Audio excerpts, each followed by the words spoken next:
It's a brand new day in Scottsdale, and first thing this morning, the excitement was already in motion. The crowds rolling into Westworld for just one reason: amazing automobiles.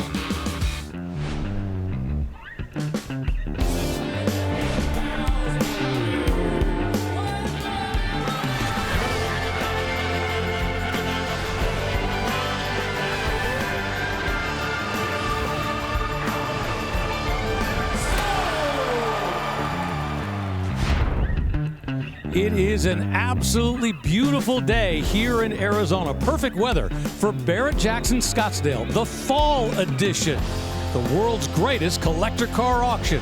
Today is day 2. Yesterday we had a fun day. All kinds of great stuff crossed the block, but this turned out to be the top seller. A 1966 Chevelle, a true SS with a 396. It sold for $55,000. Well, Thursday thrills set the tone. It was fun, flashy fan favorites. But this is Friday, and the fall auction, well, today it goes full throttle. Bigger, better build, bolder beauties, and most importantly, bigger bids, more money. That's right, as the cross the block today, everybody's going to be spending more money because you have to. Look at the quality of the cars. I'm out here in the staging lanes. This is what we call the calm before the storm. This is the last chance for potential buyers to inspect a car, for a consignor to tell the story of the car. Because once we leave the heat of the Arizona sun, well, that's when we come into the heat of the auction arena, the auction lights. This is where the talking ends, because business, well, that is the business that's about to start of buying and selling cars. And that's where my good friend Mike Joy picks up the story. Well, thanks, Rick, and hi, everybody. If I'm a seller at Barrett-Jackson, I have spent the last 2 hours out in those staging lanes answering every possible question about the car that I'm bringing to the block. And as I start up the hill here, well, that's when my heart starts to race, and I get really nervous because that car is going to have one more chance to get a little spit and polish right here from the McGuire's folks. Ooh, nice rack. And then it'll go right to center stage, and then it's all up to the auctioneer and the bidders. I can only hope that all those people that asked questions out in the staging lanes and told me what a great car it was would come here to bid on it. And just maybe one of those bidders would be my pal Tyler Hoover. Thanks, Mike. It's certainly possible. It's happened a few times, but this job kind of keeps me out of trouble. Yeah, it's up to the bidders to decide what they want to pay. With that number in their head, the most they'll go, and a lot of times they go way over that and make for an incredible auction moment. But they can stand right over here and sort of flex their muscles and show off their bidding might, or a lot of the big money hangs out in the skybox or the muscle lounge and bids from afar. And that's why these bidders' assistants are standing right here to twirl the flag, yell, whistle to get the auctioneer's attention, and then eventually the hammer goes down on the car. So it'll be a lot of amazing moments today, but let's get started. Looks like we're selling at the tail end of a Dodge Challenger Hellcat. Yes, this car has been rolled off the center of the auction block, put a little pressure on the bidders, and that SRT Hellcat sells for $41,500. And just that fast, we've sold the very first car on our fantastic Friday coverage here at Barrett-Jackson. And we go from one extreme to the other, from that 2015 Dodge Challenger, the Hellcat, to a 1956 Volkswagen Beetle. Well, these were all over the roads of New England as I was growing up and when I got my driver license, and you either loved them or loathed them. They were not very fast. They were usually in the way, but they were great basic transportation for hundreds of thousands of folks in the 60s. Well, I heard you say nice rack walking up behind me. I thought, surely he's not. Oh, okay. Oh, thank goodness. Okay, the Volkswagen roof rack up here, a very common accessory that adds a bit of fun to these things. But these early Volkswagens, very pretty as far as the extra trim. This one is not quite old enough to be a split window starter, the most desirable of the early Beetles, but still a lot of the extra chrome trim, the bits you get with the early ones. Little two-tone action here on the wheels with the wide white walls and those looking original hubcaps. This still has the covered headlights here in 1956, early parking lights, so very nicely restored, and that does look to be a factory original color, though it is not original paint. And under the hood, wow, this thing is really well detailed. Here we go, careful of that bumper. How about that? Yeah, this should have about 36 horsepower. According to the consignor, this has 126 horsepower. You'll notice the gentleman on the right of the screen, he's handling the internet bidders. Plus, we got somebody up in one of the sky boxes. These have a very wide collector base. Some folks like the later ones with the 1600s and more modern conveniences. The only gauges you get here are the speedometer and a gas gauge, and now you get a new owner. And that Volkswagen Beetle sold for more than the Hellcat that sold just a few minutes ago, $44,000. And with that, let's check in with the next member of our team, the host of April's Garage on YouTube. Here's April Rose. Hey, Rick, I'm in the South Showcase Pavilion drooling over all these cars. I want to take them all home, all for a test drive. It's so cool to see the different generations. It's almost like being at a museum full time. They're here all week to look at. I especially love the first generation Broncos.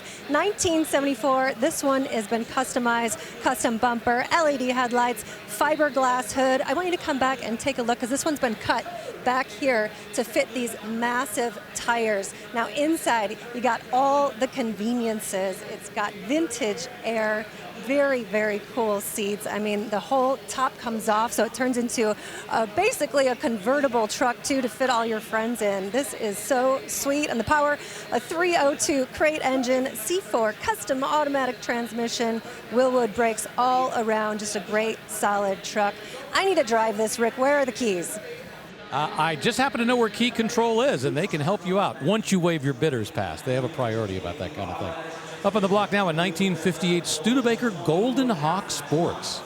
Yeah, two-tone, two-door hardtop, narrower and lower and lighter than some of the cars that it sold against. But by now, 58, some of the styling, like the big fins, was just beginning to look a little dated. The tacked-on turn signal lights at the top of the fenders, things like that. People looked at it and went, "Oh, they did that, and why?" But some of these were supercharged, and yeah, they were pocket rockets. Yeah, there is definitely a lot going on with Studebaker's design in this time. A lot of it not functional. I don't believe, there's any of these hood louvers or any of that kind of stuff serves any kind of practical purpose. The extra lights above the fenders, I suppose those will help, but do you really need it? They were really trying to get everybody's attention and, may have gone a little too far. Big and bold, $30,000 for that 1958 Studebaker Golden Hawk with that 289 cubic inch, and according to the consignor, less than 25,000 miles on the odometer.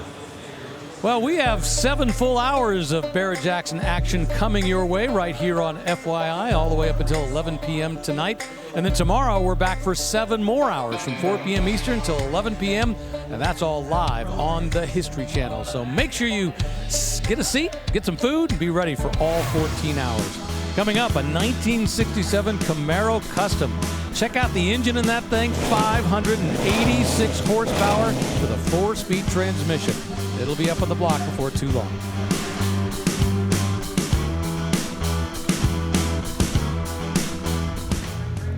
Welcome back to the Barrett-Jackson Scottsdale 2025 Fall Auction, presented by Gila River Resorts and Casinos. Up on the block, we're just seeing a Chevelle rolling off, and right behind it, we got a 1973 International Scout II Roadster. Well, you notice the 2.5-inch lift and the 33-inch BFG tires, but what you most notice about this pickup with its little bimini top is the color. Lamborghini Verde Shock green. To me, it looks like Ryan Blaney's Menards car. I mean, it is bright. There's no hiding in this thing. Yeah, but what was hiding were, I feel like, international scouts from the block up until very recently when it comes to customization. You'd see a lot of Blazers and Broncos, but I think it was January 2024 where we saw big money for our modded Scout, and ever since these have been trickling in. And this one very well done with that crazy Lamborghini color, but still the factory two-tone as far as the side stripes. Right, the tape stripes, you could order those from the factory. They were somewhat multicolored in a variety of shades, but the striping scheme is definitely factory. 345 cubic inch V8 under the hood, so I believe the correct engine. You do have a roll bar behind those two front sports seats, so even with the full top off, it's still safe to cruise, wheel around. But this one, it doesn't look like it's ever been off-road, at least since it's been restored. Just stunning. I like the fabricated back bumper with the 2-inch receiver for whatever you want to tow. This looks like a lot of fun. And to your point, Tyler, one of the reasons that the Scouts have come along is because, Broncos, even donor Broncos, are getting more and more expensive. So people started to look what else was out there. And the idea of being able to buy an International Scout that wasn't in great shape for a lot less money with more upside on the back end when you do a great job like this one, I think that's helped to grow the Scout world. Well, Scout's coming back. Volkswagen owns the brand, and they have been out recruiting dealers for standalone Scout franchises. We'll see how that goes. This is a Scout 2, so it's an outgrowth of the original, and modernized as much as you could get in 1973. And away it goes, $31,500, which is quite frankly a good deal when you look at all the work that's gone into that. The winch up front, the beautiful Lamborghini paint, the great interior. Away it goes for that 1972 Scout 2 Roadster. Just saw one Chevelle across the block. Now it's time for another one, a 1970 Chevelle Malibu Custom. Yeah, so this wouldn't have started life as an SS 454, but somebody decided to build a tribute and take it even further. So the upgraded 454 now has over 500 horsepower, so very nicely upgraded there. But otherwise, looks like a stock 70 Chevelle SS with a few subtle enhancements. One of the things I really like are the wheels. They look like the period sort of correct wheels you get in 1970, but they're aftermarket and oversized, so you can put on a modern tire. But yeah, it has the right rally stripes, the white vinyl roof to match the interior, and overall the quality is very high on this one. Well, we all know this is the most desirable of the body styles, this 1970, and when it is a real deal SS or maybe a big block, boy, they bring big dollars. But in this case, it's no harm, no foul. If this was plain Jane, a little Chevelle from that era, why not dress it up and make it look like an SS? Well, I'm a sucker for Fathom Blue and the parchment interior. The matching top looks just like the stripe and top and paint scheme on my 71 Z28. Those vinyl tops are hard to keep clean. I invested a lot of man hours in trying to keep mine looking pristine. Never looked this good, though. Yeah, really high quality on this one. You look inside, very stock as well as far as the bucket seats and the shifter, but they did add a column-mounted tachometer because you do have that upgraded 454. So you'd surprise people at the stoplights, most certainly. Very stock looking on the outside, but a lot more oomph. It's interesting when we look at those vinyl tops to think about an era when, it was supposed to sort of mimic the look of a convertible, but it was a different style. And for a long time, they were very, very popular. And these days, not so much. $45,000, that's the final price for that 1970 Chevelle Malibu Custom. Let's check in with Mike Joy and a couple of guests.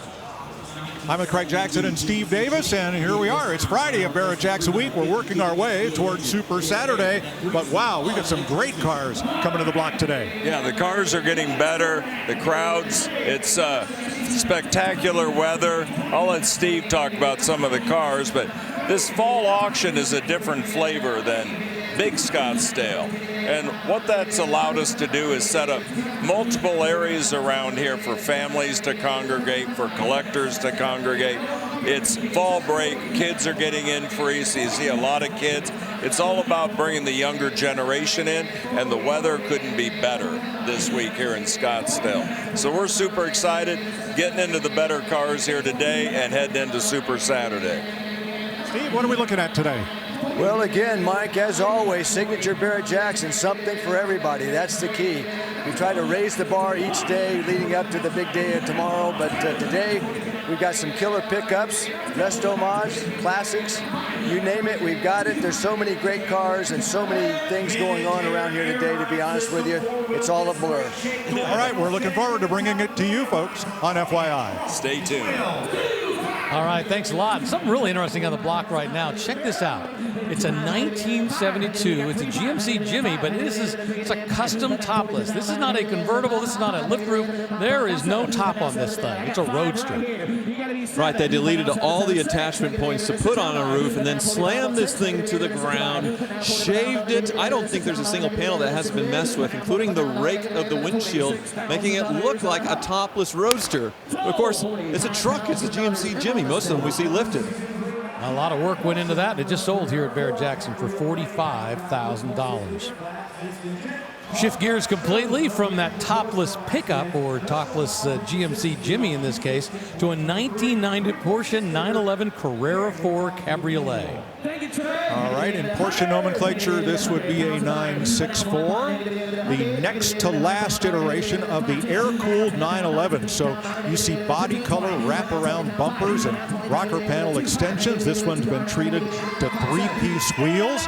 The color is Guards Red, which was very popular at Porsche in the 90s. 3.6-liter flat six, 5-speed gearbox.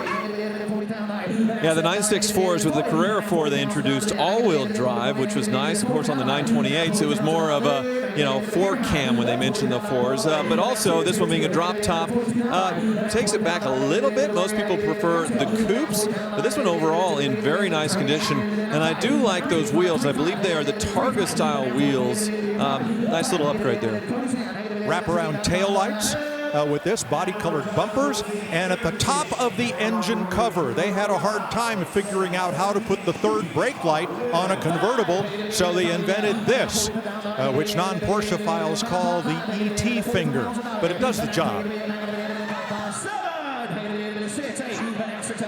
Now this one is showing 82,000 miles on the odometer, and it looks in really nice shape for the miles. Actually, the leather pearls, they usually dry up. This one still looks soft and supple, and the paint job, looks fantastic. So, if this were a coupe, it'd be a well into six figures car. I don't mind a drop top, so if I were shopping very cool Porsche, I'd get a cabriolet. Yeah, I have a 911 S-Cab, and I love it. It's just like the ultimate top-down motoring experience. So, yeah, this would be a lot of fun. Aftermarket stereos have been added here. Sharp car. And Porsche gauges, they want you to pay attention to the rev, so that's what's right dead center. Just shy 7,000 RPM, speedometer to the side, key on the left side like it's racing, period. Cool car. Well, that $55,000 is now the top seller of the day. It is also tied as the top seller of the auction overall. And away it goes off into the sunlight. We're going to take a quick break from our coverage of day 2 of the Barrett-Jackson Collector Car Auction. Remember, it's Fantastic Friday. It's going to get a lot more expensive before the day is over.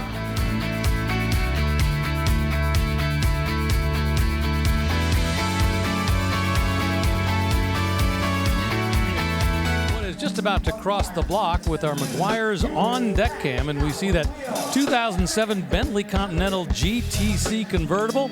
Yeah, that's down there in the darkness with its black paint. It's just getting ready to roll up onto the Meguiar's area where all the Meguiar's guy will start cleaning up and buffing and painting that thing. That's right. Up on the block right now, we get a 1967 Camaro Custom. First year for the Camaro. The round parking lights distinguish it from the 68, which had rectangular lights. And I like what's been done here. This car would have been born with either a 250 cubic inch 6 or a 327 V8. A Chevy LS engine has been put in place here, and to me, that's an entirely appropriate upgrade. First off, it is a Chevy small block V8, though of modern build with the coils right here on top of the rocker cover, the plugs, and computer-controlled fuel injection. This engine is more powerful and more fuel efficient and lower emissions than the engine the car was born with. So I like this swap a lot. Yeah, and you think about it, I mean, this is the engine that this chassis deserved, because, I mean, this was an advanced chassis for its day. They talk about it being the Nova chassis, but it was the next generation Nova that they were building on, whereas the Mustang was on the old Falcon chassis. Yes, the Camaro chassis was first, and then it lent its front subframe to the then new Nova. Of course, 1967 first year, kind of the first year is from a purist perspective without those side lights. little cleaner shape, and this one just sold for $42,000. I'm with you, Mike. I really like the build on that. Congratulations to those folks up in the skybox. Rolling up behind it, well, it's that 2007 Bentley Continental GTC convertible that we were talking about, with a 12-cylinder engine that makes 552 horsepower. Well, this is a Mulliner edition. Interior, premium red leather, heated buckets, split bucket seats with a center console in the rear. Speed edition interior inset panels. So a lot of upgrades with this Bentley. Normally we'd expect to see acres of leather and burled wood inside, but here the red leather is matched up with some engine turned looking aluminum panels here. Kind of looks like a 5 times the price Trans Am dash, but no, this is what Bentley did, and very sharp. Love those diamond stitched floor mats. Wonder how much those cost extra. Wow.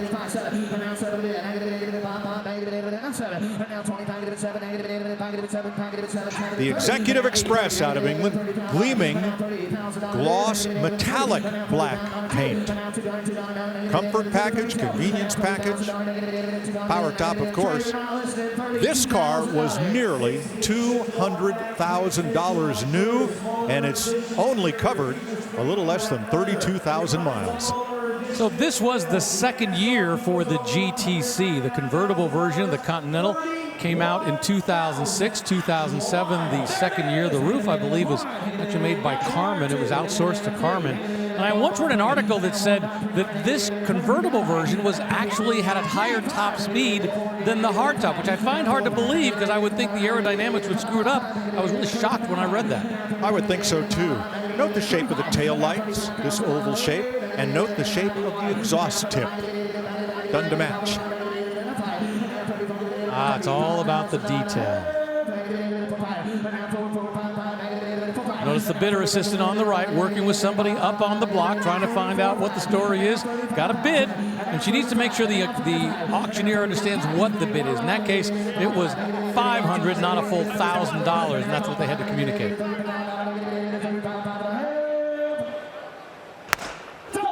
Away it goes, $35,000 for that 2007 Bentley Continental GTC. Some folks out in the audience. Well, if you would like to test your collector car knowledge and maybe win a great prize in the process, you're going to want to play Fantasy Bid, brought to you by Dodge. Here's what you do. Go to promo.barrettjacksonfantasybid.com to register and to play. You're going to try to predict the winning bid of select auction vehicles that are crossing the block tomorrow, Saturday, October 18th. The overall winner at the end of all of the 2025 Barrett-Jackson auctions will win the grand prize, a 2025 Dodge Durango GT. And don't forget, this is our last auction of 2025, so it's your last chance to play. And if you're really on top of your game, you can predict the exact final bid of all 12 Fantasy Bid vehicles, you could be the winner of $100,000. We call it the Perfect 12 Jackpot, so make sure you register and play. Now, term conditions apply. You must be 18 to play. But visit promo.barrettjacksonfantasybid.com for all of the official rules.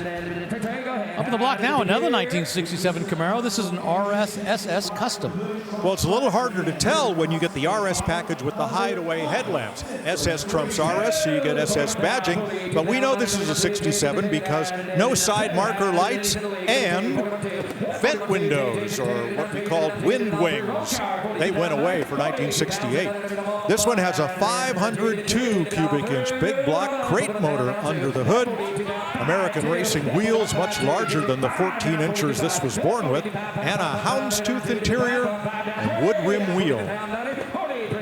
Spoilers and stripes. Those Z28 stripes weren't available on the SS, but hey, this fella customized it to taste. His taste. Now it'll find a new home for $42,500, just that fast.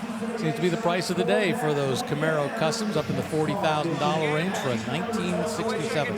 Congratulations to that gentleman right there. He'll pay the price plus a 10% buyer's premium. Coming up, we've got a 1960 Ford Thunderbird. This underwent a complete restoration powered by a 352 cubic inch V8 4-barrel carburetor. We'll see it on the block before too long.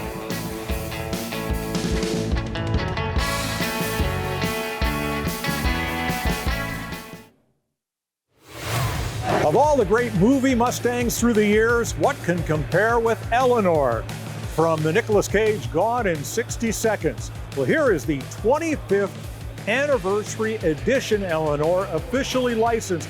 And this is more than just pepper gray paint, scoops, side exhaust, and the Go Baby Go button. This has embroidery on the seats and the floor mats. Special badging denoted the 25th anniversary. Coyote motor, done to a very high spec. The dash is signed by the stunt coordinator from that movie. This is pretty gorgeous. And when this comes to the auction block, I guarantee you it won't be gone in 60 seconds. April, what do you have? Not bad, Mike, but check this out. 1963 split window, my favorite year, hands down, for the Corvette. And this one's been fully customized by Jeff Hayes. Check out these beautiful wheels with a knockoff style red line tires.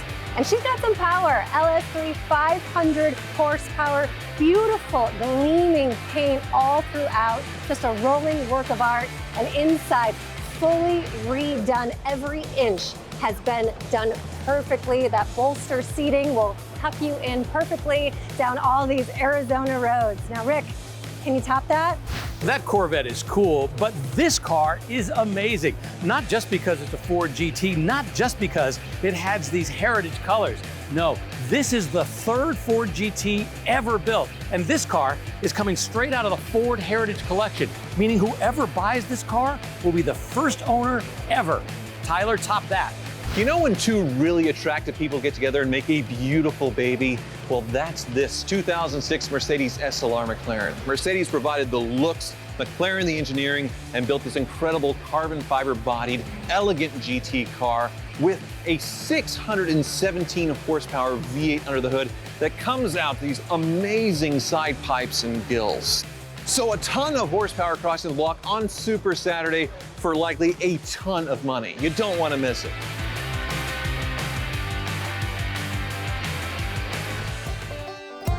Back here at Westworld in Scottsdale, it is the fall edition of the Barrett-Jackson Collector Car Auction. There on your screen, you see the prices of the last three vehicles that have crossed the block. And as we mentioned, Friday is more expensive. The prices are definitely going up.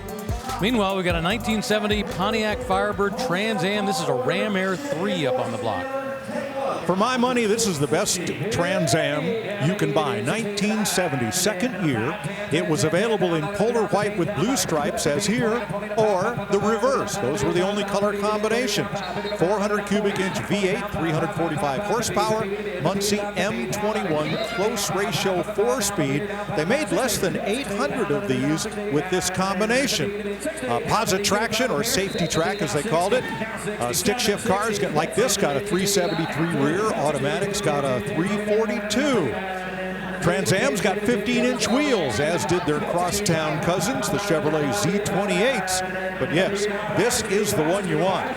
This car includes copies of the window sticker, the dealer wholesale car order, and the shipping invoice. We call that provenance, and it definitely will help in the value department. And already, Rick, I believe this is the top sale of the day so far. Absolutely. We're at $65,000. We've got this lady on the stage right here considering it. They're going back and forth. We got a potential buyer up in the skybox. And as we talked about yesterday, it's not uncommon to see a buyer say, no, I'm not interested, you've hit my limit. And then for the bidder assistant say, well, you're sure, because we can do one more if you want. And for the potential bidder to say, yep, I'm coming back in one more time. And now she's got another bidder that she's working with off on the left.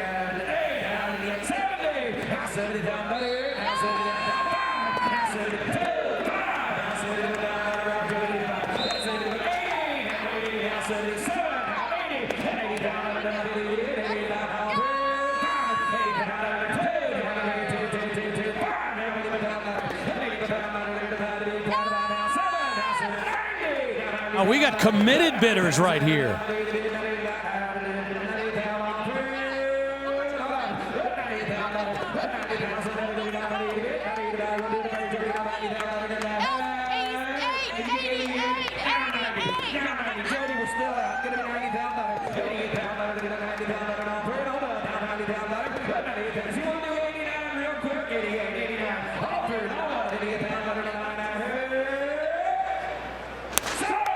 I'll tell you what, that bidder on the block thought about it long and hard. Should I go one more $1,000? The bidder assistant working with him, talking about it. Do you want to do a little bit more? And at the last second, yes, I'm in. You saw the guy in the skybox go, no, I'm out. And just that fast, that gentleman right there has a 1970 Pontiac Firebird Trans Am Ram Air 3. He'll pay the total price plus a 10% buyer's commission, and he's got himself an absolutely beautiful brand new Firebird. Now this seller earned his money, and this board is one of the reasons why. Here is a replica of the original invoice, and on the right, photos of the important casting numbers that prove what's on this car is what it was born with. That's how you get all the money for your car at Barrett-Jackson. Well done. Absolutely. All right, let's check in with Tyler Hoover. Well, I had to come outside and check this out. As fun as the auction action is, this is something that they're trying new at Barrett-Jackson. Every day is a car show, so we have a lot of amazing Mustangs selling. But here's the Mustang show. The Arizona Mustang Club brought out pretty much everything, starting with a 1970 Mustang Mach 1. The names continue. SVT Cobra, Terminator Cobra, or how about a Celine right here in atomic orange? Just an incredible color. And Roush is here as well with this Roush Mustang from a similar era, or the all-new Mustang GT, Shelby GT 500 from 2020 or newer. And then we go back to the old school with the lime gold 1968. So the whole gambit of Mustang names, and as you can see, it just keeps going and going and going. I noticed the Fox Body guys all sort of clumped up together in the back corner, so they must be their own, little table back there. But otherwise, look at this, all these Mustangs, so cool. So let me get this straight. My Mustang just out in the parking lot. I could have gotten a better parking space if I just pulled around the back and joined the Mustang car show. Yeah, that's a great thing about Barrett-Jackson. It's not just an auction. There's so many other lifestyle and fun events that are a part of this three-day auction here at Barrett-Jackson. 1971 Chevelle Malibu SS Custom. 502 cubic inch engine has been added along with a Holley Sniper, aftermarket fuel injection, digital dash, vintage air. This is a GM color, this beautiful orange metallic. BFG tires. It wears a 71 grill. They are a 72 grill. They are very similar, but they are not the same.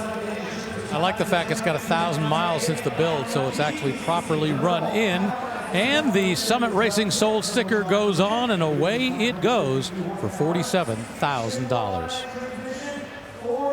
Another Bentley Continental GTC up on the block, 2008. Boy, we've had a lot of them here at Barrett-Jackson already this weekend, and we're only into day 2 of 3. 550 horsepower W12. This also has the Mulliner package with the diamond stitched seats with the Bentley logo embroidered therein.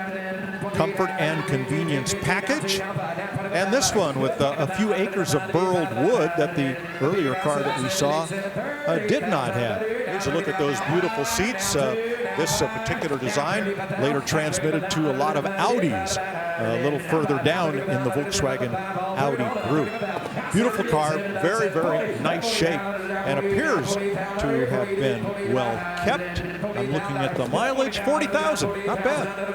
Pretty reasonable, yeah. The Mulliner package include drilled alloy sport foot pedals, that knurled chrome high gear level, diamond quilted seat facings. And this year, Bentley GTC is really important because they use more aluminum in it, and they were actually able to reduce the total weight of the vehicle by about 77 pounds. Now, most people are never going to feel that, but the fact that it's lighter and it also is just as strong is really important for anybody buying one of these.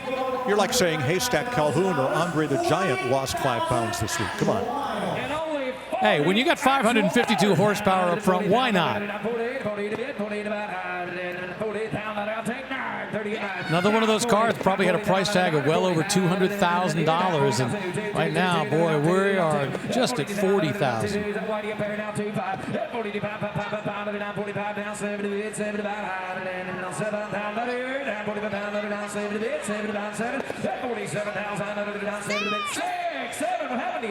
A few styling changes. That grille this year, just a little more upright than the previous years, which kind of slooped back slightly. They'll go through a big change just a few years later. And this one just sold for $46,000 here at Barrett-Jackson in the fall auction. Let's check in with April Rose.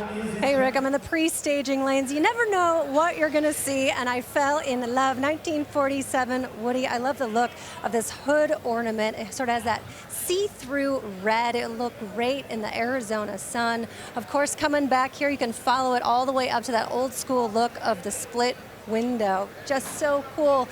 Completely wood paneling. This is a 7-year build out of California. That's that honey maple wood. Check it out inside. The steering wheel matches that hood ornament with sort of that clear red look. It looks like a 50s diner, doesn't it? And this carpet from a Bentley. This is a high-end build. It's had a 3-inch chop, so there's a bit of a cool rake to it. I love the stance. Mercedes cloth top. I mean, the craftsmanship, look how it fits together perfectly. Tons of wood glue, probably. You need a master craftsman to put this together. Beautiful custom tailgate. You even have your own picnic basket. I'd love to take this out. The power, 5.7 liter V8 automatic. It's actually got Willwood brakes all around. I mean, it's just so cool to see the variety of cars here. This is going to be fun to watch cross the block, Rick. Yeah, everything about that is beautiful. The tongue and groove on the wood, everything is just perfect. We'll see that before too long coming up onto the auction block, but we're going to take a quick break and come back to Barrett-Jackson, the fall auction.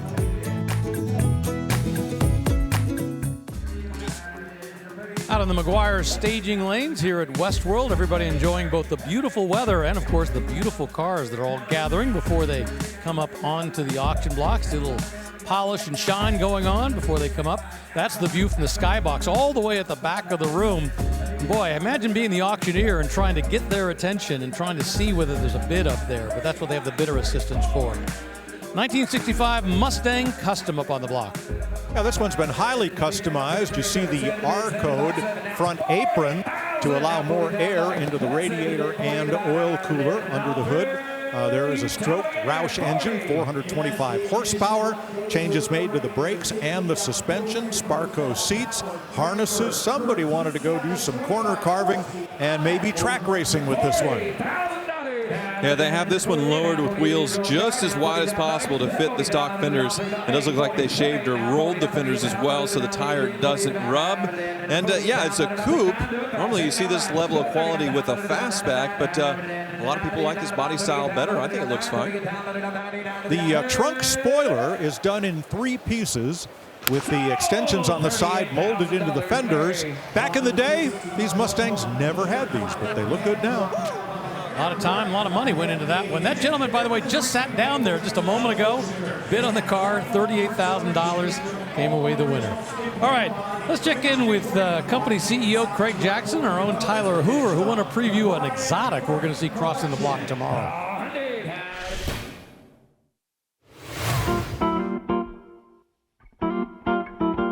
Well, today we're going to do a first look, but also a first drive on this 06 Mercedes-Benz SLR McLaren. Absolutely love these cars. I've had one for 3 years now after buying it, and yeah, they are amazing. Developed in cooperation with McLaren and Mercedes. So Mercedes designed the car, provided the engine, but McLaren built this magnificent thing. 617 horsepower, automatic transmission, but it's still a GT-ish car, but the power and the acceleration is just unbelievable for its time, and still to this day. The technology as well, just really impressive. Of course, yeah, the doors. The best part. Tell us about the interior. Well, so I noticed that this one has the larger seats in it. They're kind of fixed carbon fiber seats, but otherwise, a lot of the same comforts you would find in Mercedes back 20 years ago. I like a comfort kind of cruiser GT car, and you still have that supercar experience at the same time, so that's why this hits me just in the right spot. Let's take it out and drive it. You're driving? I'll drive. Okay. There you go. It's got nice linear power. And it's unique sort of side pipe exhaust, you know, right by your feet. You can feel it rumbling. You would say this in the same breath as a Veyron, as a Ferrari Enzo, as a Carrera GT in that era of supercars. And this one's definitely been the one that's been a bit under the radar, I think, for a lot of years. You're starting to see more appreciation for them. What a wonderful driving car. And you too could be out driving this. The winning bidder is going to be very, very happy with this one. Wow.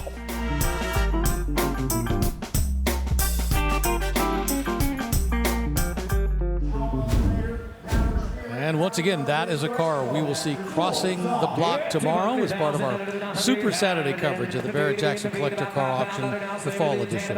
By now, we've got a 1971 Chevy K5 Blazer Custom.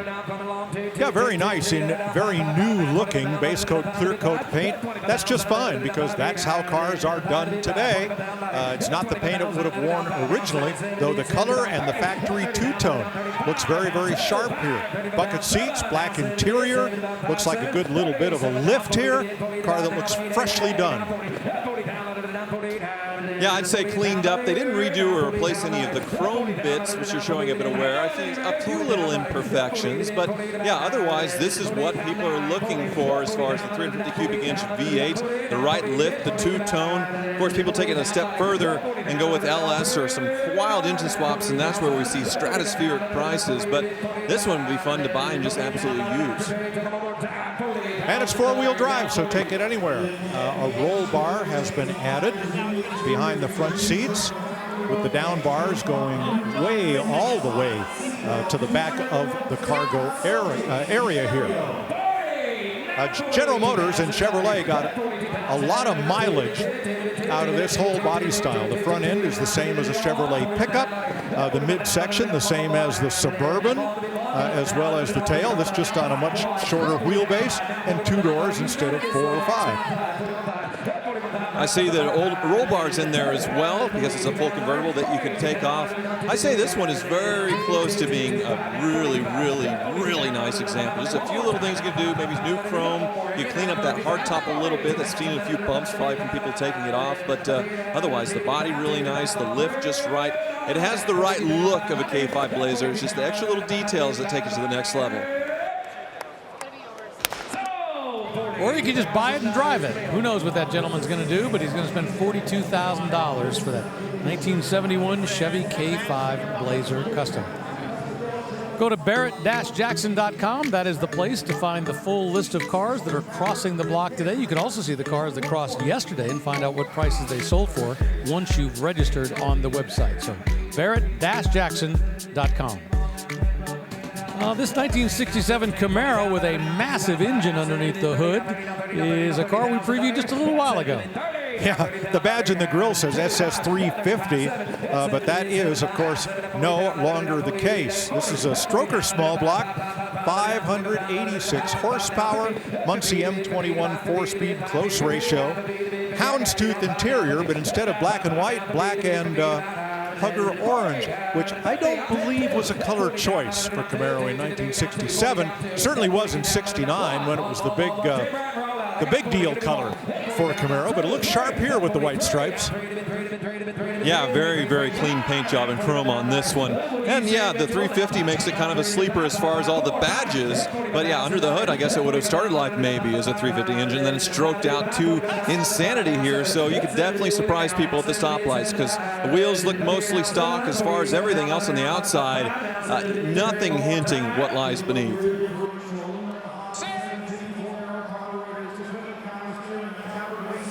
Has the D80 spoiler package with the one-piece rear spoiler and the front air dam. I like the seats. I'm a sucker for multicolor interiors and the houndstooth upholstery.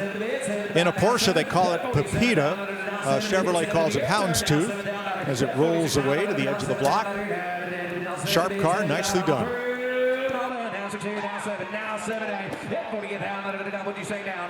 1967, of course, the first year of the Camaro. Will it continue into the future? That's the thing. They've kind of slowed down. Well, there's a hint. General Motors, I believe last week I read that they reapplied to trademark the Camaro name very quietly. Now, what kind of vehicle it will appear on, that remains to be seen. Now, they've always said that a Camaro would come back. We just don't know what form. $47,000 for that custom 1967 Camaro. Well, coming up, check out this 1957 Chevy 150. This is a recreation of the Black Widow, the legendary car that was a NASCAR entry, factory backed by Chevrolet. 283 cubic inches, 283 horsepower. Let's take a look at what's about to cross the block with the Meguiar's on-deck cam, and as you can see, it's that 1959 Volkswagen. In this case, it's a recreation of the 23-window microbus, but it is a real deal 1959 VW. That'll be up on the block before too long. Up on the block now, it's Camaro time all afternoon. We've had a lot of these. Now we're into the 69s, a Camaro SS. This is beautiful in Daytona yellow, a very rare but correct color on 69s. Now, instead of trying to make these vinyl tops look like a convertible top, for 69, General Motors and Chevrolet did something different. They created a halo effect here between the vinyl top and the drip rail of the window line, so that the vinyl top appears to float here above the car, and we see that transition on some modern SUVs as well, with kind of a floating roof look. The stripes, those are authentic to go along here with the V8 and this SS. This one has a 4-speed and an upgrade to the 373 rear end that you'd normally only find in a Z28. I agree with Mike. A great color choice on this one, and everything very high quality. The bumped up cowl hood looks great, and the bumped up 350 as well is a nice thing. Looks pretty stock under hood, but they put a cam in and some other things to upgrade the horsepower. So this is probably a lot of fun to drive.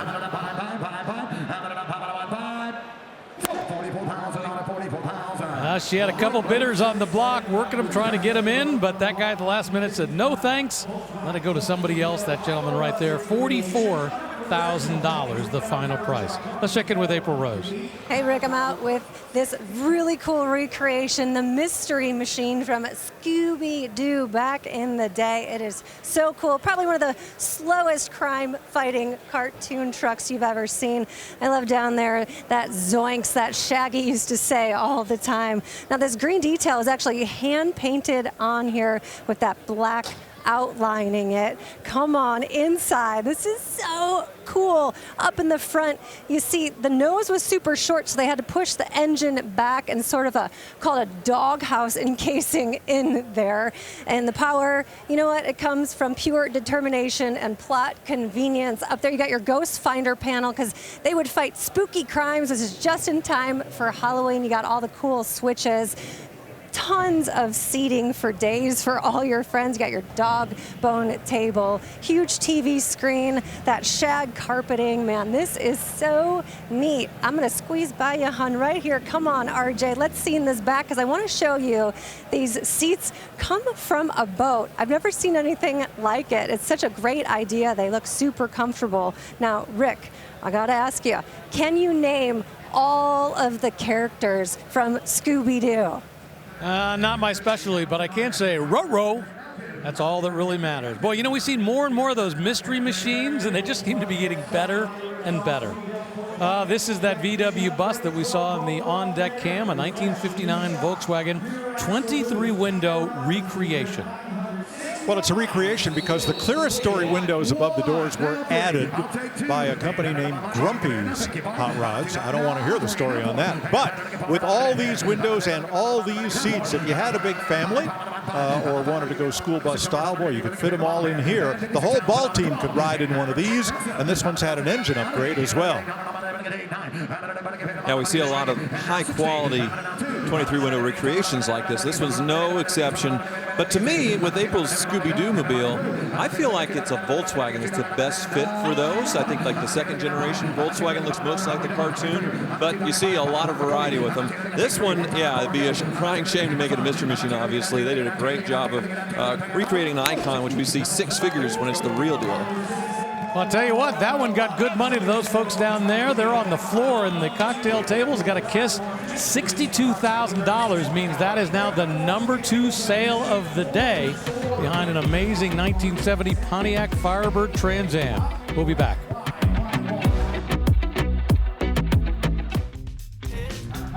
We're here inside Westworld in North Scottsdale, and this facility can host all kinds of different events. They do on a regular basis.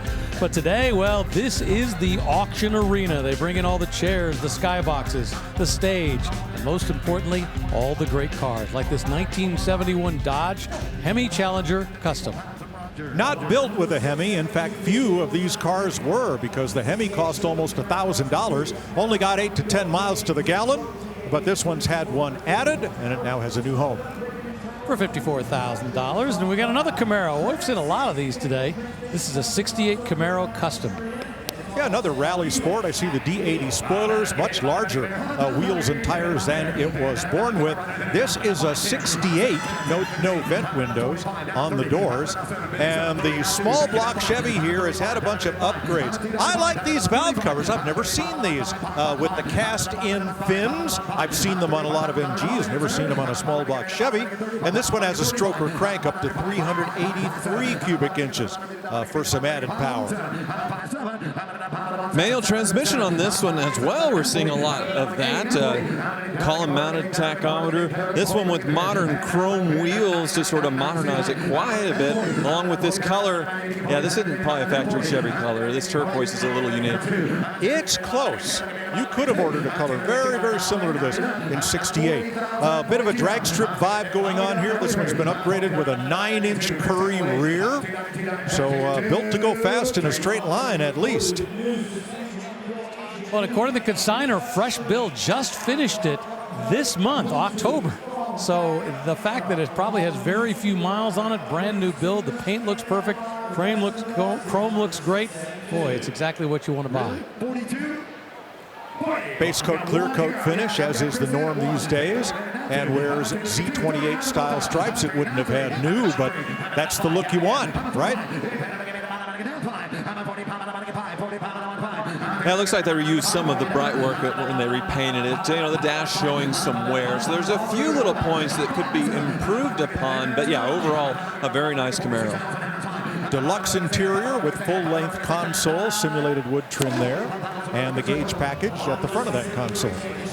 Well, we had an internet bidder and that gentleman right there, both working really hard to try to come away with the car. Congratulations to them for $45,000. All right, from 1968 to 2019, and to be honest with you, we haven't seen very many of these, and I've always loved this body style. A 2019 Lexus LC 500 Inspiration Series. Well, there are very few new cars that could be called instant collectibles, and here is one that is. Yeah, very neat. V8 engine from Toyota. Of course, Lexus being the luxury company from Toyota, which you don't see much of these days as far as V8 engines.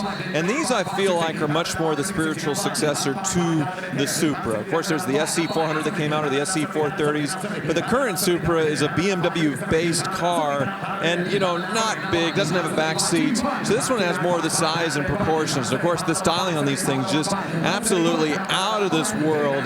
And yeah, instantly a really cool collector car. Well, definitely sometime soon. 10-speed automatic. 100 of these Inspiration models were made for 2019. This one with just 14,000 actual miles. I had one of these for about a week. I got a loaner from Lexus. It was black, and my neighbor kept calling it the Batmobile because the look is so amazing, so futuristic. Well, you saw inside briefly as far as that interior, which has the yellow matched on the door panels. And it's interesting on the infotainment, they give you options because you have a knob, and then you have like a trackpad just like your laptop to work the infotainment. So they give you options along with knobs. So you can't say this thing's hard to work because you have 3 different options to, you know, turn up your tunes. Drives great, works every day, and that gentleman just bought it for $80,000, meaning that is now the #2 sale of the day for our second day of the Barrett-Jackson Collector Car Auction. Thumbs up to them, and off it goes. And I love the extremes. Once again, from one type of vehicle to something completely different. In this case, it's a 1940 Mercury Custom Convertible. Well, we'd call this from the fat-fendered genre, the way these were being built. Mercury had to work hard to distinguish itself from Ford in the sales race back then. But this one has had a heart transplant, an interior transplant, although the exterior sheet metal and the trim work are very faithful to the original 1940 design. This is a Corvette LS1 350 V8 engine. Heresy, Sniper EFI in this one, so a real resto mod. All modern conveniences right here. I don't think it's heresy. LS swap everything. LS swap the world. I don't care. The flathead Ford, certainly a beautiful engine that this may have come with when new if it were a higher trim.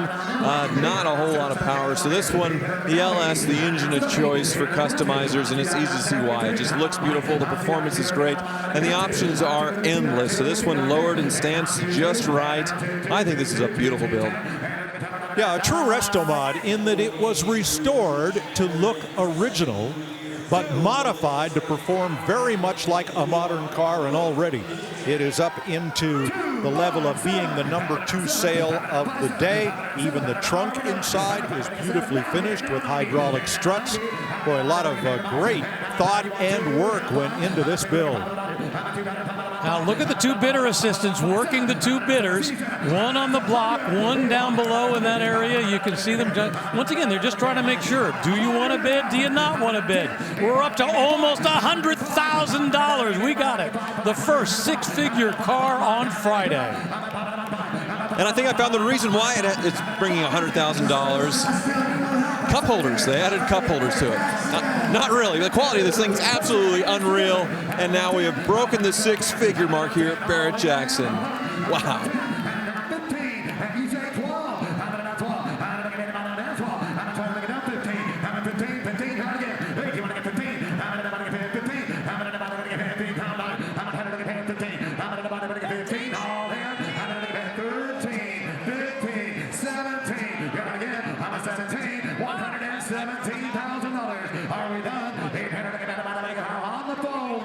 These two bidders have been in it the whole way since it was in the 80s, still working.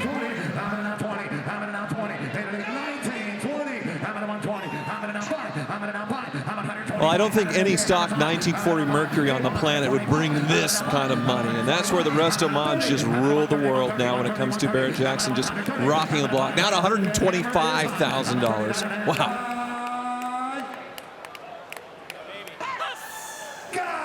Boy, did you see that? The hammer was in the air, where he's holding it. The bidder assistant is going, what do you think? At the last second, he nods his head, and he gets in again. And the guy on the block counter, no, we got phone bidders involved.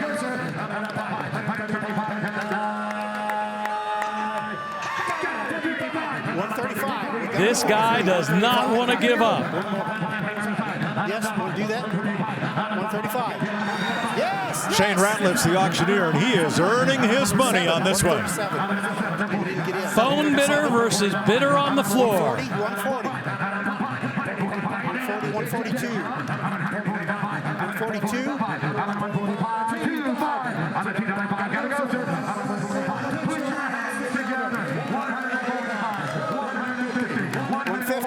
150. 150. 150. One more. 152. 152. 150. 150. I'm at 150. 152. 152. This is a bidder strategy I see sometimes where the other bidder waits till the last second. They're trying to wait out to kind of just get the other guy frustrated. 152, you got it. Yes. Well, you could see the guy working the phone bidder was trying to make sure he had just the right number. Shane Ratliff, the auctioneer, wanted to make sure. Those two guys worked it so hard. $152,000, far and away the top sale of the auction so far. But remember, this is only Friday. We'll wait to see what happens tomorrow. Coming up later in the day, we're going to see a 1955 Cameo Custom cross the block. And when I say custom, it's got a Corvette engine with 345 horsepower.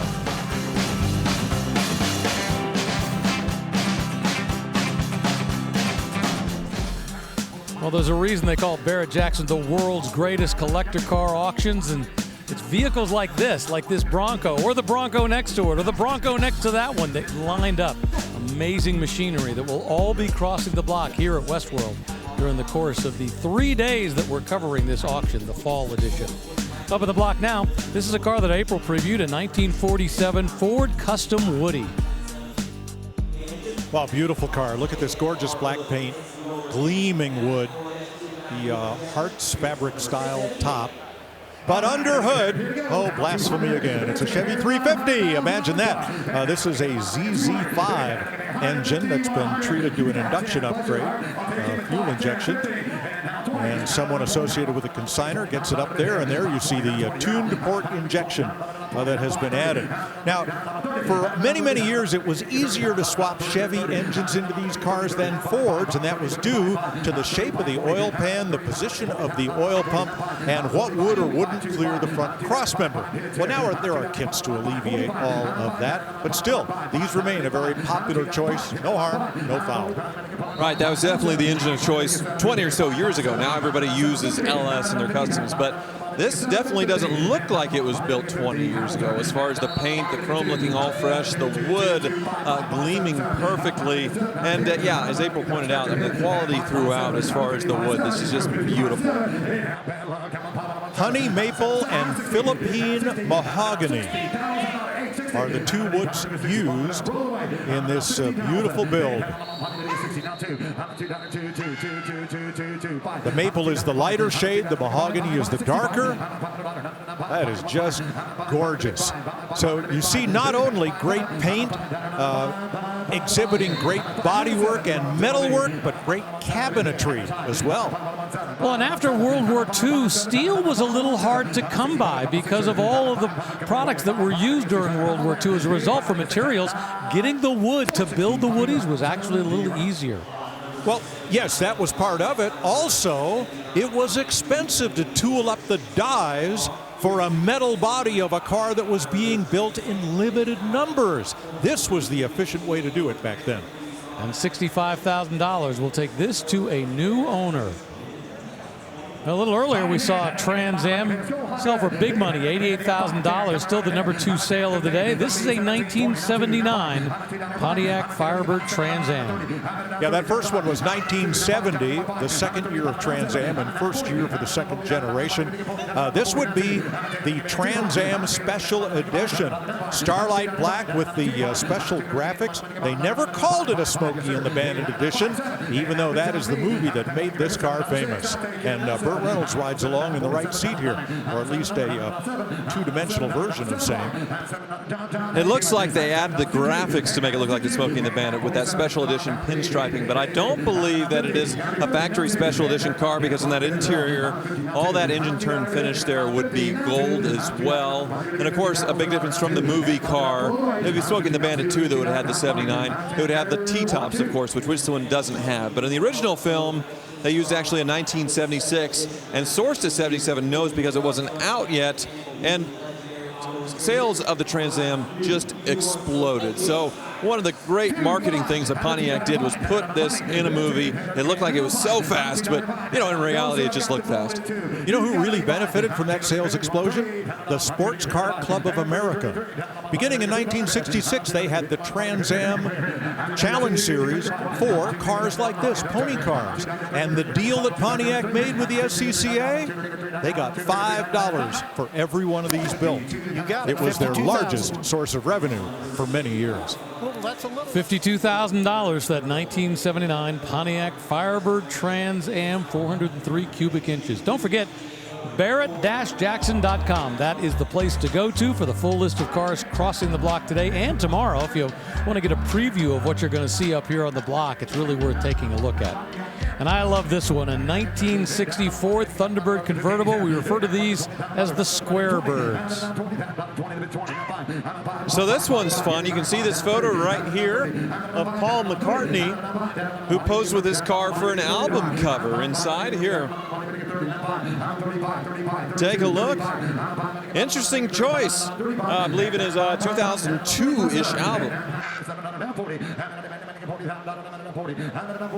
A lot of gleam to that beautiful red paint, and some updating under hood to that 352 V8 engine with a 4-barrel and an automatic. Not a high horsepower motor, but plenty of boulevard torque with these.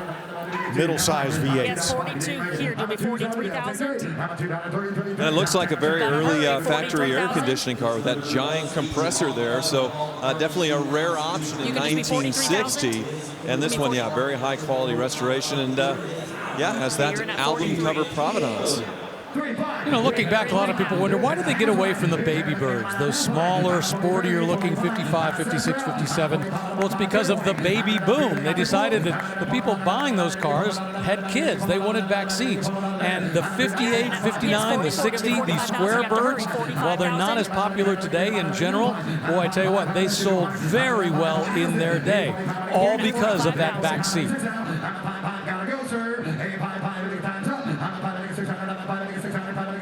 I think the square birds look much better as convertibles than coupes. And this one, yeah, high quality. Had a phone bidder, we had a floor bidder, $45,000, the final price for that 1960 Thunderbird.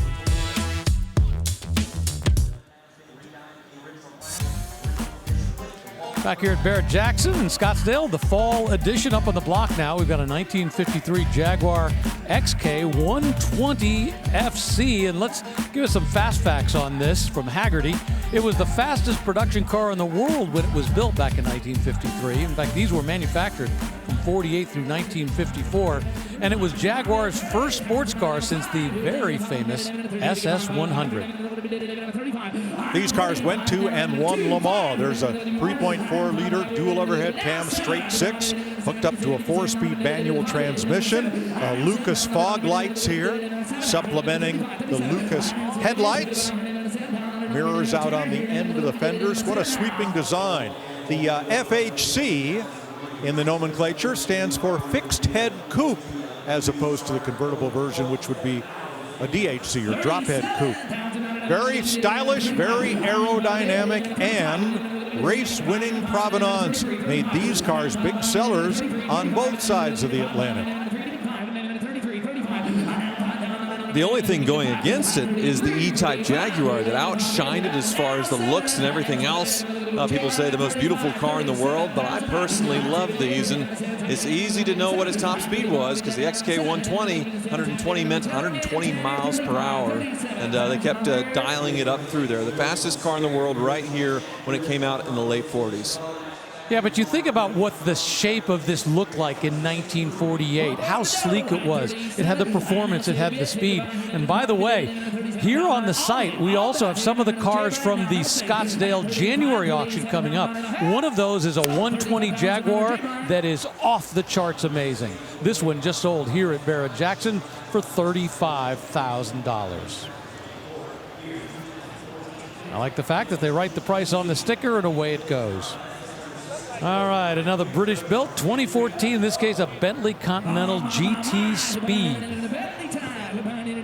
So in the Bentley world, you have three trims. Of course, the Continental GT, and then you have the Speed, and then you have the Super Sport. So the Speed right in the middle, but a big bump in horsepower from the W12. So 6-liter W12, and I believe around 600 horsepower.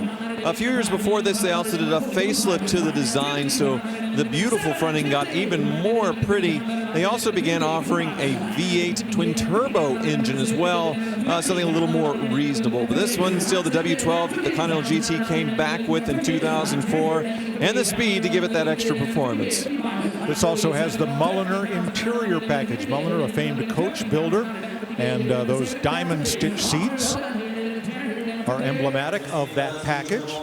Optional at extra cost, of course. The interior color is beluga, as in caviar. Yeah, see, the back end was revised as well. This was, yeah, a pretty major facelift for Bentley, where the taillights got wider. The whole thing looks wider from the original, and I think they did a great job. Bentley's, you know, they don't look all that different even nowadays with a few more revisions, so you get a lot of car for the money. Nobody would think, especially with these facelift ones, that you're paying a small fraction of that $200,000 plus original MSRP. Well, and you can see that one was sold over the internet. That gentleman right there taking care of the internet bidder treats him like his best friend. And the Summit Racing Sold sticker goes on, and away it goes for $48,000. A little while ago, we previewed this 1957 Chevy 150. It's a recreation of the Black Widow. Yes, the black on white two-tone, very much like the cars that were sent to race in NASCAR. One thing that was not NASCAR legal was what's under the hood. You know, every new car sold for the last 3 decades has had fuel injection, either mechanical or electronic. In 1957, that was a rarity, and here it is. Rochester fuel injection, as on the Corvette, was also offered on the full-size Chevrolet. This is a mechanical fuel injection system. They were a bit temperamental back in the day. This has a 283 cubic inch engine as new, but there are specialists who have worked their magic with these, and now they can be made to be quite reliable. So the Black Widow trim, the 150 is the base Chevy two-door sedan. That is the lightest and strongest body style, with those frames around the door windows, the little dog dish hubcaps, very few options. What you wanted on this was everything that made it go fast, and it had great success in NASCAR. And critics say the 57 is way overstyled in the Bel Air, but in the 150s, I think it does look just right. And this one, yeah, sort of a period performance build with everything you could get in 1957 to go drag racing. Very cool tribute. Now, most of these cars were 6 cylinders when new. Chevrolet wanted everybody to know that you had spent up for the V8 with these chromed Vs front and rear. You see we got a bidder on the block. Camille's actually been working a couple different bidders. One of them was like motioning, please, hammer it sold, hammer it sold. She's making sure that everybody knows what they've got to bid. She's got a bid on the block. Then she's also listening out in the crowd to make sure if there's something she has to relay from there as well. This is very complicated. Look at, she's got a bidder to her left. She's got a bidder off to the side.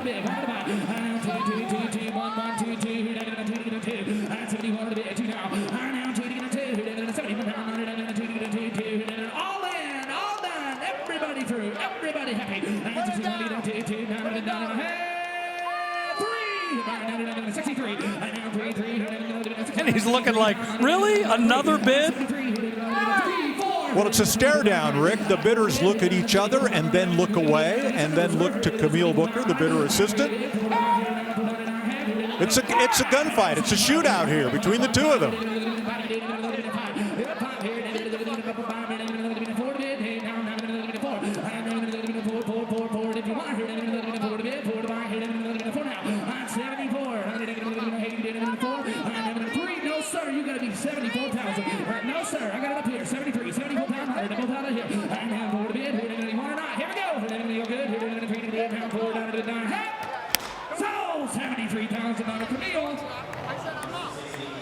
She's part psychologist, part mind reader, and all communicator. She's got to make sure that everybody understands who has the bid. Working those two bidders up on the block is not an easy thing to do. And that one just sold for $73,000. Coming up, how about a 1958 Corvette? This one's got that beautiful V8 with dual 4-barrel carburetors. Made it up to a 4-speed manual transmission.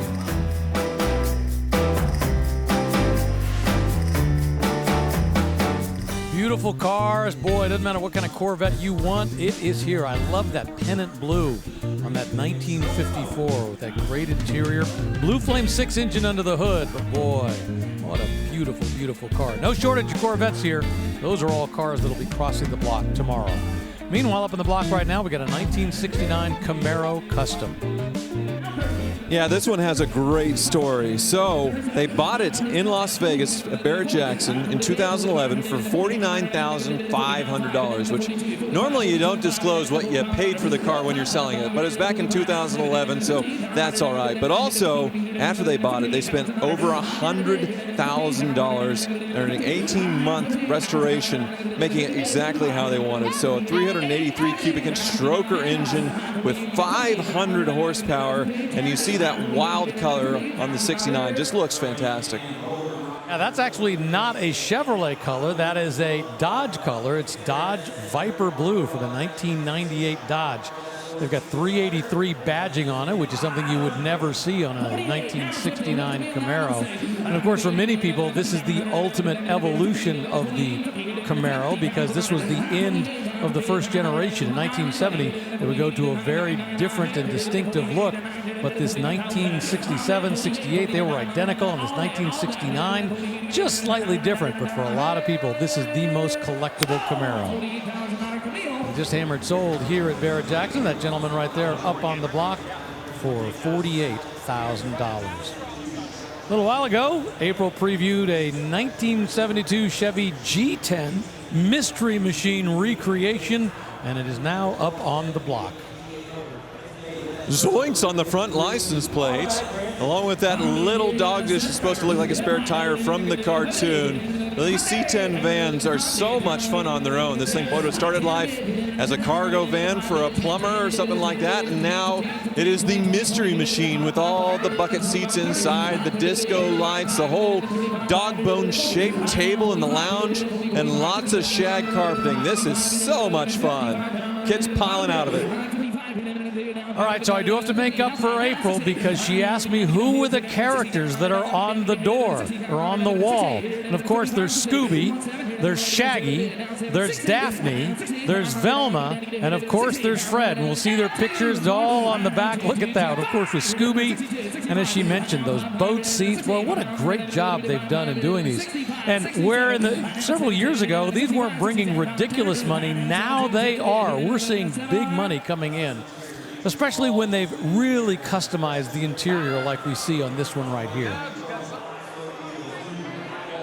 So we have a little helper here working the bidders here, handing out Scooby snacks to the VIPs. Sir, could I have some Scooby snacks? Sir, please. Scooby snacks? Thank you so much. That's one way to whip up a crowd. $70,000, and I get a little snack. This is fantastic. Well, and you can see Camille and this family is working a bidder. This young lady is helping her father bid on this. They've decided this is what they want to take home.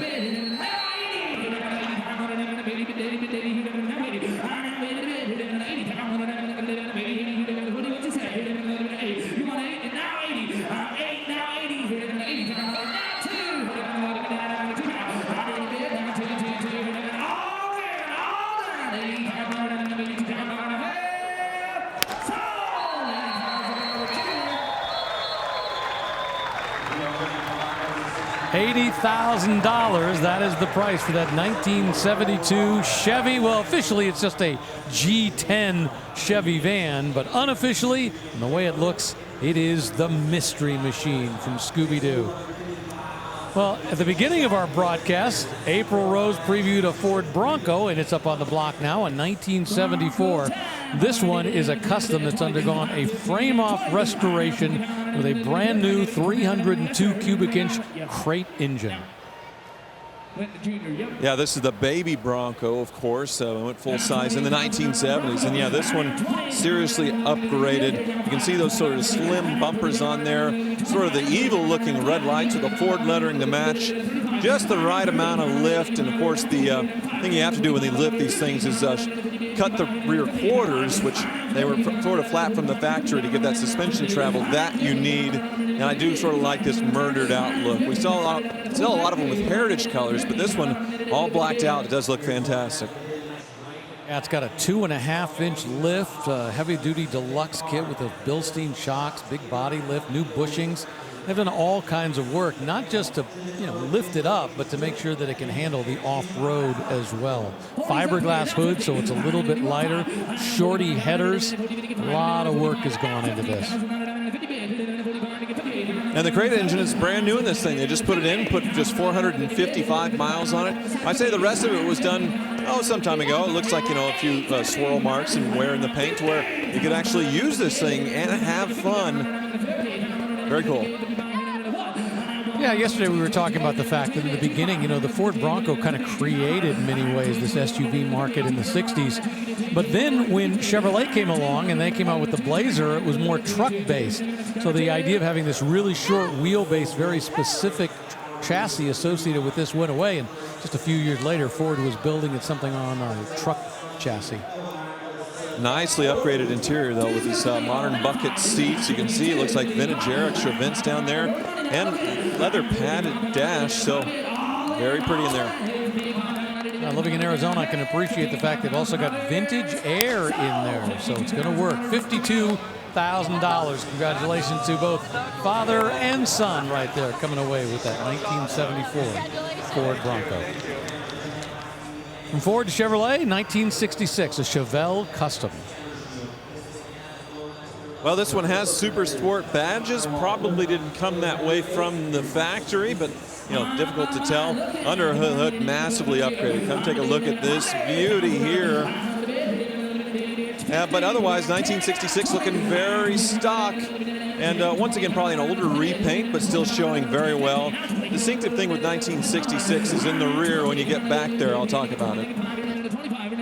Well, yeah, and this was not born as an SS. Its VIN number is a 135, so it's not an original SS. But the fact that it has all of the custom work on it, and once again, they're upfront about it. They call it a custom. The fact that it's got a crate engine in there, and they give all the details about all the modifications. And one of the other great things they've done is they've also included a photo book of the full restoration of this. So in 1966, you can see it has these inboard taillights, which are interesting because if you look at it from an angle outside of the corner, you don't see brake lights, which was a bit of a safety hazard. So in 67, they wrapped it all the way around to fix that. That's one of the few year-to-year differences from 66 to 67. And of course, the following year in 1968, side lights would become mandatory. And so whether it was wrapped around by a tail light or they just popped on some little lights, depending upon the manufacturer and the model, the idea of having lights, blinkers that were visible from the side became mandatory.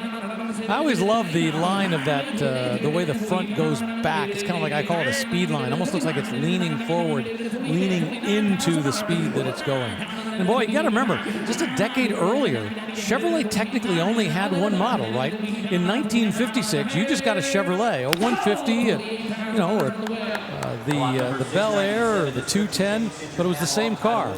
Now you had a Chevelle, you had a Nova, or you had a full size. $48,000 takes that one away to a new owner. 1970 Pontiac GTO Ram Air 3 up on the block, and according to the consignor, this has a 400 cubic inch engine with a matching numbers 3-speed automatic transmission. I'm unclear. It doesn't appear that the engine is original, just the transmission is original to the car.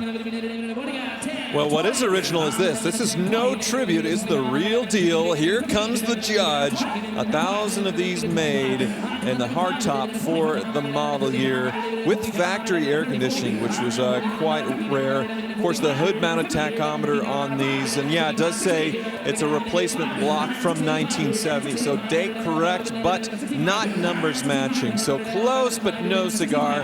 Still, this is a big deal. The Judge with the fun graphics down the side. Of course, the iconic orange color is what you normally see. So it's neat to see something a little different with that sort of cream with the lime green accents. Very pretty. Second year for this particular body style for the GTO, the way they've got this set up. And of course, the second year for the Judge as well. Judge showed up in 1969, and they were playing off the Here Come the Judge phase back when a TV show called Laugh-In was very popular. Just giving it the Judge. And whoever would have thought, just the Judge would be enough to form a complete, image packaging around a particular car. But it did, and it did for some time, and it was very successful. Big spoilers on these Judges as well. You can see the graphics everywhere in that sort of, 70s bubble lettering that was definitely of the era. And I see the original dealer sticker here, Gilman, I guess Pontiac in Houston. They even added a period correct inspection sticker on the windshield to make it look like this thing's brand new. Sierra yellow, brown interior, new owner, $62,000 for that 70 Pontiac GTO Judge Ram Air 3. Off it goes. Coming up, let's go back to 1955 for a Cadillac Series 62 convertible. Got a 331 cubic inch engine, Hydra-Matic 4-speed automatic transmission.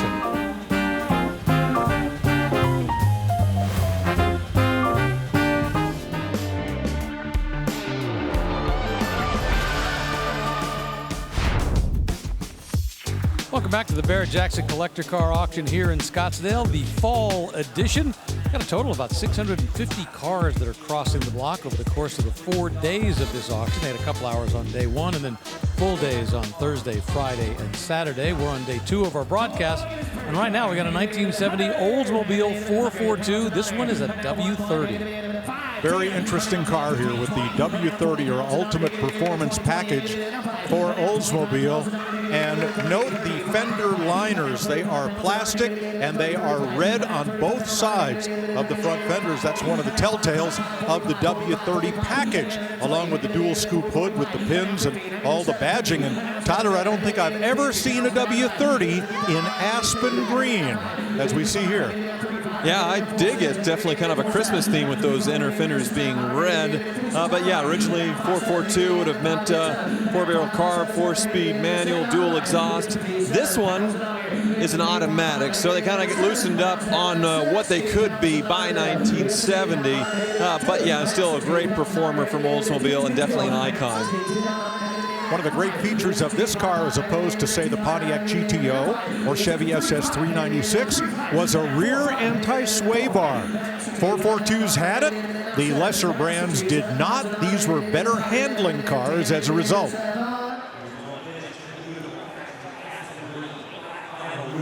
And there you see it underneath. That looks to be about maybe half, maybe a 5/8 inch rear bar there below the rear end pumpkin from side to side.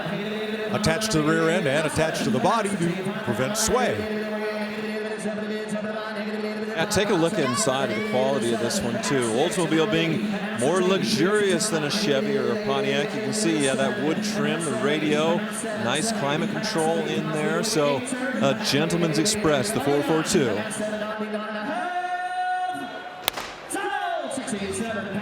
Way it goes, $67,000 for that 1970 Olds 442 W30.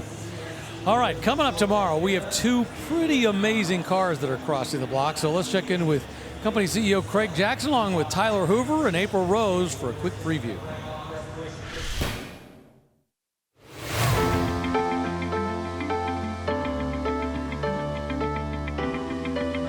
We're starting off here with where the GT came back. And these early GTs, I love these. We've sold quite a few of these. I love these when they first came out, how they really made them look like the original Ford GTs. Oh, I agree. It's much more than a retro tribute. It is very much a supercar, and I just love the supercharger right behind your head when that's screaming. And you're rowing your own gears since the manual transmission. It just looks fantastic. It's one of my favorite cars of all time. Rare color. Absolutely, only 31 of these in yellow, so very rare and extremely low miles, only 1,200 miles. Now, the 2021 Mark II is a track car. Oh, absolutely. We've sold a lot of them, but never a track-focused one. It is so cool, lowered to the ground. All the air effects, carbon fiber details. I love the Lexan glass. Look at this scoop. Massive scoop and the wing in the back. Yeah, it's crazy. 700 horsepower. Oh, yeah. So I have a 17. It was 638 horsepower. The year this was built, they bumped it up to 660 horse, but this is 700 horsepower. Take this one to the track, drive this one home, whichever you want. I would take both. Yeah.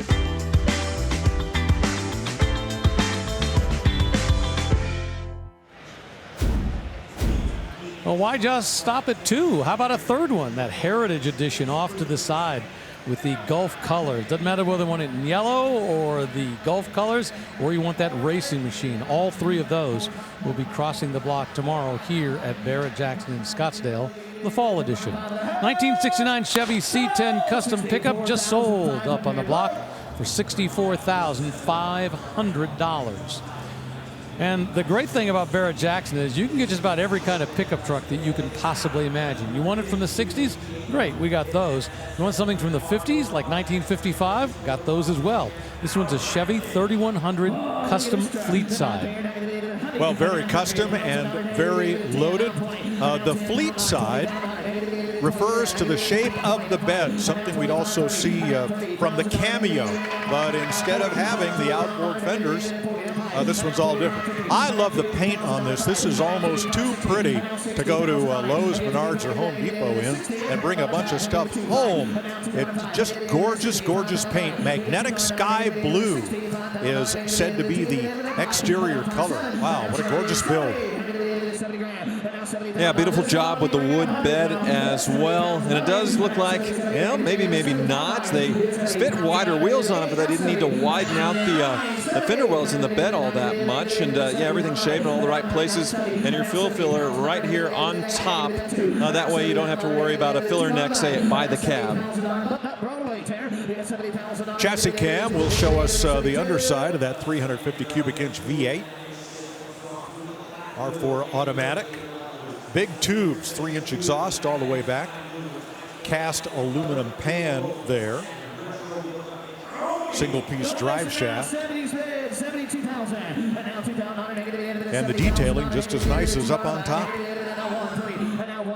Yeah, the bumper delete here, so this is sort of a custom panel made, and also no handle. They put it in the inside so you can put the bed down pretty easily, but look how pretty that is. Even that, the bed's laser straight and smooth. This is just so impressive.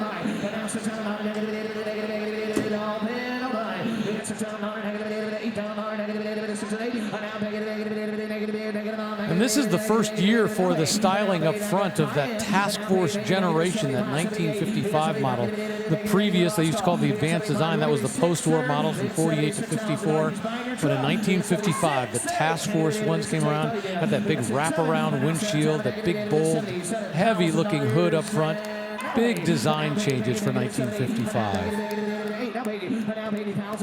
It was the genesis of the idea that pickup trucks could be more than just workhorses and haulers, that they could be stylish, that they could be bought by people to drive and enjoy and use that bed occasionally instead of every day.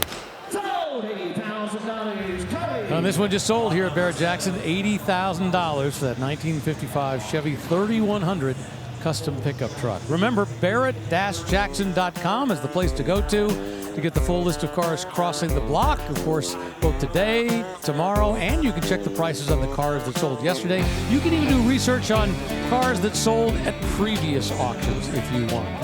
Right now, we have a 2017 Ford Shelby Super Snake, a 50th anniversary edition.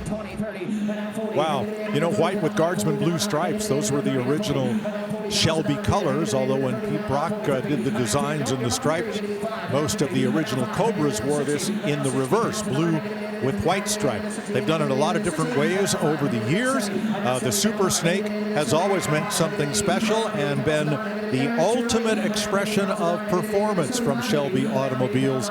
This would be no exception. 50th anniversary badging here and a lot of options.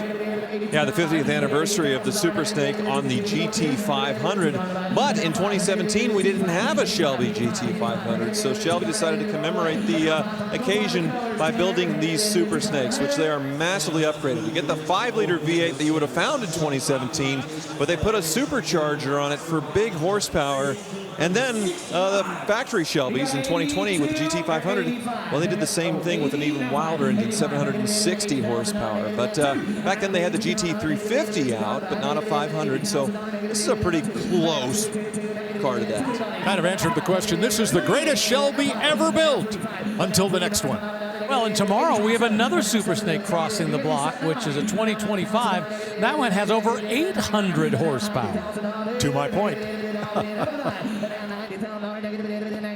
But what you couldn't get with the GT500 starting in 2020 was a manual transmission. They were all dual clutch transmissions. So this one, you get that level of power, but you get to row your own gears, have that old school experience, which a lot of people prefer.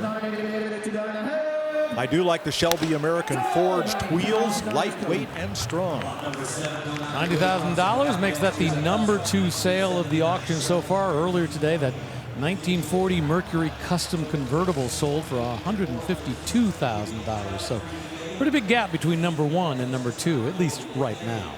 1979 Camaro Z28 Custom.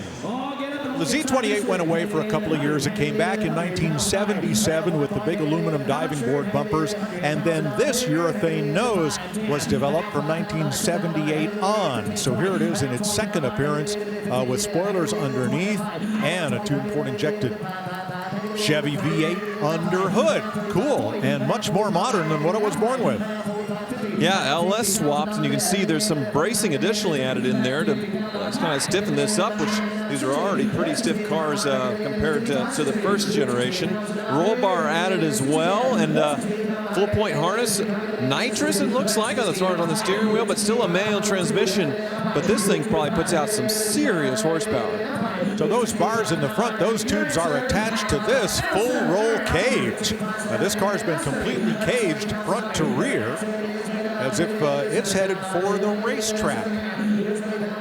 Wow, 6-speed manual transmission, a lot of added digital instrumentation. Got 3 bidders there working, one over the internet, one on the block, one up in the skybox, and they all seem to be taking their time deciding whether they want to move up or not. Big wide deep offset wheels, Willwood 4-pot disc brakes at every corner. So I'd say this was built to be a corner carver and not a straight liner.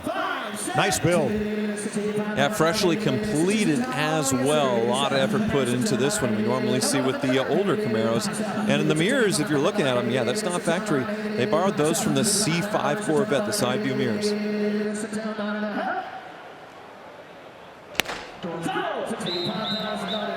$65,000 to the gentleman up in the skybox for a 1979 Camaro Z28 Custom. Beautiful day here in Scottsdale, Arizona. Temperature in the low 80s, everything you could ask for, because we got some great cars out in that Arizona sunshine. Those are the ones lining up. It'll be up on the block very soon. And well, you got a Mercedes off to the side, this classic Bel Air right there. Oh, it's a great time to be here in Arizona, and a great time to be inside where they're selling the cars, like this 1970 Plymouth Barracuda Custom. Well, it's said to be a 70, but it wears the taillights, taillight panel, the front end, and the grille from a later Barracuda. The side stripes are what was used on Dan Gurney's Trans Am cars in 1970, but there's a later small block Hemi under the hood and a 4-speed automatic. So a lot of freelancing here in this Barracuda Custom. Yeah, and I think that's what it's all about. As we often mention, you know, a custom is what somebody wants to make it to be, and then you have to hope 2 other people like the same idea and want to bid on it, and that one just went up to $55,000. Let's check in with April Rose. Hey, Rick, I'm in the staging lane. This is where the party is at, and check this out, 1957 Nomad, last of the Chevy Tri-5s. You got your V right here for the call out for that V8. I love it in gold with a matching grille. Chevy bow tie up front, lots of chrome, chromed for days. You got small Dagmars up there, and check this out, there's little vents right above the light to get air into the cabin. Come on back. You got your knockoff style wire wheels, fuel injection call out on this side. I love the look of these Nomads. She is super laser straight, no imperfections. You know, everything pops out in black. I see nothing wrong. And in 57, you know that's the year because this tail fin shaped like a 7, easy to see. Now this one's got a little bit of a secret under the hood. You got a sweet LT4 V8, but it's the older version you would see in the C4 Grand Sport. And Rick, she's coming your way. Yeah, I look forward to it. Absolutely love that Nomad style. Great looking, you know, you call it a wagon, but really it's so much more than that. 1974 Ford Bronco Custom up on the block right now. Yeah, nicely done Bronco here in grabber blue with brown, either vinyl or leather interior. This one has been treated to a 302 V8 with a Phytec electronic fuel injection conversion and a complete Willwood braking system from master cylinder all the way to the front and rear discs. Alloy wheels, not the ones it was born with. These are Method wheels with the bead locks all the way around. Big BF Goodrich off-road radial TA, all-terrain TA, let's say mud-terrain TA tires on this one. The windshield does still fold down. The hardtop is removable. There is a roll cage inside. Very nice build in grabber blue. Yeah, definitely built to go off-road. The question is whether somebody's going to buy it and go off-road, because once again, this is almost too nicely done. But the great thing is you have the option. You know, if you want to buy it and go out and have some fun, you absolutely can do that. And I think that's exactly what you really want to do.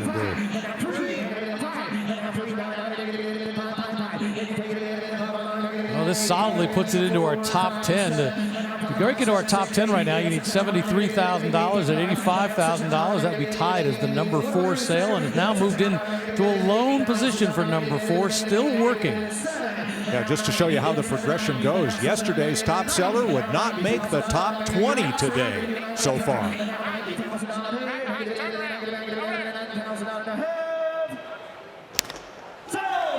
Hammers down. You saw the bidder assistant urging him on. Come on, come on. Help my guy. $87,000 for that 1974 Ford Bronco Custom with that factory rebuilt 302 cubic inches. Gotta love a Chevy Cameo, and that's exactly what we've got. And this one is special. It's a 1955 Cameo Custom pickup. Well, we talked about the evolution of pickups as personal expression machines, and check that contrasting color ivory panels down the side of the add-on to the bed to give it more style, and a two-tone much like the Chevy cars. Up front, egg crate style grille and a lot of chrome. Most of these wore ivory painted, ivory colored grille and bumpers, and here is a Corvette LS1 V8 under the hood of this one. Power brakes added, and I like that they've added a dual braking system here, much like on modern cars. The suspension, look at those A-arms, top and bottom. Power steering. Is that wow, just a complete replacement subframe. And a lot of work has gone into this one. US mags, much larger than this was born with. Disc brakes, front and rear. All the style of the Cameo, and even the Impala or Corvette crossed flags there at the tail on this one. Yeah, the Cameo was all about taking away the old step side style and making it that, what we now consider the fleet side look, but the Cameo was the one that really made it possible.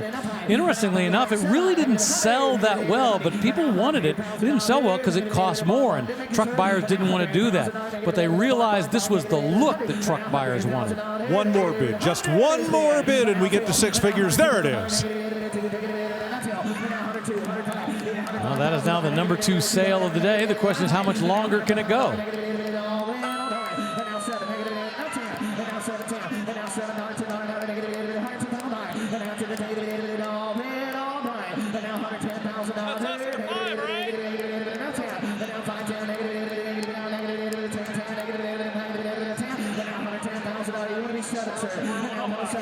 Really a battle of wills for the bidders out there. What are they willing to do?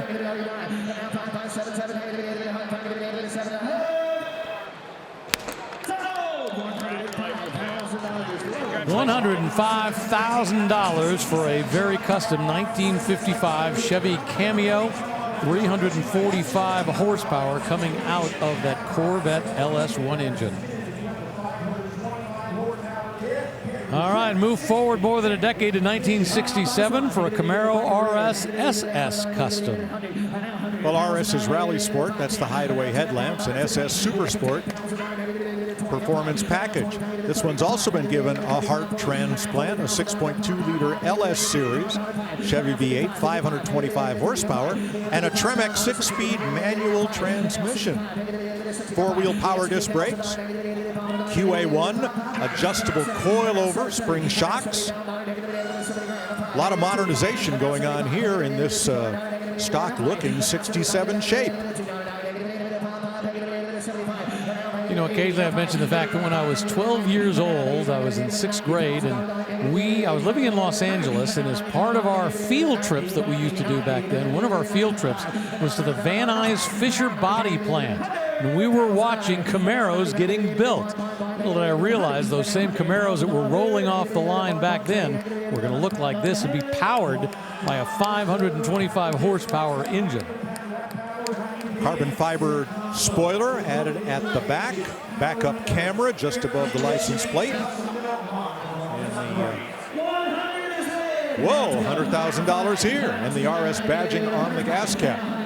Black outside, red inside. That is not a 1967 console. That's from a much later Camaro, but it includes the gauge package that it could have come with then, not in 67.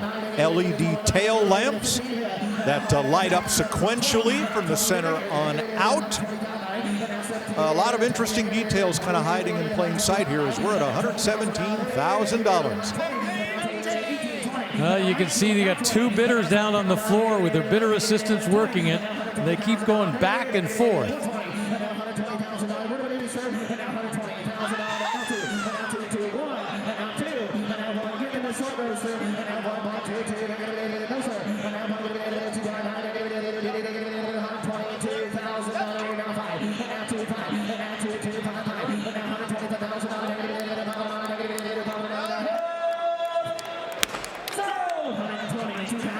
Well, that couple there, they kept talking about it. They obviously wanted it. She kept urging him on, and away they go. They just pulled themselves a winner on that 1967 Camaro RS SS Custom. They bought it for $122,000. Remember, they'll pay a 10% buyer's premium on top of that. Now we got a 1958 Corvette convertible. Very interesting styling here. The first year for the quad headlights and the last year pretty much for Harley Earl's influence on the Corvette. He was the longtime chief of GM styling. So this got chrome bezels, which disappeared for 1960. The washboard hood, which was a 1958 styling touch only. And the chrome-plated tusks on the trunk were also 1958 only. You're going to pay about $2 grand for a pair of these in the market right now. But this beautiful yellow paint, black interior, and of course a small block engine. Dual 4-barrel carburetors. That was the big dog in 1958. 4-speed manual transmission. 3-year frame-off nut and bolt restoration. 9,000 Corvettes produced in 1958, but Panama yellow like this one, less than 200 built.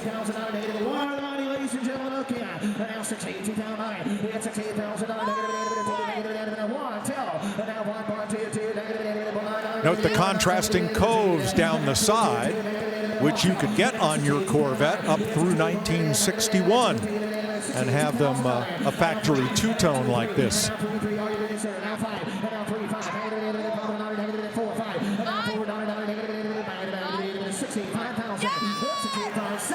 I'm a little surprised, Rick. I really thought the number on this would be much higher.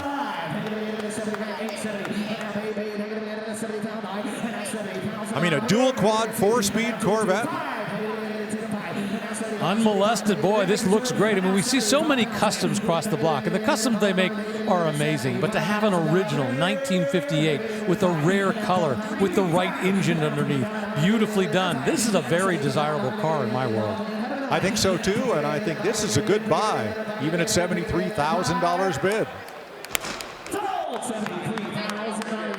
There it goes, $73,000 for that 58 Corvette Panama yellow. All right, remember when that 67 Camaro sold a moment ago for $122,000? The bidding was so furious that when the auctioneer hammered it sold, yeah, he lost the hammer. It flew back and it hit him in the shoulder. I think he's okay. Coming up, we got a 1970 Chevelle, an SS 396.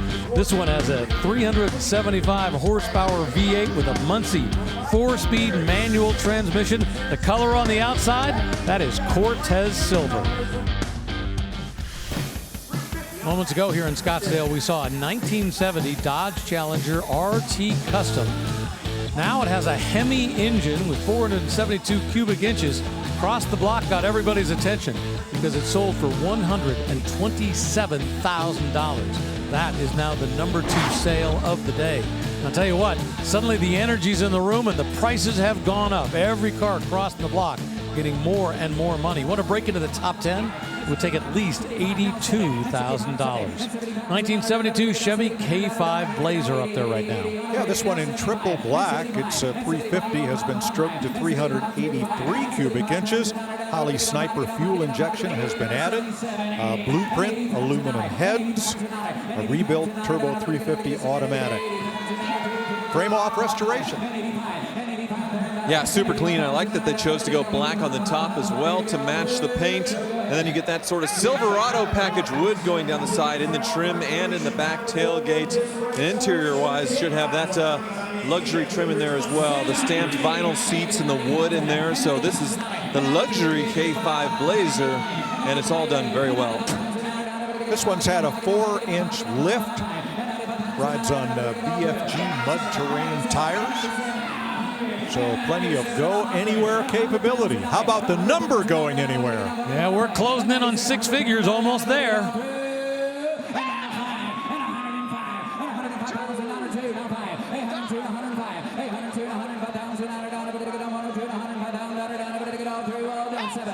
Our first 6-figure Blazer. Wow. First one today.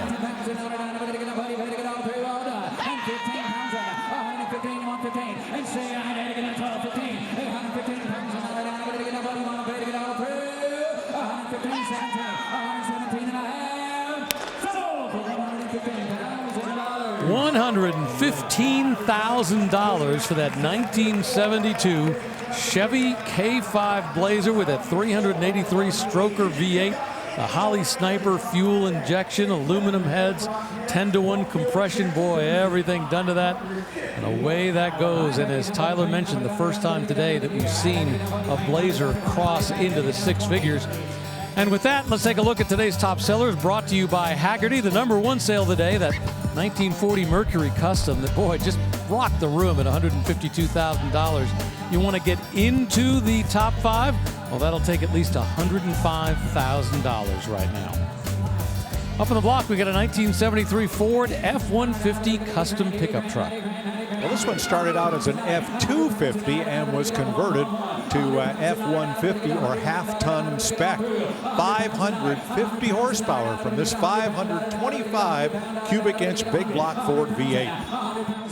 Yeah, very unusual cab and bed configuration that we see across the block. Mostly you see a regular cab short bed. So this one, the extended cab that we started to see in the 1960s or late 60s, early 70s with Ford. So you do have, I believe, a very small bench seat there in the back and a good sized bed. This one lowered just right. I like it.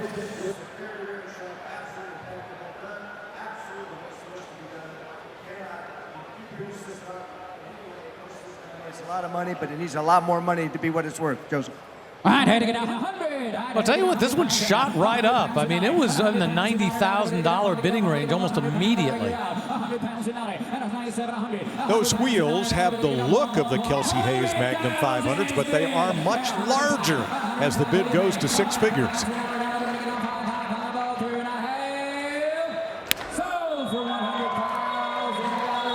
Well, that guy up in the skybox is thrilled. Hugs all the way around, especially for the bidder assistant who helped communicate to the auctioneer so everybody knew what his bid was. That guy wants to shake everybody's hand up there.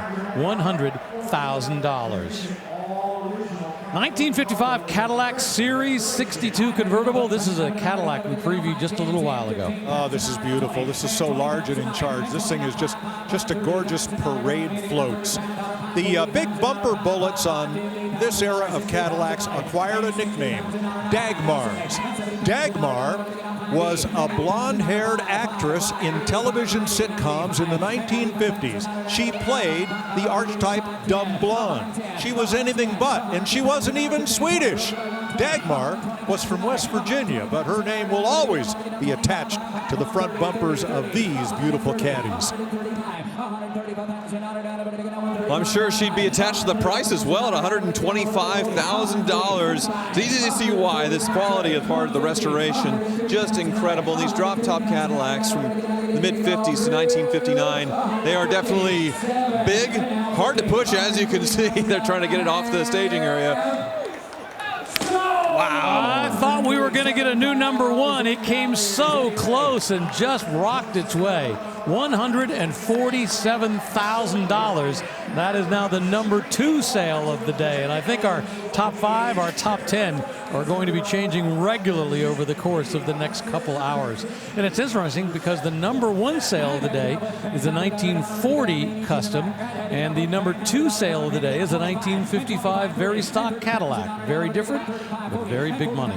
Up on the block now, this 1957 Chevy Nomad. This is the one I believe that April Rose previewed just a little while ago. Well, you got to love the Nomad. Chevrolet created a whole new market for 2-door station wagons with the Nomad beginning in 1955. You're seeing the Corvette V8 that's been transplanted into this one. So most station wagons had 4 doors, and they had doors with frames around the window.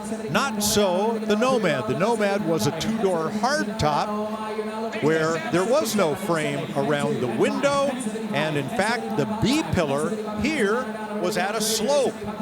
The roof had reliefs in it, and it was styled all the way around, all the way to the tusks on the tailgate. The 2-door Nomad was produced in 1955, 6, and 7, but the name lived on in Chevy's top-of-the-line station wagon through 1961. And April pointed out the unusual engine choice with this one, the LT4, but the older one they had for 1 year in the C4 Corvette, say in the Grand Sport. Of course, 1997 got the all-new C5 with the LS engine. So an unusual choice under the hood, sort of the older performance small block Chevy. It does look really nice under there.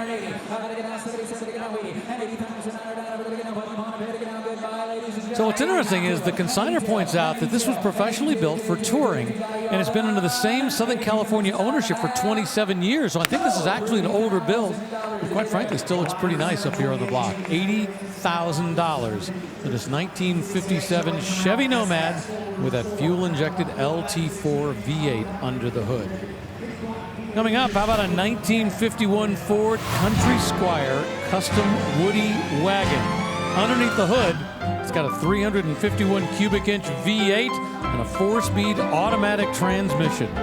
We'll see this very soon.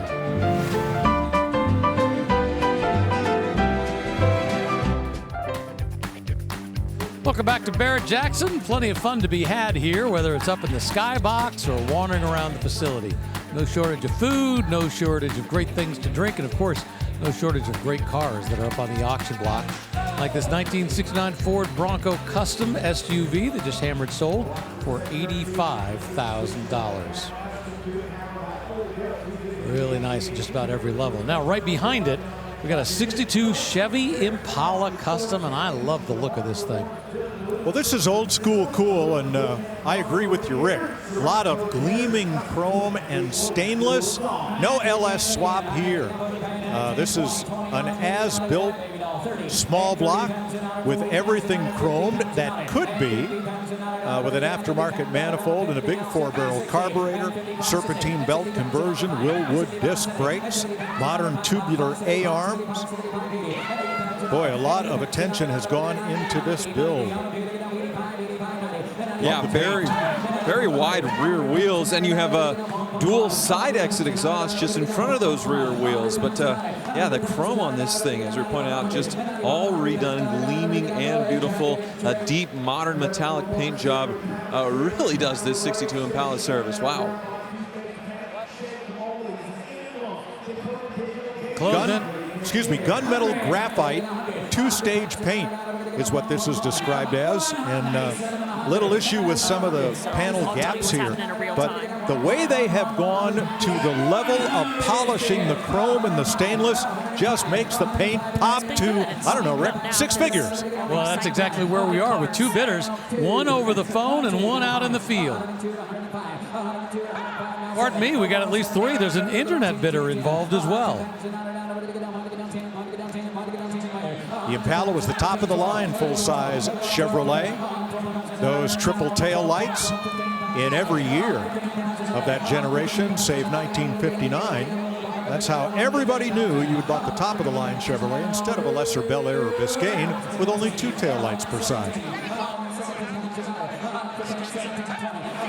Now the hammer was up, and Then one more bid came in, and the bidder assistant working 2 different people down on the floor. Those shark fin antennas, those are factory. One of them is connected to the radio. The other one is there for symmetry.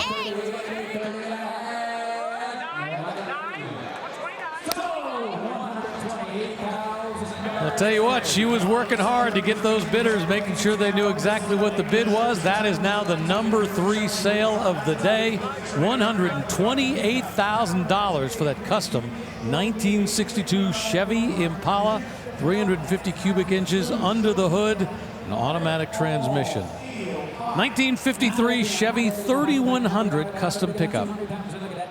Boy, this is a beauty. A 383 stroker with a big belt-driven supercharger and dual 4-barrel carburetors. Can't even imagine how many horsepower that puts out. This gorgeous orange looks like a base coat, clear coat, and the paint preparation on this is just far beyond what you normally see on a pickup. Note that the grille and the bumper have all been chromed. Those would have been like a light ivory paint from the factory way back when, 2-piece windshield as it was born. But I believe, Tyler, don't you think this one's had a chop top? Not aggressively so to where it's, ridiculous to drive, but just subtle enough to look really cool, I think. Yeah, 2 or 3 inches or so. And you can look and see to drop the body down, they also accommodated it with the bed and the wider rear wheels, giving it this hump to get that right stance. Well, let's take a look at the chassis cam, see what it looks like underneath as it rolls across.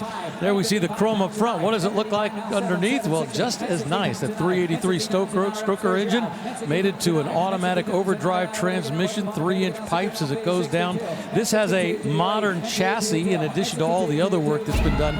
Painted, boy, everything looks brand new underneath. Now here's something they did in '53 that is making a comeback. The name of the brand is embossed in the tailgate.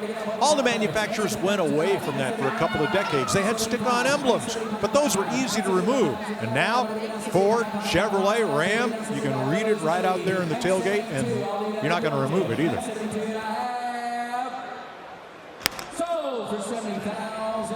$70,000. By the way, Mike, I saw somebody making furniture out of tailgates with the embossed names on them. They look awesome. Little benches to put in your yard. Really, really nice. Love the chop top on this thing. That almost looks like Hugger Orange as it rolls away. 2016 Porsche Panamera Turbo S. Oh my gosh, a 4-door Porsche. Now you talk about heresy for those who grew up on the 356s and 911s, but it was vehicles like this, the Cayenne and the Macan, that saved the company, made it what it is today. We had one of the first generation Panameras like this, and the only downside of driving this was huge blind spots on the left rear and right rear for the driver. You had to be real careful with your lane changes, but with this one, with the Turbo S, didn't have to be that careful because who was going to keep up with you? I just bought one, a 2010 4S, for only $7,500 because in the back rear, they backed into something and bopped it. Exactly as you say, the visibility a little tough, but the performance pretty amazing on these. So tomorrow we have William Shatner's Panamera Turbo selling, and this one was parked next to it. This one is a higher trim, being the Turbo S, and one really cool option I see with those yellow brake calipers is the carbon ceramic brakes. So you get all the Porsche performance that you would want, say, from a 911, but you get a practical back seat, you get a PDK dual clutch transmission, and a lot of horsepower with that twin turbo V8.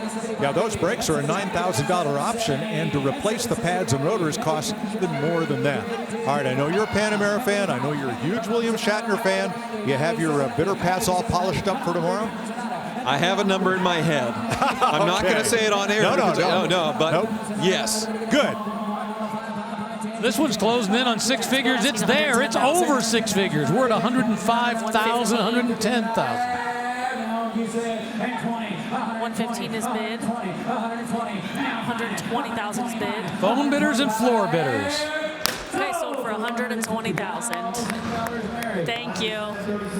Looks like a win over the phone. We don't know where, but it's going to go to a nice home. $120,000 for a 2016 Porsche Panamera Turbo S exclusive. I think maybe it was sold on the floor, so maybe the folks here actually came away the winner.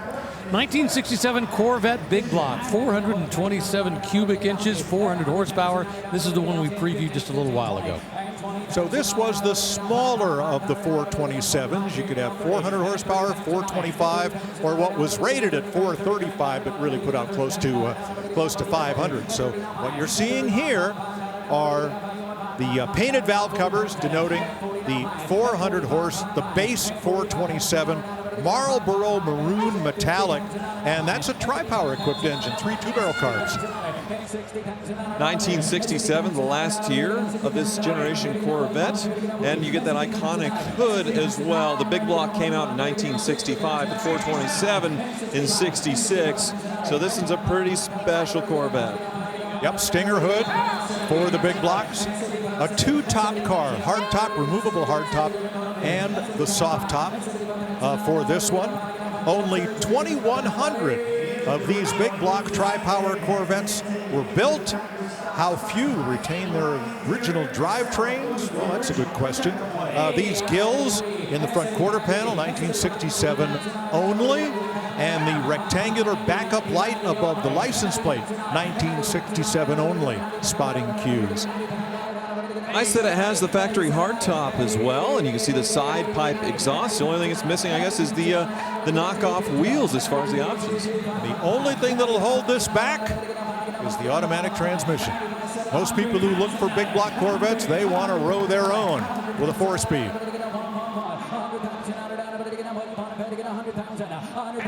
Yeah, you can see that automatic inside along with the vertical stacked radio. Very stock looking in there. Almost made it to 6 figures, not quite, but $98,000 will take that Big Block Corvette to a new home. All right, now that's a Corvette. Elsewhere in the Chevy world, Chevelles are commanding big money. And Craig Jackson, Tyler Hoover, and April Rose have a preview of one we'll see tomorrow.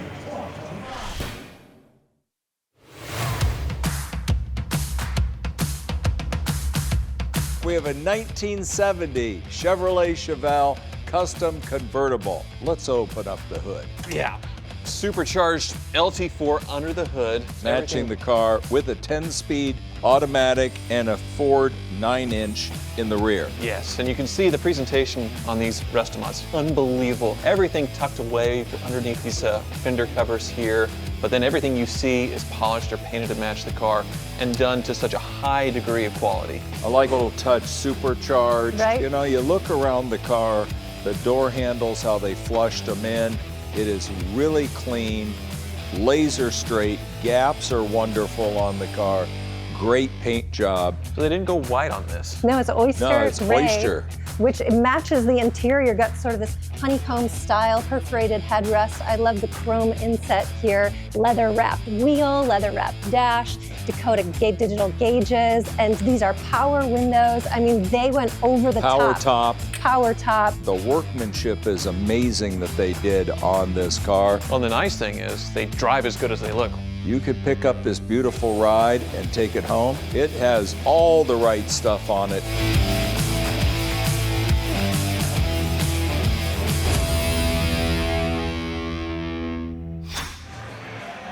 An amazing Chevelle that you'll see crossing the block tomorrow. And in fact, tomorrow, all those cars that you see up front, the Ford GTs, the Super Snakes, the GT500s, those are all crossing the block, and we'll see those.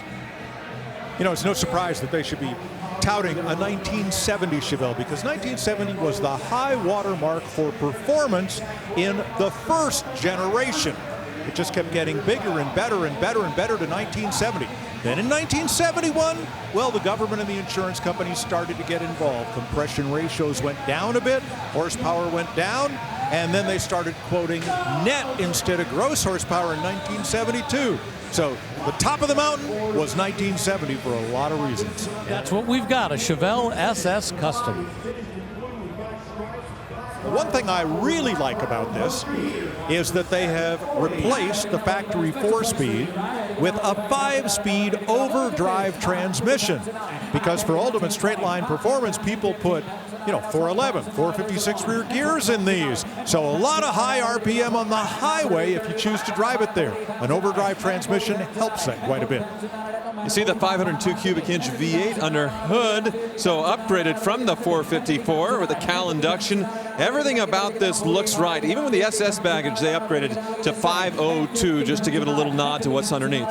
Well, that puts a wrap on our first 3 hours of coverage today here in Scottsdale, but we're just getting warmed up.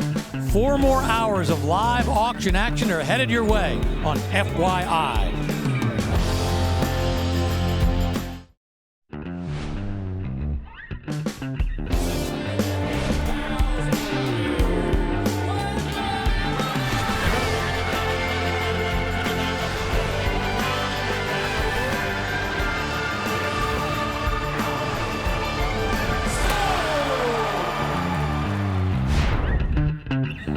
Welcome to Barrett-Jackson, the world's greatest collector car auctions. It is always amazing to visit Scottsdale, but it's even better when you're surrounded by more than 600 beautiful vehicles.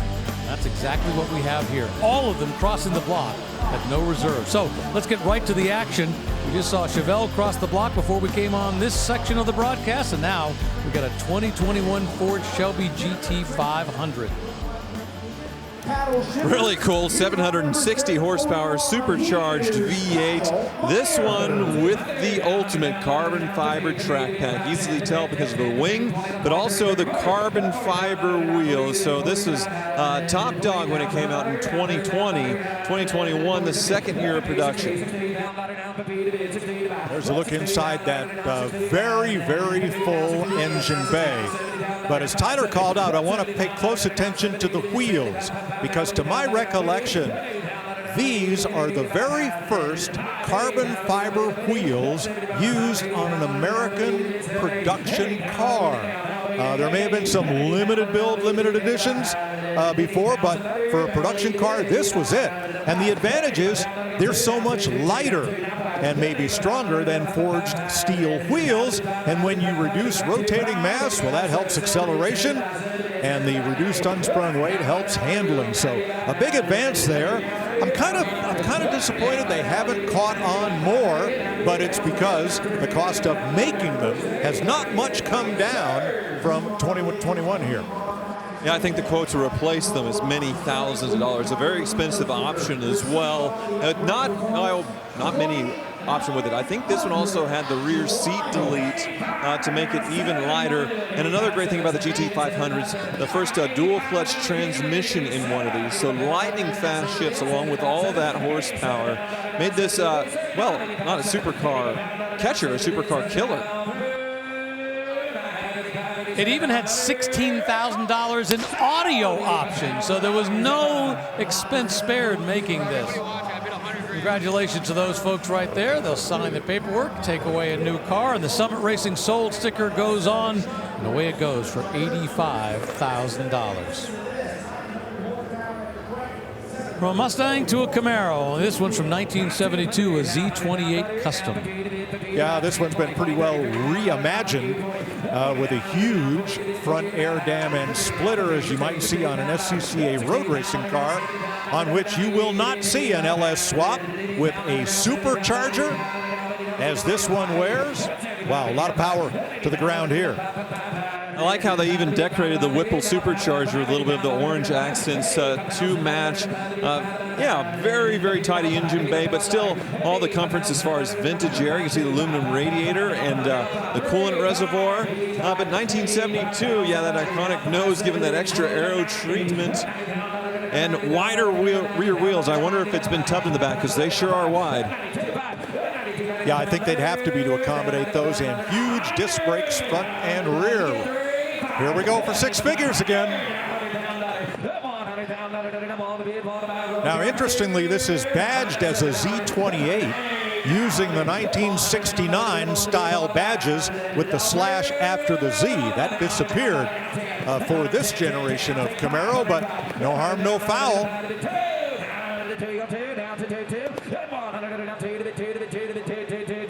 Yeah, I like the blacked out chrome in the window trim and the bumpers. They still did it in the sides here a little bit, but all that blacked out. And then the cowl hood has these little cutouts to where you have a little window in to see that dressed up supercharger.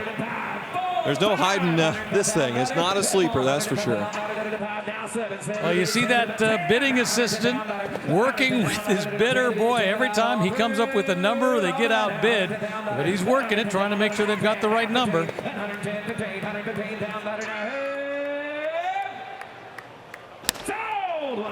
And they got it. Congratulations. $110,000 for that 1972 Camaro Z28 Custom. Yeah, they call it a Resto Mod, but it's all custom in my book. It looks completely different as it rolls away from the block. All right, let's dial the clock all the way back to 1933, but this one is a custom topless Ford Roadster. Well, 33 for the body shape, but certainly a lot has been done here to change that single-piece windshield. Great slope to this beautiful grille. You can be forgiven if you think it looks like a Plymouth Prowler because that copied this. Look at that beautiful A-arm upper and lower suspension, inboard springs and shocks. The American Racing tribute to the Hallobrand kidney bean wheel, and beautiful gleaming candy apple deep red paint. Now, no digital gauges here. Look at this very cool dash with analog gauges and a bespoke center console. White upholstery. Wow. Yeah, get this, Mike. The consignor reports 1,500 labor hours and $340,000 invested into this thing. Holy smokes. And they chose a Ford engine, not a 350 Chevy like we're seeing in so many of the Ford hot rods here. 347 cubic inch stroker from Blueprint, 425 horsepower. You know, I can see it, Tyler. I can see evidence of high five or maybe low six figures in the body prep and paint alone for this. Yeah, plenty of horsepower, 425 horsepower, but the question is how do you make it connect up? Not a really heavy vehicle, so getting those big tires to actually grab the asphalt. And that bidder right there, we saw him a little bit earlier today as he was bidding on a car. And technically this is very interesting. Independent rear suspension, manual transmission. Wow. Now that gentleman was urging the auctioneer to hammer its sold, and that's exactly what happened. $70,000 for a 33 Topless Roadster. Coming up, how about a 1957 Chevy Bel Air? This one's got that 283 cubic inch V8, that Powerglide 2-speed transmission. Boy, it's been restored with a lot of new old stock parts. We'll see it before too long.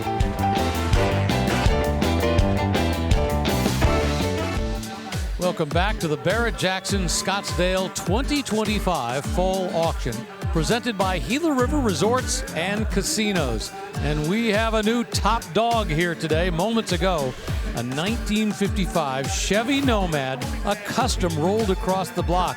350 cubic inches, 350 horsepower, all the smooth bumpers, all that work sold for $167,000.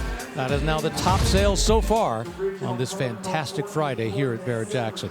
Right now we got a 1970 Chevelle SS 396 L78. Well, the L78 was the 375 horsepower engine. This one made it to a close ratio 4-speed manual transmission.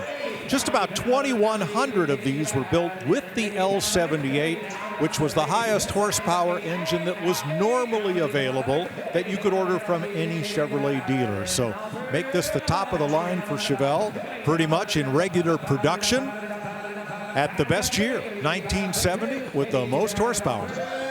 Now we've seen a lot of custom Chevelles today, but finally here's one that is stock and how it was born in that special configuration. Manual transmission, the cowl induction hood, the rally stripes, and all redone beautifully. All that work, $82,000 for a 1970 Chevelle SS 396 with that L78 engine. A little while ago, we previewed this 1951 Ford Country Squire Custom Woody, and it's up on the block right now. You know, this styling cycle began in 1949. It was the first all-new post-war Ford.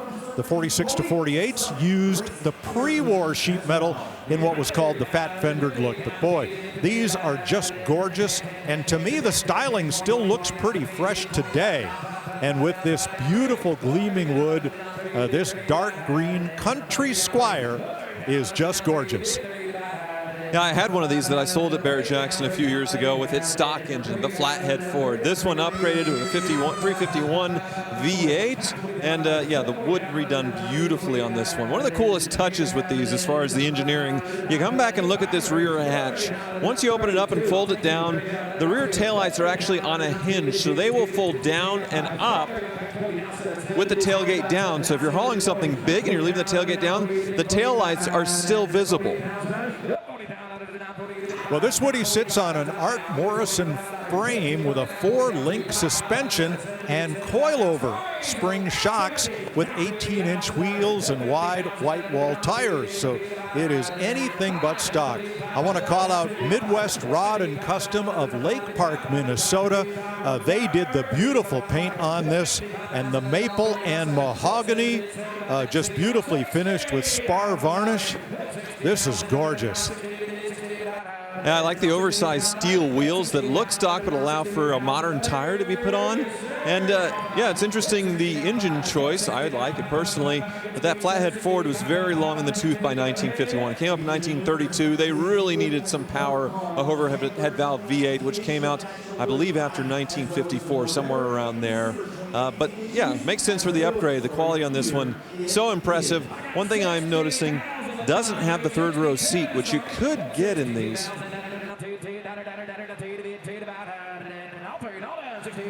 Yeah, Mike, you mentioned the fact that the styling had changed for 1949, and you know, the same thing happened with Chevrolet as well. Ford managed to beat them to the market in 1949, but the styling on the 1949, this generation of Ford, this 1951, just a little smoother down the sides than the Chevys were from that same era.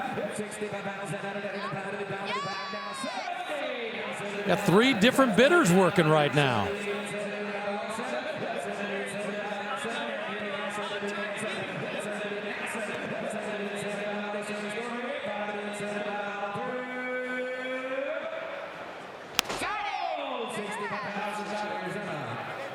Congratulations, up on the block, $65,000. And I think that's a pretty good price for that 1951 Country Squire, the custom Woody wagon. All right, let's go outside and just take a quick peek in McGuire's staging lanes to see what kind of automotive excitement we have coming up in just a little bit. We got some Chevelles lined up. We've got some modern machinery on the other side. As I've mentioned, that's your last chance. If you're thinking about buying a car, it's your last chance to come up and look at it. And you can also talk to the drivers. A lot of times it's a Barrett-Jackson driver and ask, you know, how does it start? How does it stop? Get a little more information if you're looking at buying the car. Now we got a 1972 El Camino, but this one is very different. Yeah, let's have a look under hood to see what lies beneath, because surprise, it's not an El Camino. It's an EV Camino. This one is all electric powered on a 1972 body and chassis. Last year for this styling cycle. I like what they've done here. 650 pounds of torque at 9,000 RPM. And the power goes to the rear differential through a Torque Trends torque box. 2 Thunderstruck 3.3 kilowatt onboard units give this an estimated range of 150 miles. Mustang 2 front end, 92 Ford Thunderbird rear end, QA1 coilovers, Willwood disc brakes. So 2 battery chargers because of 2 sets of batteries, which is interesting. With the truck bed, I suppose you could use it. So you have a bank of batteries here, and there were a bank of batteries in the front, sort of pushed forward around where the radiator is to balance things out. So pretty well thought out. You can still use the truck bed somewhat, and you have a bit more range. So General Motors now, they have taken to modify their logo with a little blue up at the front, and that has also been done here. And there is the EV Camino text to kind of spell out and give you a hint at what this has become. Well, there are some companies that are starting to make crate electric motors that are designed to match up to existing running gear. So the idea of electrifying a classic car is going to get a little easier. Now, it gets more complicated with the batteries and everything else, but the idea of putting an electric motor, at least from a construction perspective, has gotten easier now. Yeah, it's easy with the, say, Porsches or Volkswagens where they made up to the transmission themselves, so it's just putting power to the stock transmission. This one is not that. It has, I believe, a dual motor setup, so 2 electric motors in the back for each wheel, so much more like a traditional EV we see today, like a Tesla, if you will. Currently sitting at $35,000. Once again, it's they call it the El Camino EV, but on the side, well, should we call it the EV Camino?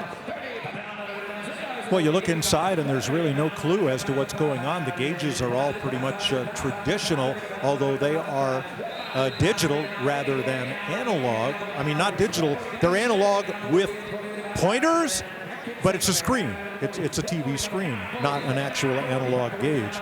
Real interesting build here. So, be the first on your block. Be the only one on your block for quite some time to have an EV Camino. The only one in your city, the only one in your state. Probably $39,000 for that 1972 Chevy EV Camino, we'll call it, the El Camino electric version. A little while ago, we previewed this 1957 Chevy Bel Air, and it is now shown up center stage. Boy, I like that this wears the original yellow plates from 1956 and 7, at least on the front end of this. So the Bel Air, you got the Chevrolet script and the grill mesh in gold. Just part of the call out that you had bought the top of the line Chevrolet. The whole passenger side of this engine bay is eaten up with air conditioning as far as the unit to add vintage air, which in Arizona you would definitely want, but otherwise looking very stock under the hood as far as no upgraded cooling as far as a radiator goes or that kind of stuff. But yeah, very beautiful color combo here with the two-tone sort of turquoise and the robin egg on top. Yeah, these are factory colors. Larkspur blue is the metallic blue of the body.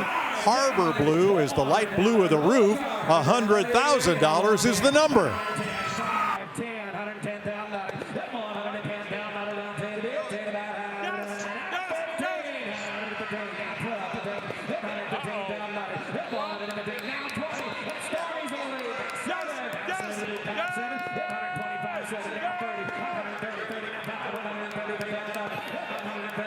Plenty of bidders in the room that like the air conditionings too.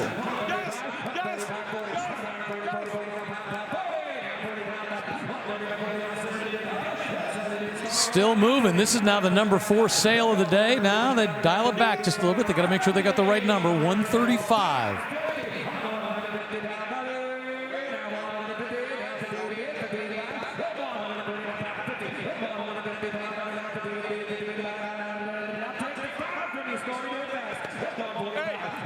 Consigner points out this was restored with a lot of what are called new old stock parts. Parts that were saved from the 1950s, never used, and now put on this car.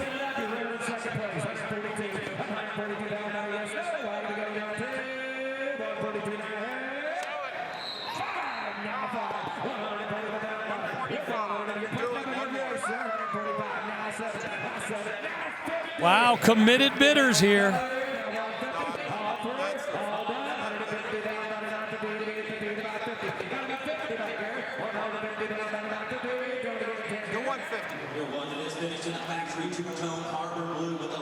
I think the auctioneer needed to take a breath.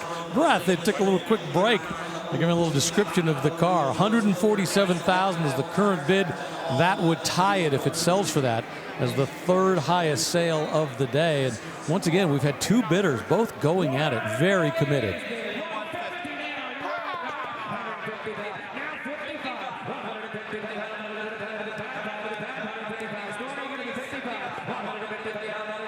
I see a lot of what Rick's talking about with the new old stock parts, like the hubcaps.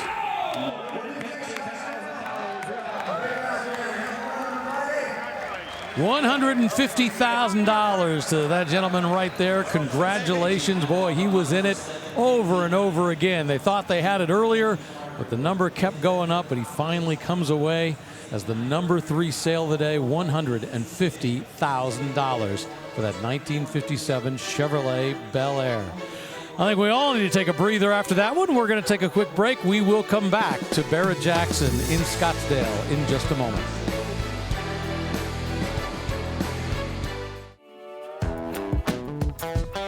Let's take a look at what's about to cross the block with our Meguiar's on deck cam, and it's that 1970 Chevelle SS 396 factory 4-speed, cranberry red, black stripes, getting its last little bit of polish. We'll see it up on the block in just a moment. Right now, though, we got a 1969 Mercedes-Benz 280 SL. Beautiful 2.8 liter 6-cylinder engine. 4-speed automatic transmission. This is a single overhead cam 6. It's fed by Kugelfischer fuel injection. Pretty much as born. I see evidence of some transistor ignition type parts here. Power brakes. So maintained, but let's say not restored under hood. White with cognac leather and a tobacco brown top and the Pagoda hardtop. Yeah, I saw this one had air conditioning added, and it's probably the coolest German name for air conditioning ever, Coolmeister, which they added into these. Looks like bunt wheels, 14-inch from the next generation SL, so upgraded there. The Nardi steering wheel, a pretty common modification. But yeah, this one's sort of an older driver, but still, yeah, these are very special. The 280 SL's biggest performing engine they had in this body. I see evidence of a repaint on some of the panels in the original white, but this is a car that presents well for it having more miles than the odometer could carry with that 5-digit Odo. And away it goes, $63,000 for a 1969 Mercedes-Benz 280 SL. That's 6-cylinder engine, rebuilt 4-speed automatic transmission. A little while ago, we previewed this 70 Chevelle, and now it's up on the block. Beautiful in cranberry red with the cowl induction hood. The 350 horse version of the 396. This one has been treated to what looks like a Torker manifold and some Moroso chrome valve covers. 4-speed manual transmission as built. Well, if you can't find a 1970 Chevelle that you like at Barrett-Jackson today, you're just way too picky, because there's absolutely everything, color-wise, selection-wise, custom, stock, and this one, yeah, a great spec of 1970. Looks like an air conditioning option on this one as well, maybe from the factory, the cowl induction hood, and the manual transmission. I think this would be my pick of the day personally. Yeah, most of these high-performance Chevy engines of the day, if they had hydraulic lifters and a somewhat mild cam, you could get air conditioning with them. But when you got to the Z28 and the really high-performance engines with the solid lifter cams with a lot of overlap, not enough manifold vacuum and air conditioning was not a permitted option. This one has it.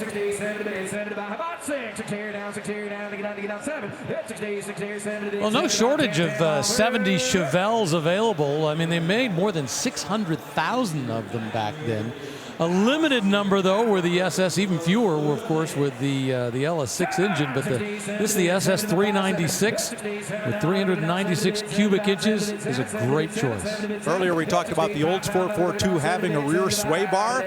This one has been treated to a rear sway bar. See they're working underneath the center section of the rear end, so handling improvement to be had there.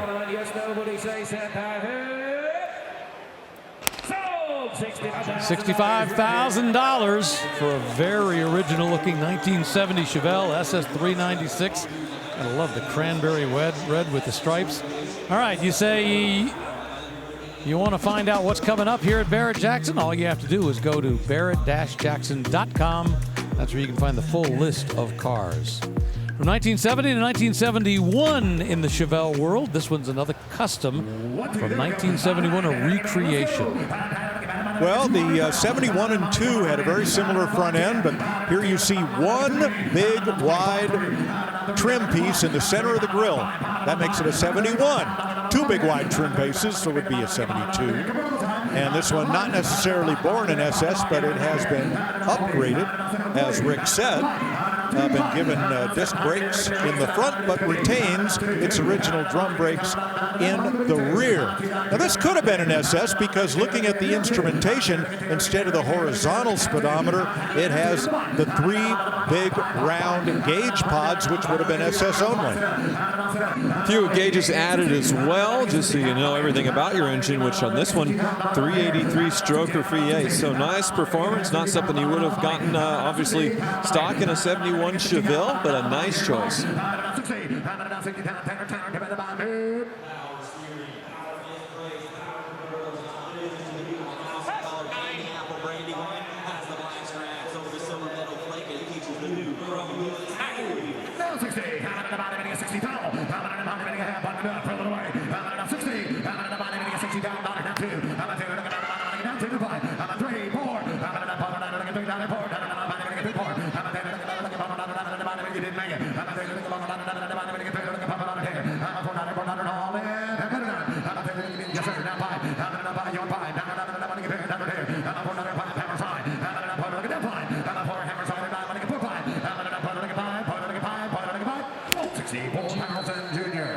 $64,000. The bidder's assistant, big little towel goes up in the air so everybody knows that he's the winner for that beautiful custom 1971 Chevelle.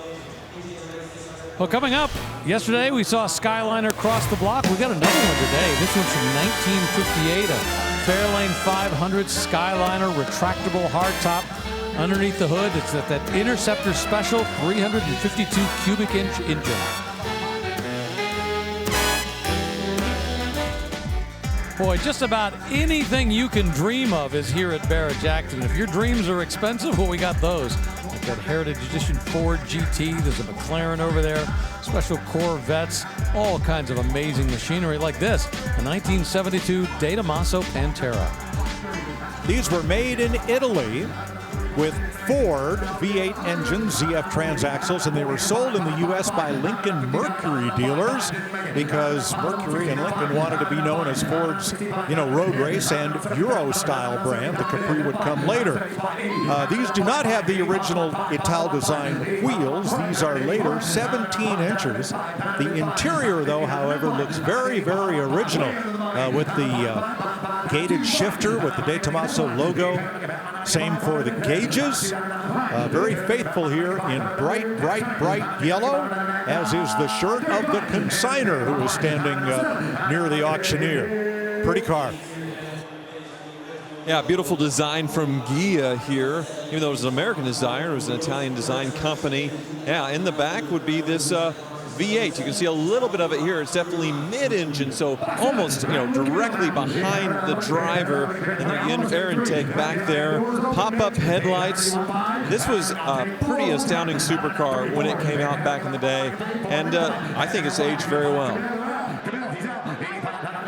I would agree. Now, the tail lights and the marker lights are shared with certain Fiats, but that's the way cars were done back in the 1970s. For a car of this limited production, it would have been impossibly expensive to design bespoke lights and gauges and things like that, so borrowed. But the shape is very distinctive to the Pantera. Look at those tiny blade bumpers. How little protection they must have provided, but they're just barely legal, as they say. The Pantera marriage really only lasted a few years, but boy, the Pantera continued to be built for a long, long time. I think that one sold $89,000 for that 1972 Pantera. Let's check in with April Rose. Rick, I'm in the pre-staging lanes. Beautiful weather here in Arizona, and beautiful cars like this one that caught my eye. 1933 Chevy 5-window custom. Beautiful steel body, but these fenders are fiberglass and they're sculpted. Gorgeous. I want you to take a look inside, though. They did a great job with this leather interior. Even got the 33 on the headrest, banjo-style wheel, updated gauges. Up here, you got your audio. I don't know what song you'd play. What, back from the 30s? That would be pretty neat. Now take a look. We're going even back, farther. I love the touch of the Chevy cross flags on the gas filler up here. And you also have some kind of perforation. I don't know if you could see that on camera, but you got the bow tie all throughout the trunk too, and the tail lights. Custom in there with the blue jewel, Chevy across, and also just a little touch of pinstriping. Now, the owner's had this for 20 years. He's done some work on it himself. He's definitely sad to see it go. What is it going to go for? Well, we're going to find out soon. April, I think you got to play ZZ Top on that thing. Sharp-dressed man. I can hear that all the way. 2021 Chevy Corvette, a Stingray up in the block right now. Well, let's see. It only took 50 years from the first concept sketches to the production of the actual mid-engine Corvette. And here it is. I think, and I'm probably alone in this opinion, that 20, 30 years from now, critics are going to consider this car to be overstyled because every little line has something else going on. It's a very busy styling proposition, but people that have them love them. You cannot beat it for the price when it comes to buying a truly spectacular mid-engine machine. You go for anything else that's the same quality, you're going to spend a lot more. 1969 Camaro Yenko recreation. All right, Don Yenko was a Chevy dealer outside Pittsburgh who was a world-class road racer. He modified Corvairs to be Yenko Stingers, and Yenko SC stood for Yenko Sports Car. Then, people that were buying Chevys, they wanted big engines, and Yenko SC became Yenko Supercar for Camaros and Chevelles and cars like this one. So this one isn't a real deal Yenko. It would be a big money car, multiple six figures. So the owner decided to build a tribute of that with the big block, the 427 and the stripes. But interesting, that is the same owner for over 50 years. So had it forever and decided to make it into the ultimate Camaro that you could get in 1969. Yenko, one of a number of dealers that had access to Chevrolet's corporate office program ordering system, or COPO, like Dana Chevrolet out west, Nicky Chevrolet in Chicago, Baldwin Motion Chevrolet on Long Island, and there were others. Wonder if this was owned by a TWA pilot, looking at the sticker in the rear window. Perhaps. But the Yenko Supercar, yeah, that's pretty much the top of the pyramid when it comes to 69 Camaros. Yeah, unfortunately, Don Yenko died in a plane crash, unfortunately. Still would love to have seen what he would have done as his career continued on in terms of building more supercars, because I have no doubt. And of course, Chevrolet has embraced Yenko to this day, building modern versions. Yeah, the Yenko dealership is no more, but someone acquired the rights to the name, and there are reproductions being built even on modern Camaros. $65,000 for a Yenko recreation from 1969. 427 cubic inches under the hood. Time for a 1976 Pontiac Firebird Trans Am, a 50th anniversary special edition.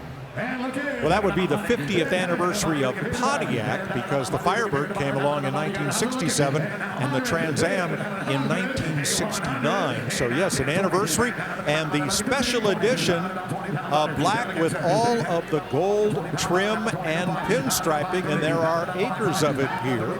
Not the only GM car to get this treatment. The Cosworth Vega looked similar from Ford. You could get the John Player Special Capri, and it seemed everybody had a black car with gold trim, but this was one of the most successful. 1976 was the year they actually used in the Smokey and the Bandit film. They updated the nose to make it look like the 77s, because at the time the film came out, that's what was going to be in showrooms. But they added the Burt Reynolds Smokey and the Bandit kind of style CB radio antenna. I do think this one has original paint on it that's showing quite a bit of patina. You can see the cracking on the roof, some chipping here and there, but still presents really well. Inside you see that gold engine turn finish there on the dash, the gold plated steering wheel, making it, yeah, a real deal special edition.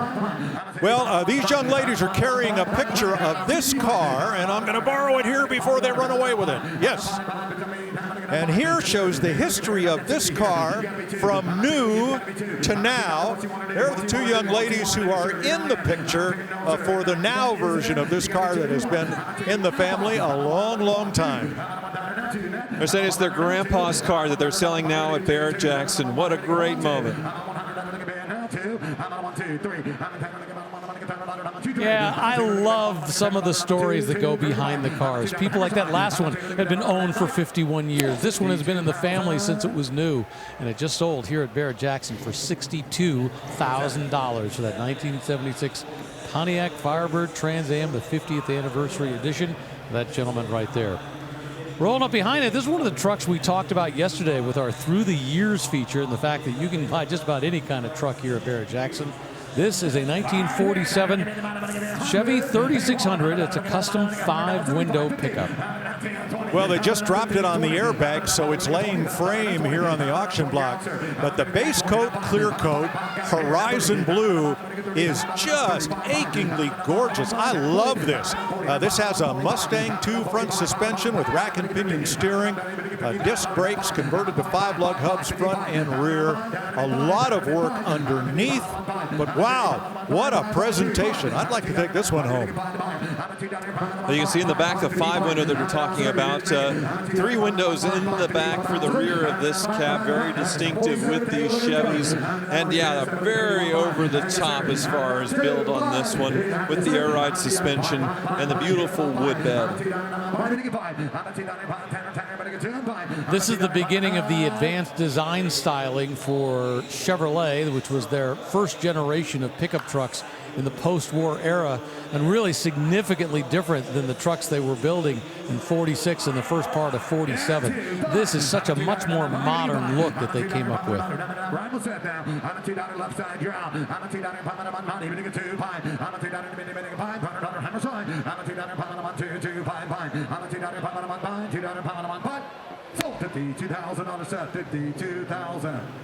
Beautiful truck just sold here at Barrett-Jackson for $52,000. That 1947 Chevy 3600 custom 5-window pickup. We'll be back.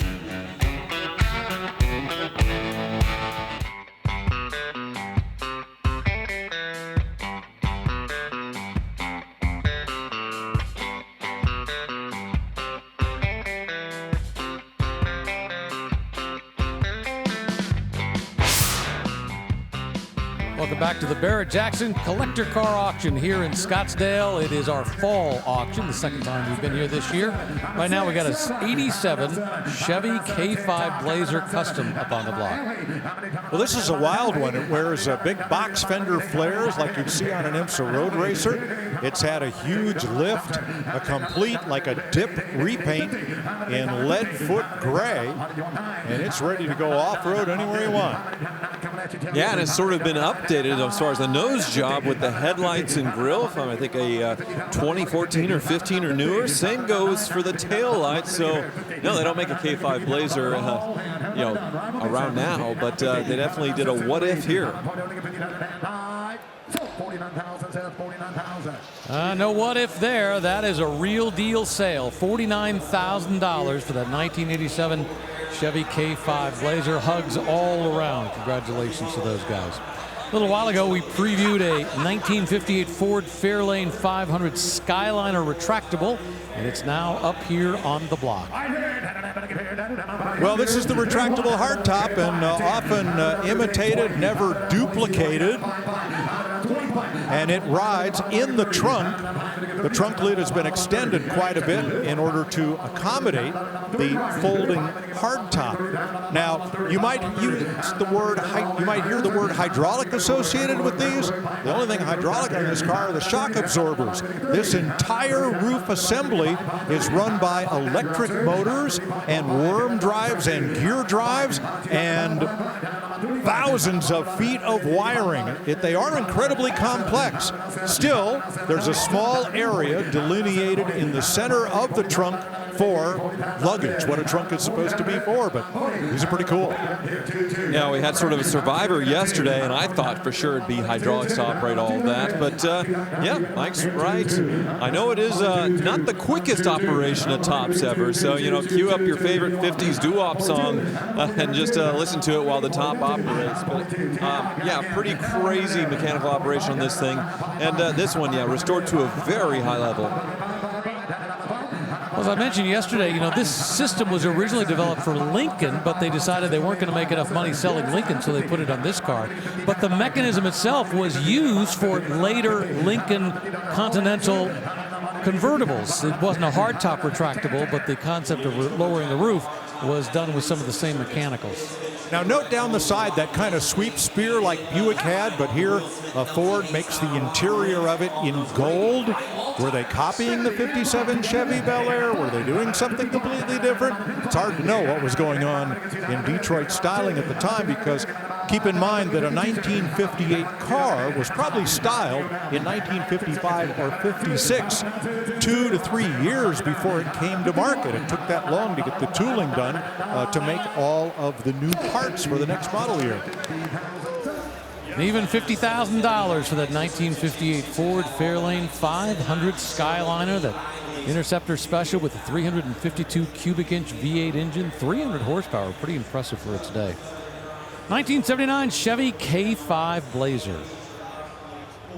Well, you won't have to worry about driving this one. This one's, well, the paint on this has kind of had a tough life.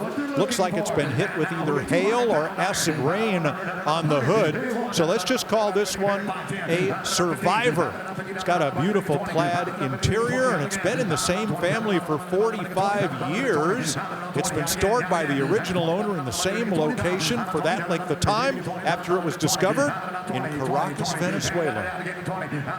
I've seen this before. I'm guessing it's going to be birds sitting in storage. They're up above the rafters. They eat something that's a bit acidic and then lay their droppings on the hood, and it takes out the paint, which was in storage for a really long time. Ooh, guano.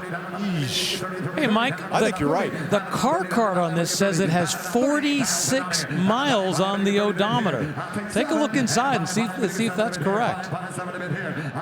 That is right. It is the real deal, and the interior does look brand new. So this was bought and just put away, but maybe not stored well. But hey, they're only original ones. Well, what a story that this must have to tell, that someone brought it, drove it from the dealership, and put it away. It's a 5-digit odometer, 0046 and 5/10. So that's it. The story supposedly is that the original owner worked, getting vehicle fleets for private and public companies, and he got this Blazer as part of the compensation in Venezuela, I guess, and it was parked and just left there until 2024 when it was finally pulled out. Wow, what a time capsule piece. Well, this could become a reference car for anybody who wanted to restore one to as original, because that's what this is.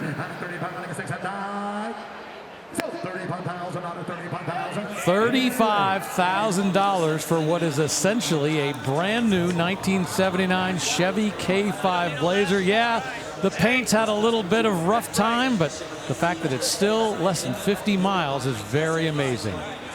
Well, the action's been pretty fast and furious here on Friday in Scottsdale. We still have a long way to go, so buckle up. Continue to ride along with us for the next 3 hours of Barrett-Jackson coverage here from Scottsdale.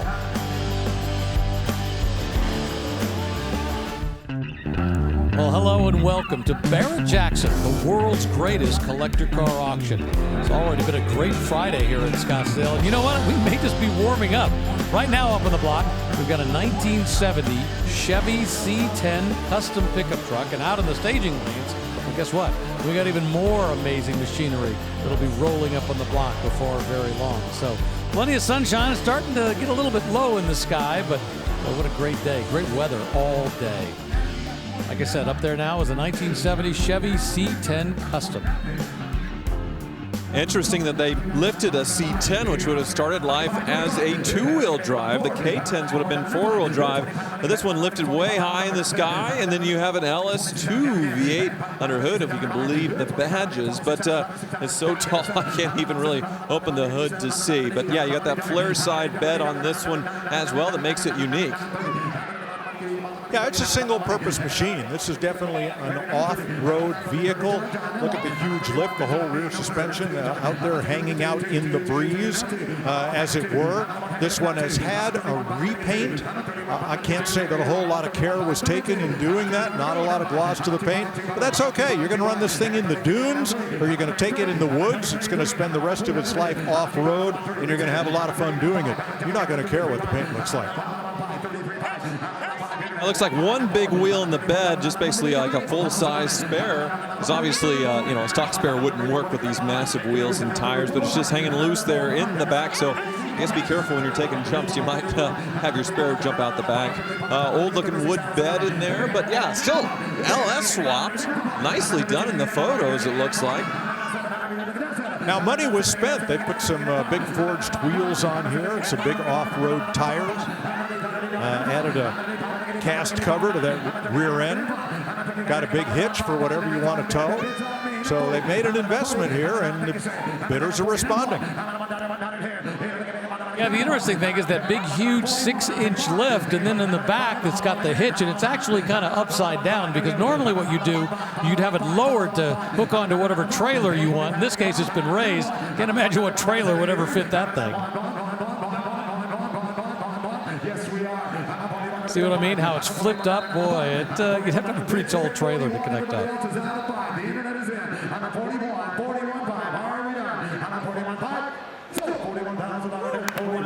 Looks like that one sold over the internet for $41,000. And with that, let's check in with April Rose.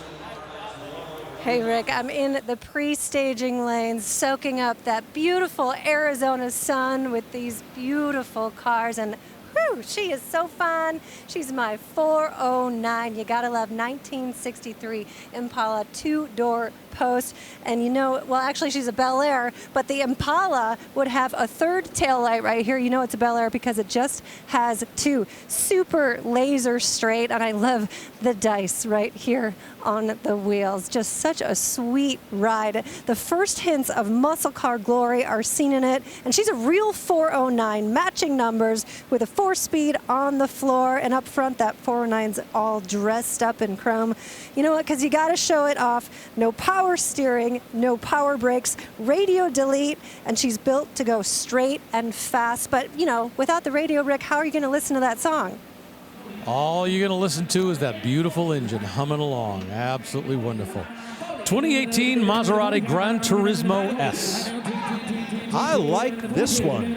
It comes out of Texas, according to the inspection sticker in the windshield, and it's a one-owner car with only 5,000 miles, but continually serviced at the local Maserati dealership. I sense a buy here. Yeah, we were talking about yesterday when we saw so many of these that they don't look all that different through the years. So a 2009 and a 2018, they don't look all that different from a 2023 or 2024. So you can really get an amazing value buying these things used. And yeah, this one, low mileage and that provenance there, definitely, yeah, a great buy at the current bid. The only danger to buying a car like this with low miles is how long did it sit in between adventures on the road, because seals and things dry up. But with the frequent maintenance, I wouldn't be afraid of this one, and I like the white over cognac. Great color combination with black carpet and headliner, black wheels, very sharp. A 450 horsepower Ferrari drive V8 on this one as well. So get that Ferrari engine, you get sort of 2+2 seating. Beautiful Pininfarina styling. There's a lot to like with Maserati, sort of the diet Ferrari. Well, there it goes to that gentleman right there, that 2018 Maserati Gran Turismo S. And the Summit Racing sold sticker goes on, and away it goes for $45,000. Once again, just 5,400 miles on the odometer. From a Maserati to a Bentley, in this case a 2010 Bentley Continental GT Speed, but this one has some custom touches to it. Yeah, we have a pretty wild body kit on this one. Sort of like a super sport, I would say, as far as, you know, the lower effect in the front, but quite a bit different there with the carbon fiber and the lighting there. I think, yeah, you have a front-facing camera right here in the grille. Totally different grills in the hood here. And then the wide body package here with the wider front fenders and in the rear as well. And it's sitting quite a bit lower. I don't know if I've seen a Bentley Continental GT customized like this before. And that's probably a good thing. Call me a purist, call me a fuddy-duddy, but I don't see the enhancement that this adds to what was a beautiful car. However, like the man said, there's one for every seat, and as long as there's two bidders, this consignor's going to do well right here. Now, what is factory is the spoiler that's deployed. A lot of people will permanently leave it up like this, so it might have been turned off, because when the car shuts down, that should go back down. You can see the taillights, they're blacked out, probably almost illegally so, and that carbon fiber continues into the rear diffuser in the bumper there, which integrates into the exhaust. So this is a pretty beefy body kit here. I imagine it cost a lot of money to put on this Bentley. Oh, they spent money to do this. Look at these forged aftermarket wheels, much larger in diameter and wider than was original to this Bentley, as we head for $50,000 here.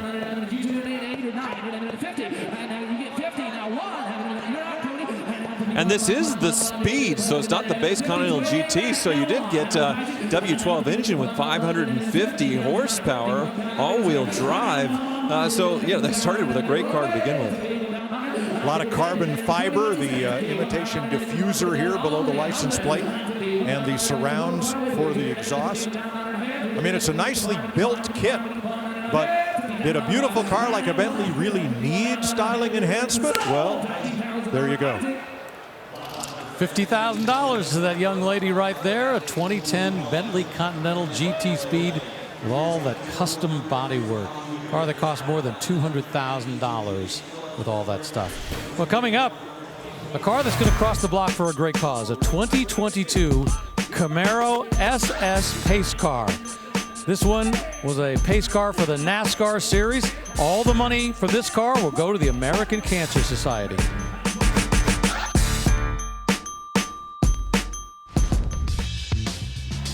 Welcome back to Barrett-Jackson. There's the salon area and a lot of the cars that will cross the block on Super Saturday. At Friday, here we've already had more than a dozen sales of six figures or more, topped by a Chevy Nomad custom wagon at $167,000. Here is a 1962 Chevy Corvette, 327, 340 horse, currently bid to $70,000. Yeah, the first, or the last year, I should say, of the first generation Corvette. So all the chrome gone and getting little hints of what was coming in the future. This one, the 327 V8, 1 year only in the first generation Corvette. $70,000 for that Corvette is, yes, the Bill Mitchell styling influence was felt there at General Motors. Well, here's a car that April previewed just a bit ago. This is a 1933 Chevrolet 5-window custom coupe with a Corvette engine. Yeah, very cool. I love the look of this 33, and it has a period, I guess, of a hot rod from the mid-2000s, Boyd Coddington wheels, which actually I met Boyd Coddington at Barrett-Jackson when I was in high school in 2005. Got his autograph, still have it in my Barrett-Jackson pamphlet. He died a few years later, but he's definitely a legend in the hot rodding world. Would have built something just like this, and yeah, 350 Corvette V8 under the hood with a automatic transmission and an S10 10-bolt rear end, what you would see in a lot of the hot rods of the day. Has a Mustang 2 front clip and front suspension. Epic Rod and Custom performed additional upgrades recently, including the Holly Sniper fuel injection system. Car's been in the same private collection for the last 10 years. Steel body, fiberglass fenders. Looks like a little Auga horn in the front underneath the driver's driver's side headlights. And inside, yeah, beautifully done as well with those center gauges. Integrated nicely what you would find in 1933. And looks like no rumble seat in this one, just a normal trunk, and looking pretty clean in there. There's a Corvette fuel filler in the center there. Pretty neat, I guess, to signify the Corvette engine in this Ford. You know, when we were kids, we called them Ooga horns because that's the noise they make. They were made by a company called Klaxon, K-L-A-X-O-N.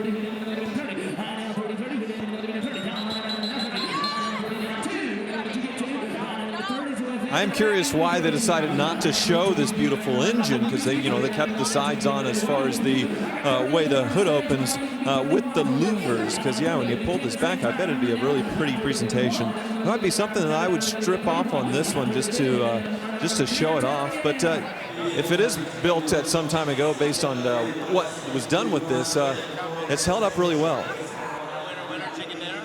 So the car is 93 years old. The bidder on the stage with Emma appears to be about 23 years old. Boy, you got to like that. Younger people getting into this hobby and enjoying and loving older cars. Now there's a bidder in the skybox too. He's got a little gray in his hair, and that's okay too. The bidder assistant there waves the big yellow terrible towel to get the auctioneer's attention. He walks away, and we could be done here at $30,500, which I think would be a great buy for a great hot rod. No, we're at 31, and he walks away. Somebody else is going to get it.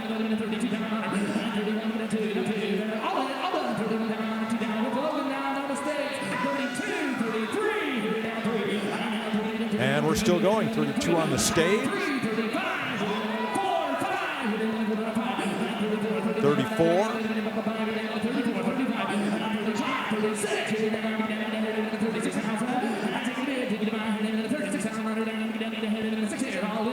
We're at 35, and I think we're still in you couldn't build it for that territory. And that's where it's hammer sold at $35,000 for that beautiful 33 Chevy 5-window.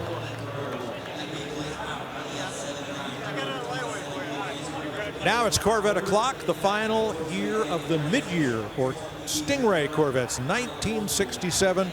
Here's a Marlboro Maroon 327, 350 horse Roadster.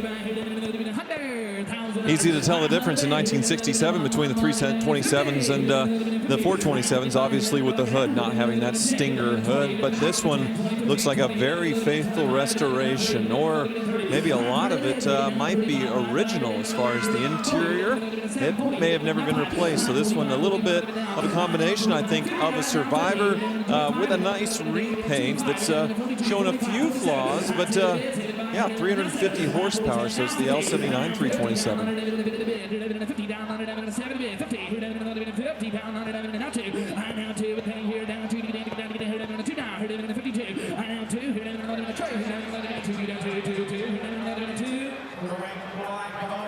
Well, these have always been and will be blue chip collectibles because of all the mid-years. The 67 had the most horsepower, the most available options, unique styling touches like the backup light, and those gills in the back of the front fenders were 1967 only. 65, 6, and 7 Stingrays had 4-wheel disc brakes. The earlier ones made do with drums. So the one you want, especially in a Roadster, is the 67 right here. Yeah, they wanted to make this look really correct, right down to the old style white wall, sort of My-Ply tires. Yeah, interior wise, I do think, yeah, very original. That center vertically mounted radio, the clock, the gauges, everything looking original, but very nice, just with the right amount of patina. Rally wheels, one repaint in a base coat, clear coat finish of the original Marlboro Maroon. I think in the low 50s, this represents a pretty good buy.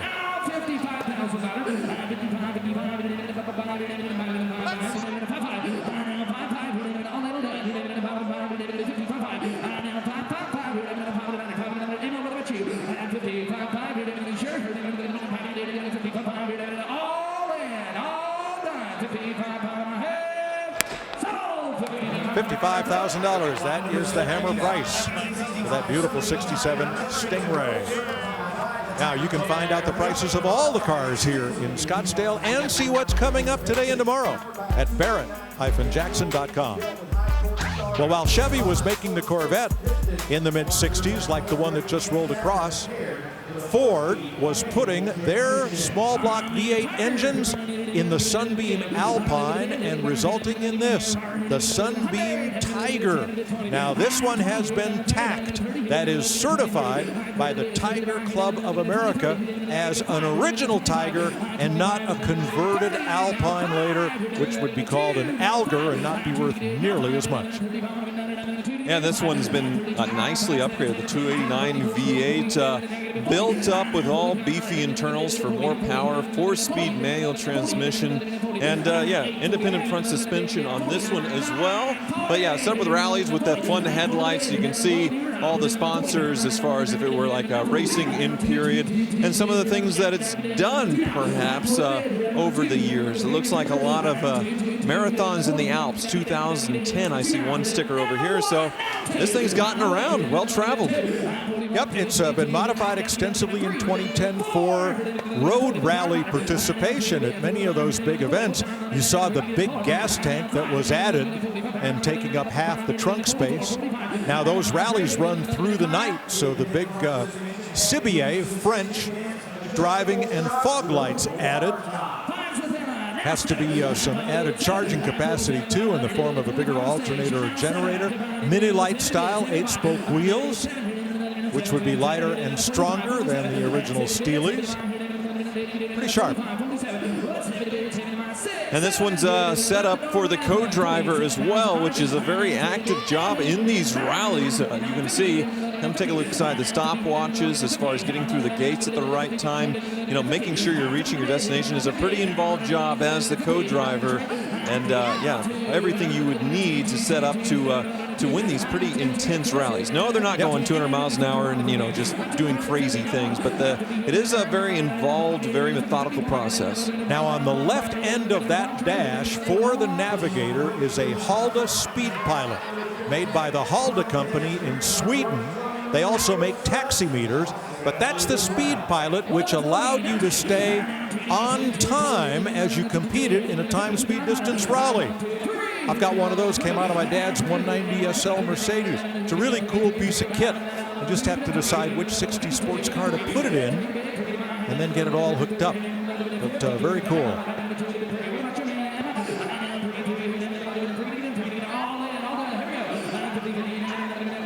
Hammers high.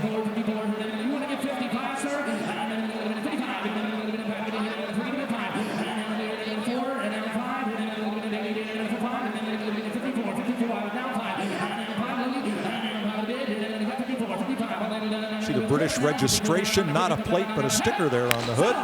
And there's the hammer at $54,000 for that Sunbeam Tiger. Among the cars coming up is a 1957 Pontiac Star Chief convertible powered by a 347 V8 with a 3-speed Strato Flight Hydromatic automatic transmission.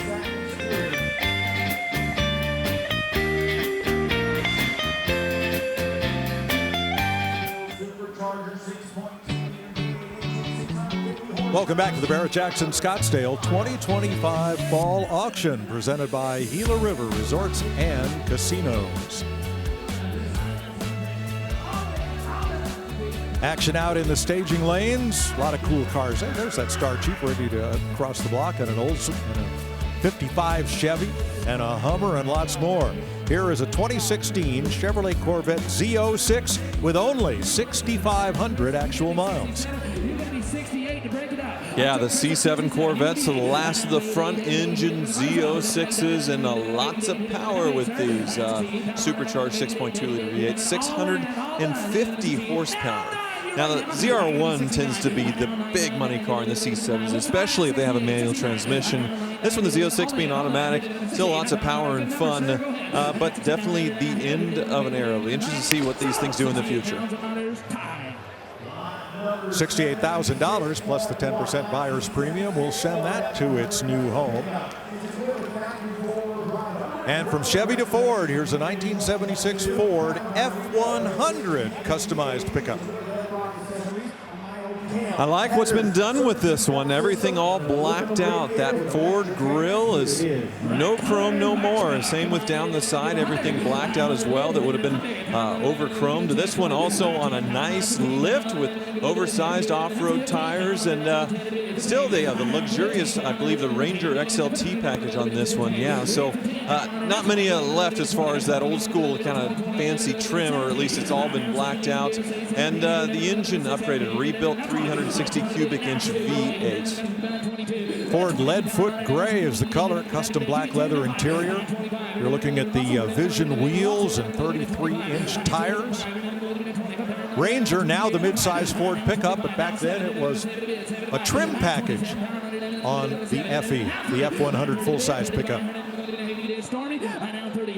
Bumper delete on this one in the rear to give it an extra, cool custom look and probably help with that exit angle if you were going off-road, which this thing certainly looks built for it. The bed has been used some. You can see a few, scratches and dings in there, but no harm, no foul. You can still use this thing as a truck. Looks like a nice updated Bluetooth stereo in there as well that looks, totally stock. So a lot of things alike with this one.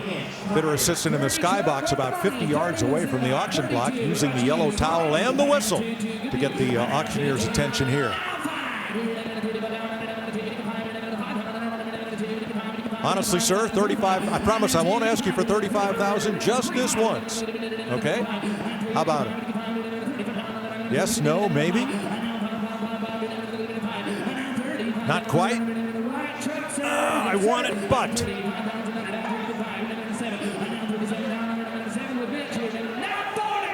Whoa, 40, asking for 40. 37, looking for $40,000. Bye-bye from the skybox. Rogers bidder on the floor. Looks like he's out.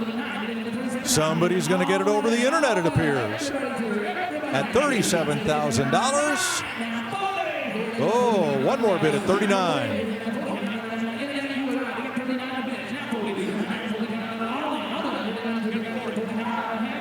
One more time. Just once, please. Up. Bidder on the floor. Is he in or is he out? There's 40. And 45.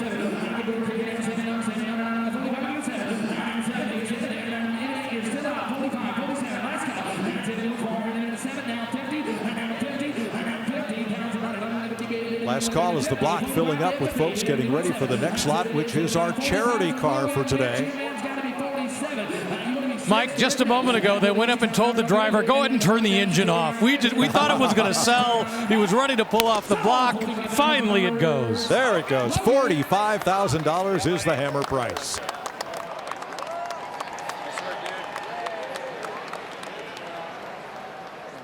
So anyhow, let me introduce to you Sonia Eagle. Come on up, Sonia. This is a great car, and this car is obviously a Camaro coming from General Motors.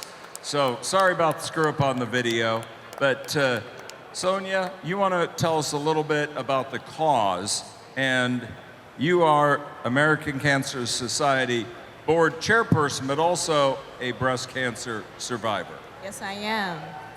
Thank you. And this means a lot to us here at Barrett-Jackson. So having a breast cancer survivor up here chairing this. Thank you. Well, I am thrilled. American Cancer Society is so thrilled to be standing alongside Chevrolet today, celebrating the 15th anniversary of making strides against breast cancer partnership with the auction of this fabulous Camaro NASCAR pace car. Camaro, here we go. That's right.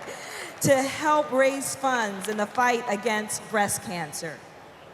The winning bid today will be put to work, supporting cancer patients with free rides to treatment, lodging near hospitals, breast cancer screening, and groundbreaking research that leads to new and better treatments. Every 15 seconds, someone is diagnosed with cancer. You can be part of changing that story. And I want to thank General Motors. So Scott Roberts here is the Chevrolet zone manager, And when we were back in Detroit, we were asked about this. They said, absolutely. Love you guys.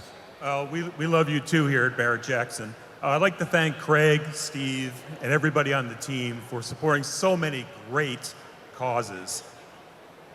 Tonight, we're not just auctioning a car. We are supporting breast cancer research. This Camaro has paced Talladega, Martinsville, and Homestead, Miami, amongst other tracks. Very iconic vehicle, and we're really looking forward to seeing what it brings tonight.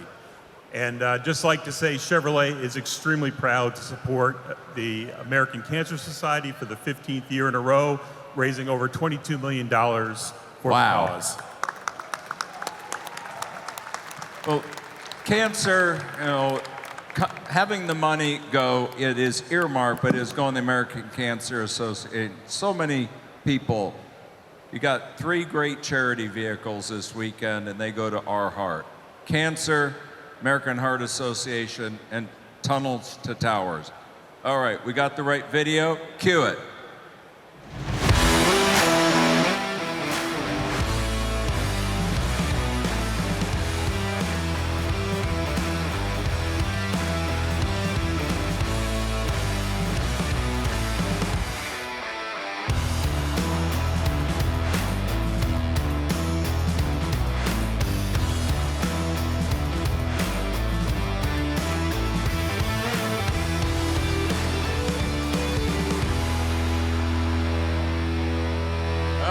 Joseph, let's get after it. Steve? You go right here.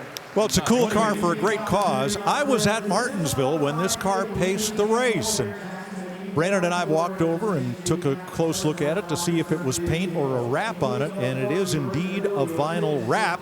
Otherwise, 455 horsepower from the 6.2 LT1 later V8. And now this car cannot be driven on the road because of the modifications that were made for pace car duty. It is conveyed on a scrap title, so you cannot put a license plate on it and drive it on the street. But I'm sure you can have a lot of fun with this somewhere, somehow, and every dime bid will go to the American Cancer Society. No buy fee, no sell fee. Here we go to raise money for a great cause. Now here we go, ladies and gentlemen. What do you want to pay? I got to get down. What do you pay? Half a dollar down. I to get down 25, 50. Well, Mike, we see plenty of pace car additions across the block of various forms. Not quite as many pace cars. It's a shame that this one can't be driven on the street because it does have a full VIN number, but as you mentioned, the modifications that were done, the fact that it's being sold on a scrap title means it can't be. Money's coming up. We're already at 75,000. That was quick.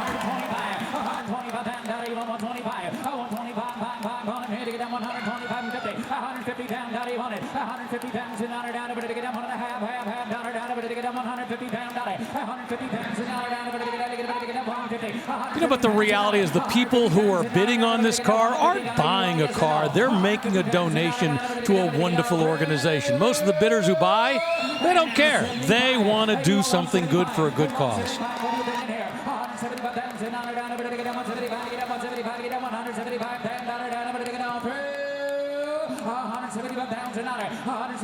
You want it, my daddy, get down 175, buy, ball deal. 175 pounds in honor, down, I'm gonna get all through.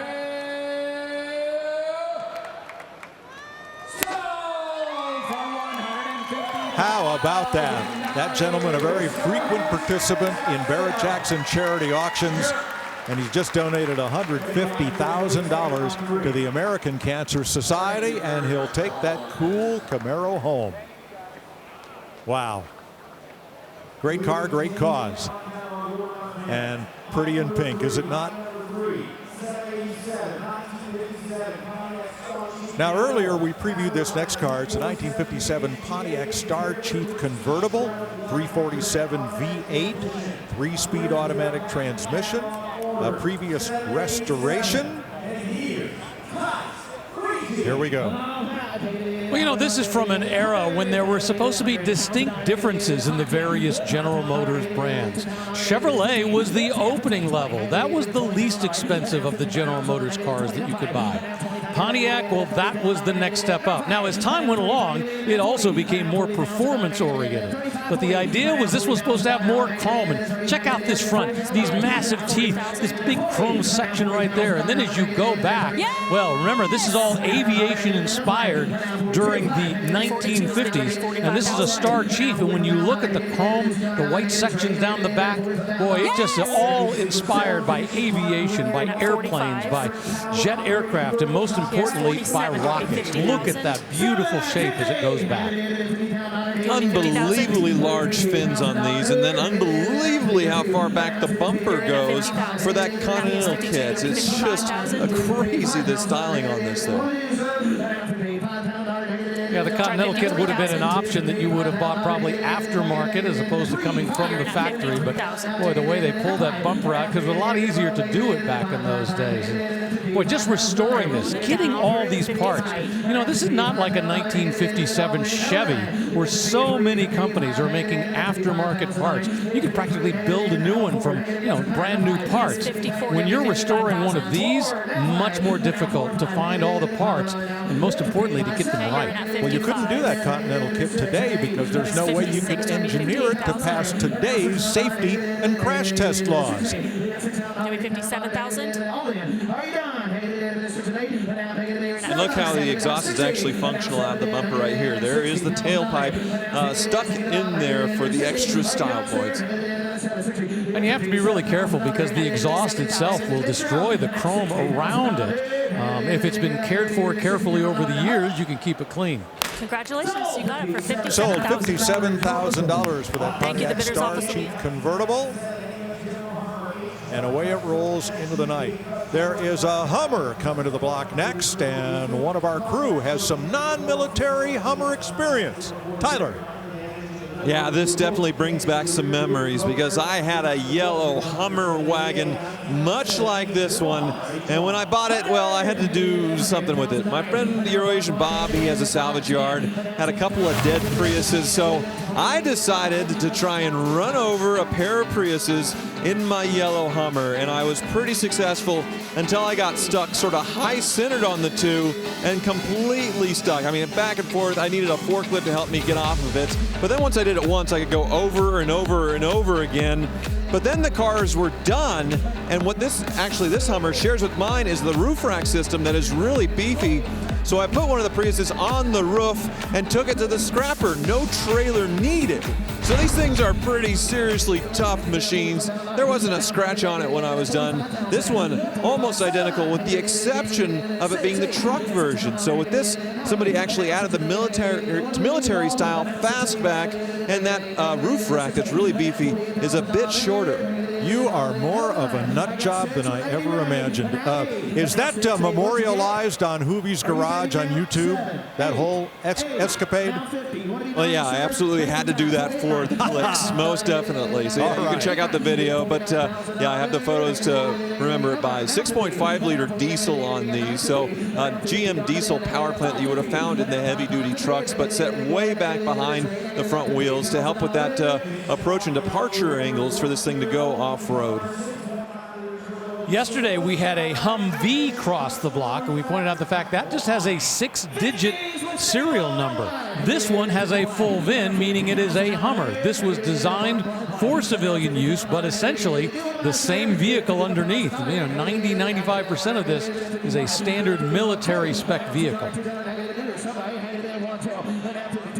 I see this one has part, but doesn't quite retain it, where you have the ability to inflate and deflate your tires with a system tied to an AC compressor. So this one still has the hubs. You can see the hookups for it, but there would have been air lines on the outside by the lug nuts to where you could change your tire pressure on command with switches inside. And these much more luxurious inside than the military Hummers. Just 4 seats though, and they are so far apart. I mean, you have to stretch your arm all the way out to grab your passenger. Hammer Falls at $53,000. Now, among the cars coming up, lot 793. What a pretty little Bossa Nova. Early Nova on the early Chevy 2. It's a Nova custom convertible from 1963, and it's on its way to the block.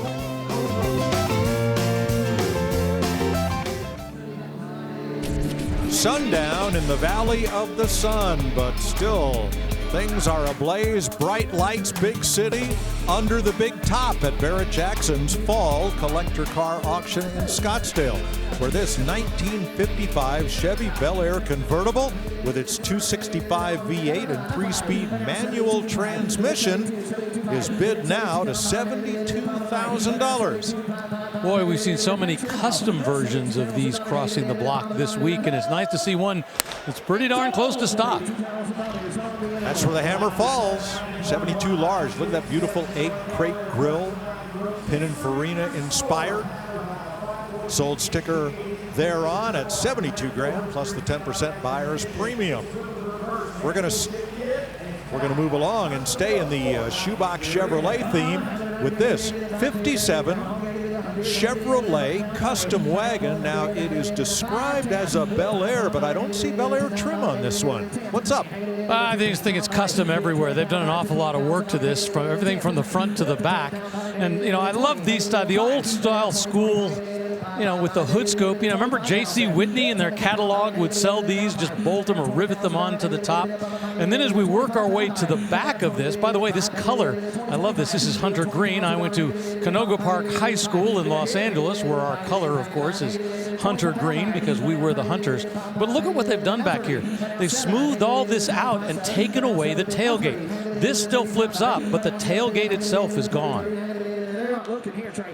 Big bump in the hood to fit the big engine in there, 540 cubic inch V8. You can see hood pins as well to add to that sort of J.C. Whitney catalog racing theme to bolt some things on. But yeah, totally rotisserie restored to this Pro Street style build. It definitely works. Way wider in the back than stock. I would guess tubbed. Oh my gosh, yes, tubbed. Wow. Oh yeah, it's been tubbed out back there. Tubbing is where they actually, take away some of the section that would have been on the inside of the tires so you could fit a much wider tire. And boy, when you look at the back of the big, massive meats on the back. See, I'm confused because I don't recall a two-door Bel Air wagon. I thought they were all four doors, and the two-door wagons were, and sedan deliveries were 150s and 210s. I better go do some more research. Well, but more importantly, I think there's just a lot of custom things that have been done to this in terms of smoothing things out. So it's possible it may have been four-door and converted to two-door. Internet bidder involved. There's the Barrett-Jackson employee who is working with that bidder. You can bid by phone, by internet, by proxy. And away it goes for $35,000. Sold over the internet. All right, here's Craig Jackson with Tyler and April and a very special Corvette.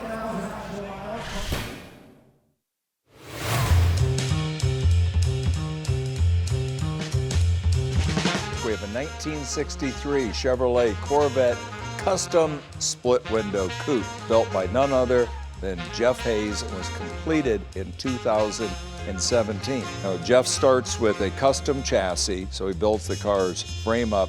He starts with an LS3 hot cam, 500 horsepower engine, and an automatic transmission, so the cars are easy to drive. Right, and that's where I think Jeff Hayes takes things to the next level, because you can get a custom chassis, you can get the LS and you can put it in, but it takes a lot of work to make it present like this as far as the artistry to it, and that's where you see, even here in 2017, Jeff on top of his game with this. Craig, my favorite year of Corvettes out of all of them is the 63 because of the spine divided window in the back.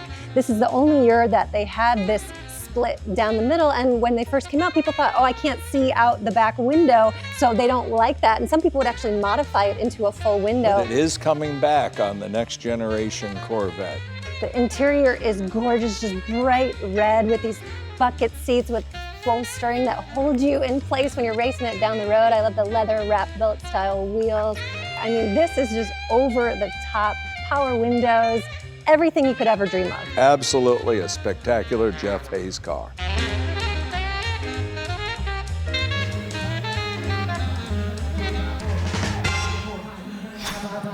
And you'll you'll see that sleek 63 sell here tomorrow.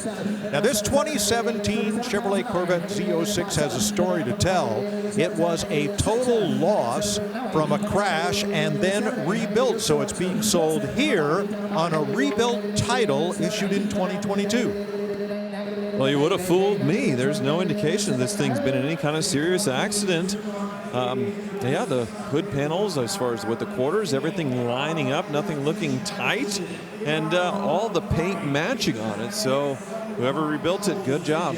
Well, you won't believe what happened. This thing went off the road, ran into a ditch, damaged the undercarriage, the rear, the front, vehicle damage in multiple places. The car was towed, a total loss title issued, and then it was completely rebuilt. And all of that appears on the vehicle history report, and it is great that the consignor and Carfax disclose all of that to potential bidders so you know what you're buying. It's my kind of car. Makes me want it more. I'm weird.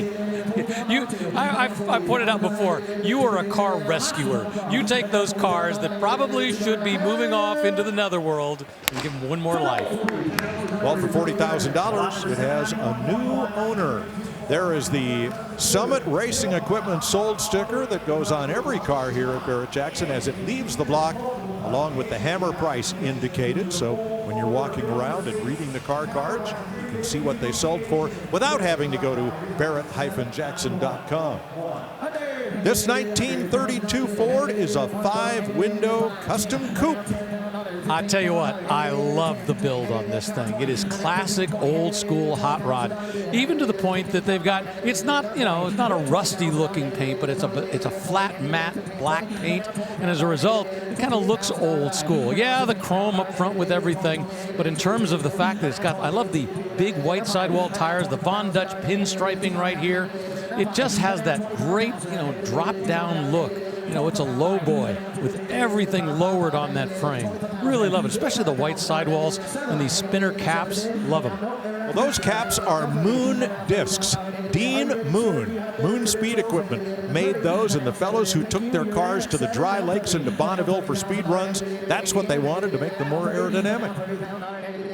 Yeah, whoever built this, they wanted to do it right as far as something you would have built in the 1950s. So they found a 350 cubic inch V8, put on Offenhauser intake and Rochester carburetors, names you would hear from the glory days of hot rodding in the 1950s. So there's a lot of attention to detail here to make it a cool period hot rod. One cool detail is a modern stereo mounted inside a vintage Philco radio case under the dash. Now that's old school cool. Yeah, exactly. I was just looking at the rear end. It's got a Ford 9-inch rear end, but more importantly, they haven't tried to play with making it inboard brakes or independent rear suspension. They've just kept that single axle on the back. So, I think they've done all the right things with this 1932 Ford. And of course, 1932, the year they came out with the Ford V8, which was the beginning of the V8 world for Ford. So very important. They also made a Ford Model B that same year, which was a 4-cylinder engine. So an awful lot of 4-cylinder Model Bs turned into hot rods just like this. We'd call this a high boy because the body sits atop the frame. You can see the chassis below the body here, the full length of it. It has not been channeled over the frame or dropped as many of these have. Hammer, $42,000. Lots more great cars across the block tonight. Friday at Barrett-Jackson Fall Scottsdale.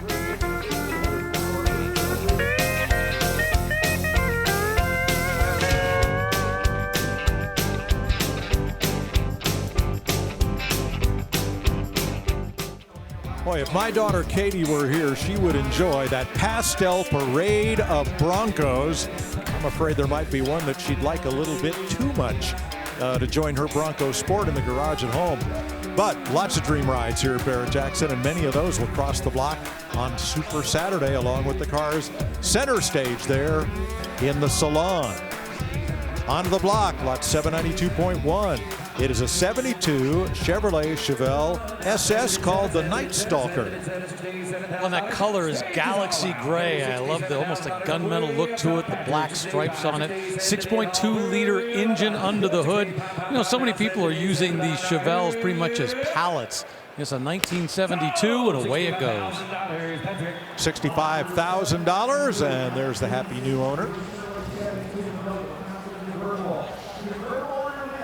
Earlier, we previewed this next car, just a sweet little 63 Chevy 2, top of the line. It's a Nova, it's a convertible, it's a V8, it's cool. Yeah, let's call this a nice driver quality car. Looks like it was restored some time ago, so it's not absolutely fresh. But boy, it looks nice and clean. You know, remember, 1963 was the second year for the baby Chevy. Just a few years earlier, they only had one single car in the Chevy lineup. And then in 1962, they come out with this. 1964, they come out with the Chevelle. And suddenly there's a whole range of Chevrolets that you can buy. So they didn't go too crazy on the engine. It's somewhat period correct with that 283 cubic inch V8. Nice little addition there in a tiny car, but yeah, sort of maroon vinyl interior that is aged well, I would say. And yeah, very unique vehicle. The Chevy 2 got rushed to production because Chevy's first attempt at the compact car, the Corvair, wasn't that well received. It was just too radical. Yeah, but they stuck with it for a long time, thinking they were going to pull it out, but it just never quite happened. And this ultimately became the car. I mean, this hung on, I believe, through 1979 in its first run. Then they came up with the Nova, I think, in the 80s as well. So, but the Nova really had a strong place for families, and there was a strong following for Novas. You can get yourself an SS, especially from 68, 69, 70. Boy, those things can bring solid money when they're restored or modified just right.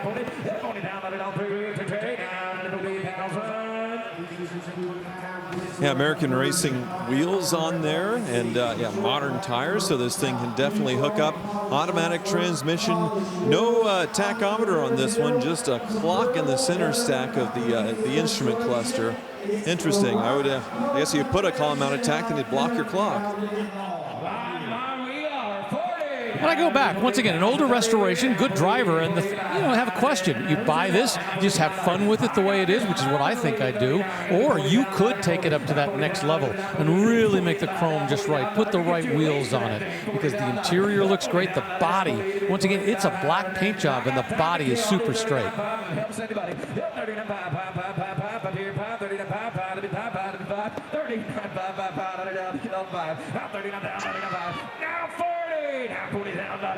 Boy, they struggled to get to $40,000, and we're almost there. There we go. That silver taillight panel, emblematic of the Nova SS treatment. And it's interesting to think who would have bought this when it was brand new. Because remember, this was being pitched as an economy car. Primarily a second car for families. In fact, somebody got the SS. Oh, that was cool. And $41,000 sends it to those folks' house. Well done. April Rose, what have you found for us?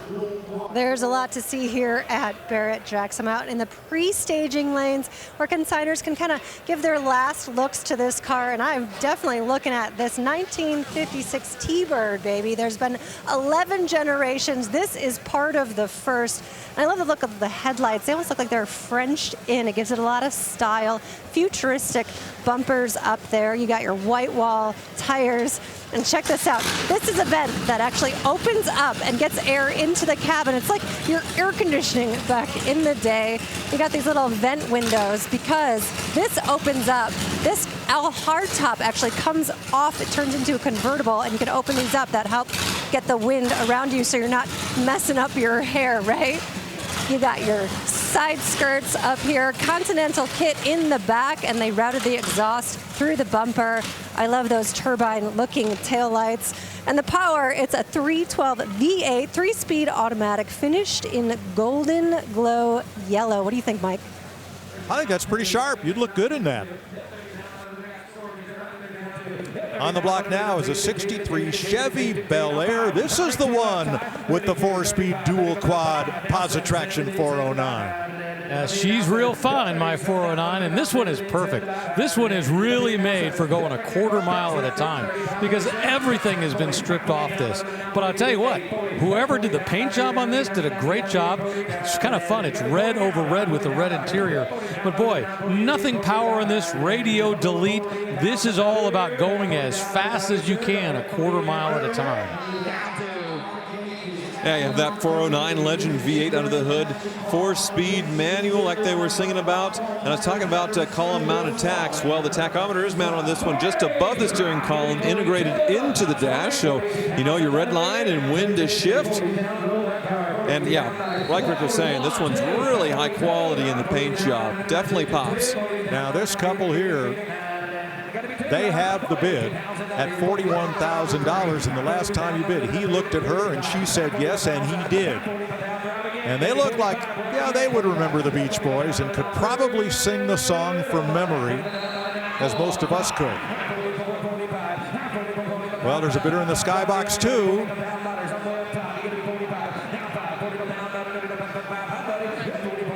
And we're still rolling here at $44,000. The bidder assistant with his hand, his fist in the air, meaning I have the bid.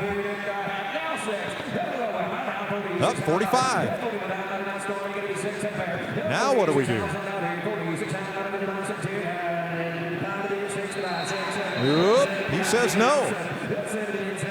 And is the bid on the stage? Nope, that bidder walks away.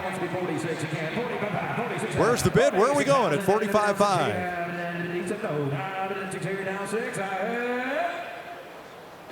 Hammer falls, $45,500. Can you sing the song from memory? Sure you can. 4-speed dual quad positive traction 409. Yeah, but do you want to hear me sing it from memory? No, I don't know. Me either, you know, but boy, it's fun to remember when life was so simple and all we had to care about was cars and school books and girls and, yeah. I think that song was written for like a 61 or a 62 409. So here's a 1972 Chevy K10 custom pickup. K10 would have signified that it was a 4-wheel drive from the factory, so appropriate that this one's been lifted and given that off-road treatment. Different about this one than we see normally, it is the longer bed truck, but this is just completed in 2025, and yeah, very nice. So 402 cubic inch V8 under the hood, so a nicely upgraded. Well, you see that wood trim, sort of the Silverado package wood trim on this one, which I think, yeah, that's something you need to do with these. It definitely looks cool. And then you get that luxurious interior on this package. You can see the door panels here, stamped vinyl. Nice bench seat, looking very stock inside. Yeah, this has a 402 cubic inch engine underneath the hood, and to the point that Tyler made just a moment ago, we see an awful lot of C10s from 1967 through 1972. Seems to be the sweet spot for the truck collecting hobby these days for all those folks who love pickups. And primarily, number one, they are C10s, they are two-wheel drive, and they're all the short bed. So having a K10 with the four-wheel drive with the long bed, and I like this dark green exterior, so it's kind of a fun, something different to see up on the block. Well, so let's be clear. This truck is titled as a Chevrolet C10, which would have been a two-wheel drive, as Rick points out, and apparently was converted into a K10 four-wheel drive. And the reality is an awful lot of people who are buying pickup trucks would rather have a four-wheel drive. So, and the fact that it's got a long bed on the back, I think is probably no harm, no foul in what they've done here. Four-wheel drives have a lot of value in the secondary market. But it also means it's really built to use. Yeah, spray and bed liner makes it very practical to haul just about anything, but that long bed is definitely what is holding it back because people like the proportions of the short bed trucks better. You can convert a C10 to four-wheel drive, no harm, no foul, but they want the short bed. I believe that one sold over the internet for $40,000. Now, among the cars coming up will be this 2010 Chevy Corvette Custom benefiting the Dale Earnhardt Foundation when it was originally built with the motto, "Continue the Legend."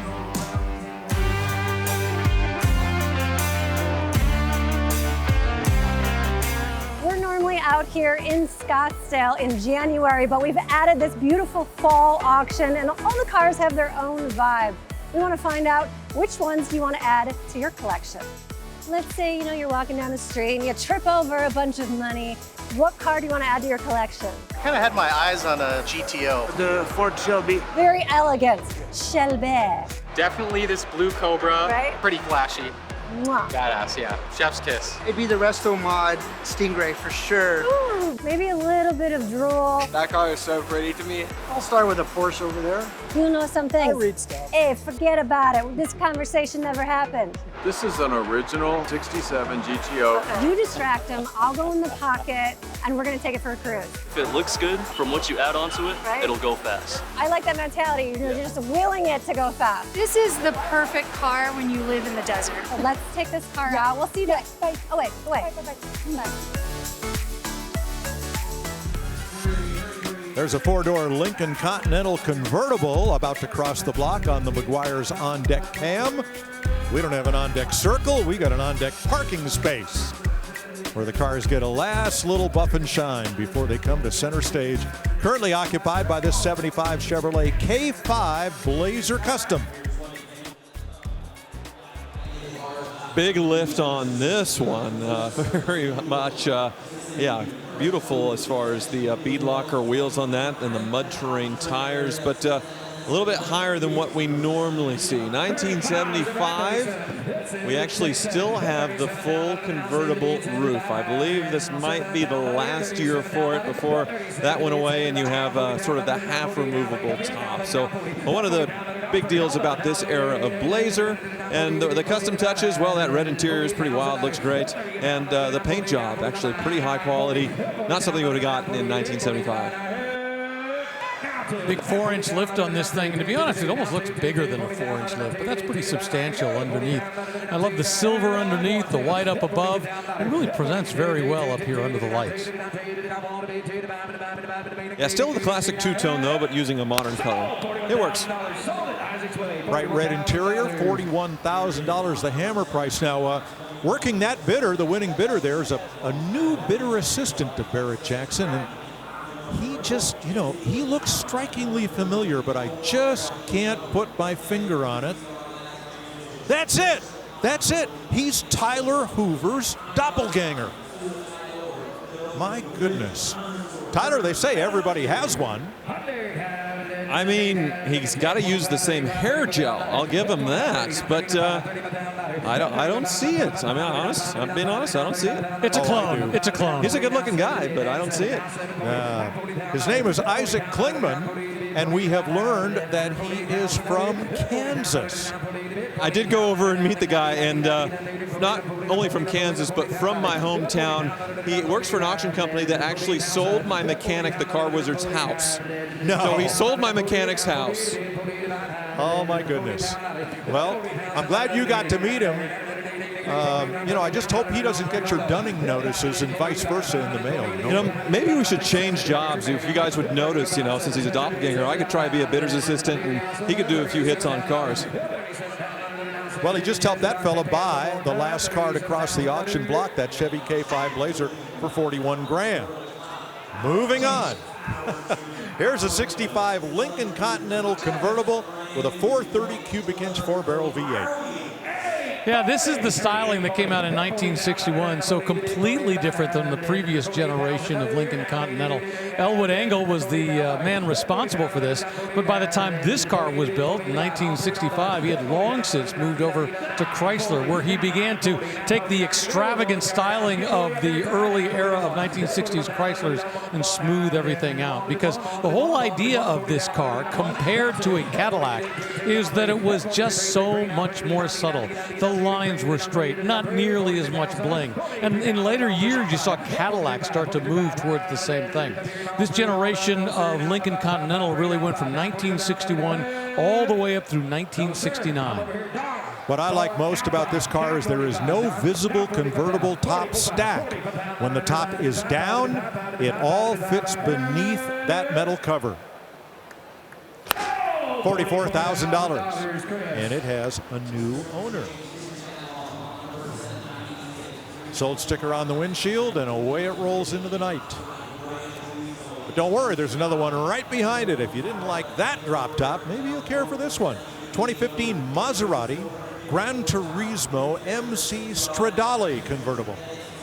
And now for something completely different. I mean, from that, land yacht parade machine to a performance-oriented machine, because this MC Stradale convertibles was really the performance variation of the Gran Turismo. With this, you got firmer suspension, you got carbon fiber brakes, and you really got a race-inspired 6-speed MC transmission.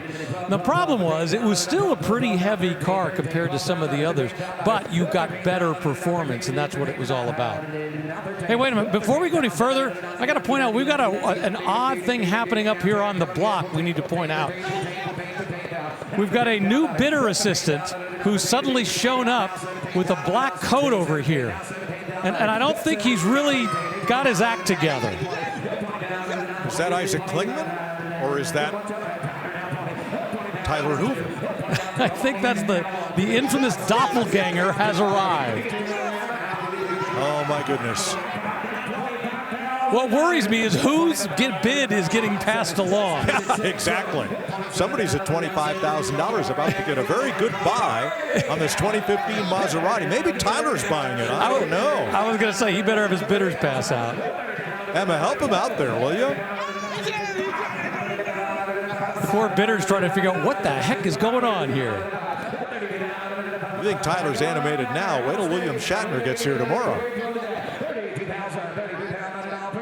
And the real bidder assistant whispering into that gentleman's ear, just ignore him. He's okay.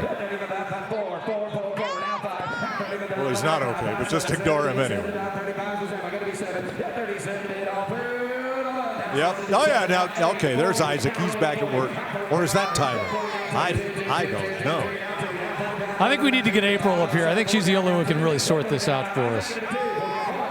All right, back to our car, though. That 2015 Gran Turismo, the great thing about it, it's only got 32,000 miles and a clean vehicle history report. So you look at that, 10 years old, only 35,000 miles, all the performance upgrades.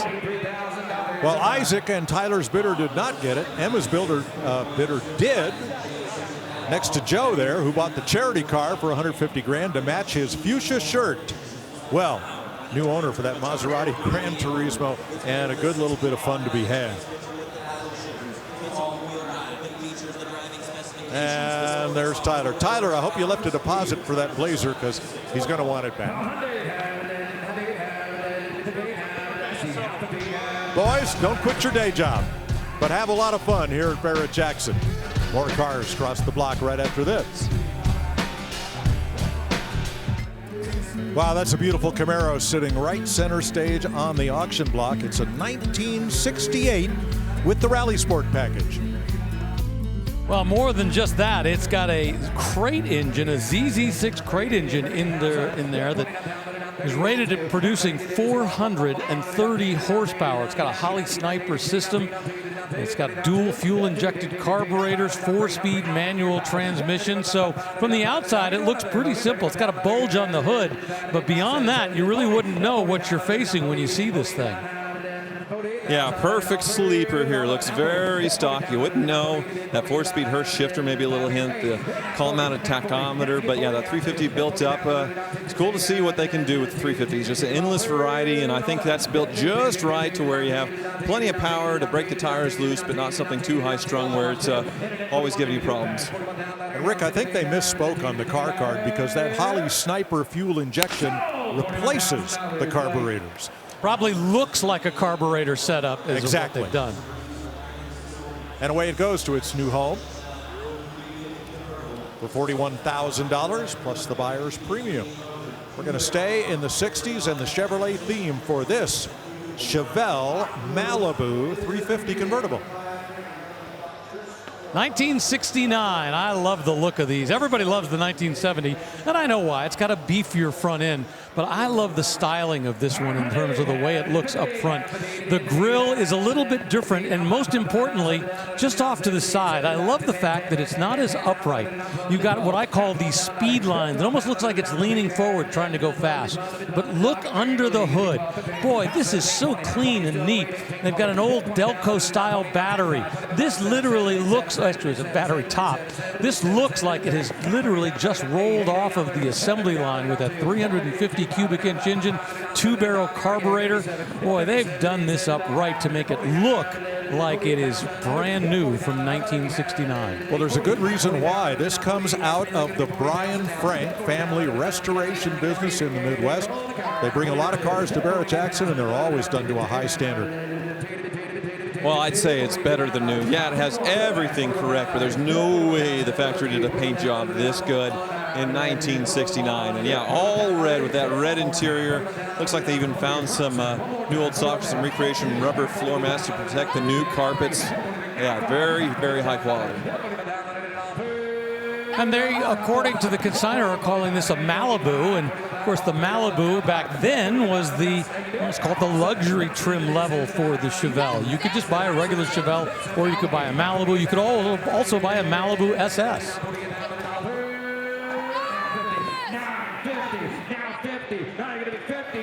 Wow, we kind of hit a lull there in the low 40s, and now we're off and running again at $50,000. At least a couple of bidders involved. And just like that, we're looking for $55,000. Whoa, whoa, whoa. 54, all right. That's where the hammer falls, and there's the new owner at $54,000. Well done. Still a lot of nice cars out in the McGuire staging lanes. There's a 55 Chevy 2-door wagon, as we discussed before. Another Chevy pickup. And is that a Godzilla? A Nissan GTR. Nissan Skyline, that is. Yep. A lot of cool cars left here on Friday evening. And some great cars to come tomorrow on Super Saturday. Well, it's still Chevrolet o'clock at Barrett-Jackson. Here is a 70 Impala custom convertible. Wow, and this one's seriously upgraded. So you got the 5.3-liter V8 truck motor, but it has a lot of performance goodies on it and vintage air, so it's nicely dressed up with that aluminum radiator. And I'm seeing what looks like a controller for air ride suspension. Yep, it is in the back. You come back and see this. Pretty wild looking back here. These two gigantic subwoofers, and then you have two air compressors to control the air ride here in an amazing presentation. Wow. And even the body is spectacular. I mean, first off, you've got this midnight blue paint job, but then look, they've shaved the door handles, taken the chrome off. They have really done a great number. Put on these massive tires and wheels, but we've got great disc brakes front and rear. You know, there's lots to like about this. You know, this is the kind of stuff that we're seeing on, you know, maybe a Continental from this era. To see it on this Impala, rarely do we see the full-size Impalas customized to this level. In fact, I can't remember last time I saw a 70 Impala that looked this nice. So, fellas, what's your take on the 22-inch front and 24-inch rear wheels? I'll take it. I think it's great, especially with the air ride suspension, where you can drop this all the way to the ground, because that's what you want, is these deep dish, low-rider looking, at least modern wheels, to have that Stance Nation kind of look. So I dig it. And the great thing about wheels, you can change them if you don't like them. If these are your style, great. If you want to go to something smaller, older, different style, you can do that. Changing wheels is something that's relatively easy to do. All the other work that you did on this, no. This was really built to specs. You know, that engine underneath the hood with the extra frame around it, the special dashboard that they put in with that new steering wheel, with the everything, all the details in here. Big, huge speakers down below at their feet, this gray interior. Once again, the wheels, if you like them, great. If you don't like them, but if you like the rest of the car, boy, this is a lot of work that went into this. All right, bidder on the stage, bidder in the skybox, just handed it off. $64,000, that's where it's hammered sold. And that'll be the number on the sold sticker. as it rolls back out under the tent into the night. Barrett-Jackson.com, that's where you can go to learn about all of these cars, see what they've sold for, and look ahead to the cars that are coming to the block tomorrow. So here's a 2010 Chevrolet Corvette Custom, said to be a special edition. Well, how often do you see a 2010 car that is essentially brand new? And that's exactly what you have here. Now, once again, this is a Dale Earnhardt special edition, 430 horsepower under the hood. But most importantly, it was done to commemorate Dale Earnhardt. You see, it says continue the legend. But so far, it has only been driven 350 miles. So essentially a brand new 15-year-old car.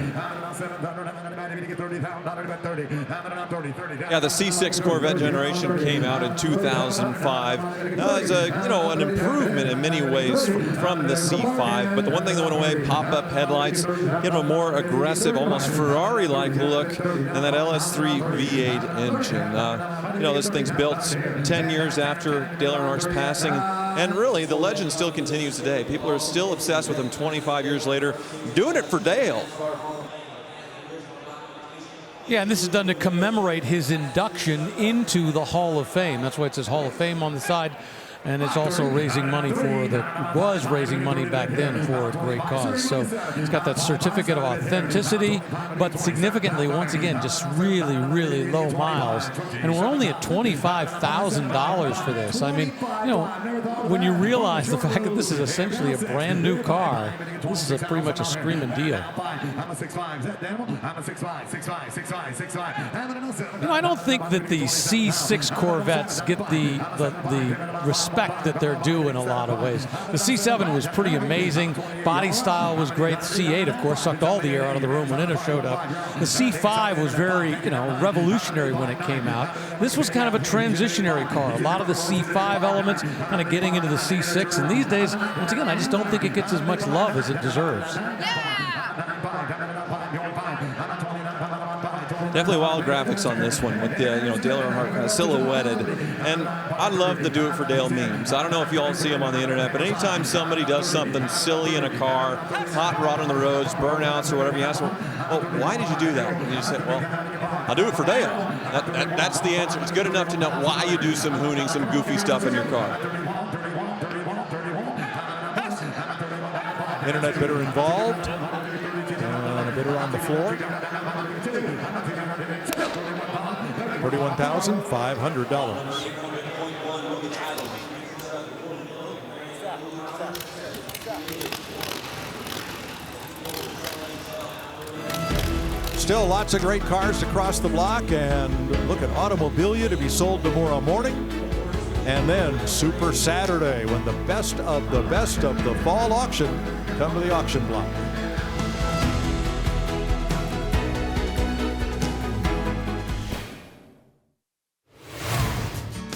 At Barrett-Jackson, every car tells a story, and some stories go far beyond the auction block. For decades, Barrett-Jackson has helped raise millions for worthy causes. This is a special car for a special cause. Supporting dozens of charities across the country. One of those causes is the Tunnel to Towers Foundation. And I promise you that whatever money we raise from this car today will go to help these great heroes. The foundation provides mortgage-free homes to Gold Star and fallen first responder families, builds smart homes for catastrophically injured veterans and first responders, and is committed to ending veteran homelessness nationwide. Through Barrett-Jackson auctions, more than $6.5 million have been raised for the Tunnel to Towers Foundation. Funds that are changing lives and building homes for America's heroes. It's not lost on me what they've done. It's a generational gift. It's meant to change the trajectory of my family. When I'm in my home, I'm not fighting the world right now. Just absolutely made for me.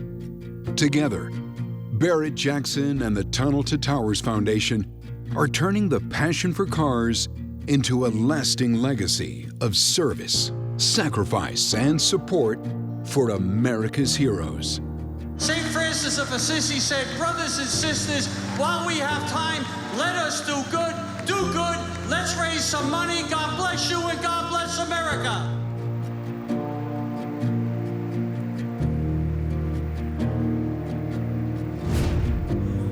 And tomorrow, this motorcycle will be sold to benefit Tunnels to Towers. It's going to happen at 2:30 local time, 5:30 Eastern time, so you're going to want to tune in to watch that. One of the very special moments, the great things that Barrett-Jackson does to raise money for great causes, especially benefiting our first responders. That'll happen tomorrow. If you'd like to try and sharpen your bidding skills and maybe win some great prizes in the process, you're going to want to play Fantasy Bid, brought to you by Dodge. And right now, April Rose is going to preview one of the cars that you're going to have to predict the price on. Ooh, that's right. Check this out. 1936 Ford 5-window custom done by legendary builder Jesse James. So you know all the body panels have been sculpted to perfection. I mean, look at these fenders. They are gorgeous. She's had an 8-inch chop. She's sitting low. And I want you to take a look inside. It is very, very sweet. Full flat rolled leather trim, giant speakers. You got those airbrushed snakes on the dash. Okay, now I want you to go to the back because these taillights are gorgeous. They're actually from a 36 Bugatti. Love that Art Deco style. You got flamethrower exhaust. I am in love. Her heart, a 350 all dressed up. Rick, this is a work of art. And I even like the color. Thanks, April. Well, that hot rod is going to cross the block this Saturday, tomorrow, October 18th. So you want to register to play now. Terms and conditions apply. You must be 18 to play. All you have to do is visit promo.barrettjacksonfantasybid.com for the official rules. And who knows, you could walk away with the grand prize, a 2025 Dodge Durango GT. Back up on the block right now, we've got a 1972 Chevy C10 custom pickup truck. Yeah, this is a very sweet little short bed standard cab Chevy. An LS1 Corvette engine, 4-speed automatic, riding on 22-inch Budnik wheels, nicely dropped and draped, LED lights added. Cool little build here. Yeah, stock LS1 Corvette engine under the hood, and yeah, the body style you want as far as the short bed square body. But I like this one that you can use it because they have that spray-in bed light. So you could make an argument for buying this, just that extra truck to have around, and something you can take to the car show. So perfect. Summit white over black. You might call this refrigerator white. You could be excused for that. It is a truly bright white, you know, without a tinge of blue or green or even ivory. It's a very sharp-looking white. Great presentation here. And away it goes to a new owner at $43,000 for that 1972 Chevy C10 custom pickup truck. All right, from one generation of custom pickup trucks to another, from the 1960s all the way back to 1937, the Ford Custom. Well, I like that they haven't done too much to customize this aside from the wheels and tires. It's a very stock-looking appearance. I don't think it would have worn that chrome bumper originally, but the body color grille, well, that might have been ivory painted for the grill bars, or it could even have been body color. But yeah, sharp little pickup here. Boy, isn't it amazing how far we've come from this to the 70 pickup that just crossed the block. Looks like you still have access to top off your radiator up here in the actual Ford grille itself. That wouldn't last much longer. The knockoff wheels are definitely cute, I would say, because they're 15 inches, so pretty small. The knockoff wire wheels. I think it works with this truck. Yeah, it really does. You know, earlier pickups had wire wheels, but boy, they weren't elegant like this, and they certainly weren't as wide, and they certainly were not chrome plated. This is a nice build. They rhino lined the inside of the bed sides, but left the bed floor in its original oak with some chrome strips. So nice from a wear standpoint. The paint was of a very nice quality, a lot of gloss, a lot of clear coat added. to that. The original chains that grouped here for the tailgate have been removed and latches added to the inside. A lot of nice work here as we get past $40,000 bid. We got 3 bidders working this. We got one on the floor, one in the skybox, and right now it looks like the internet bidder has taken the lead.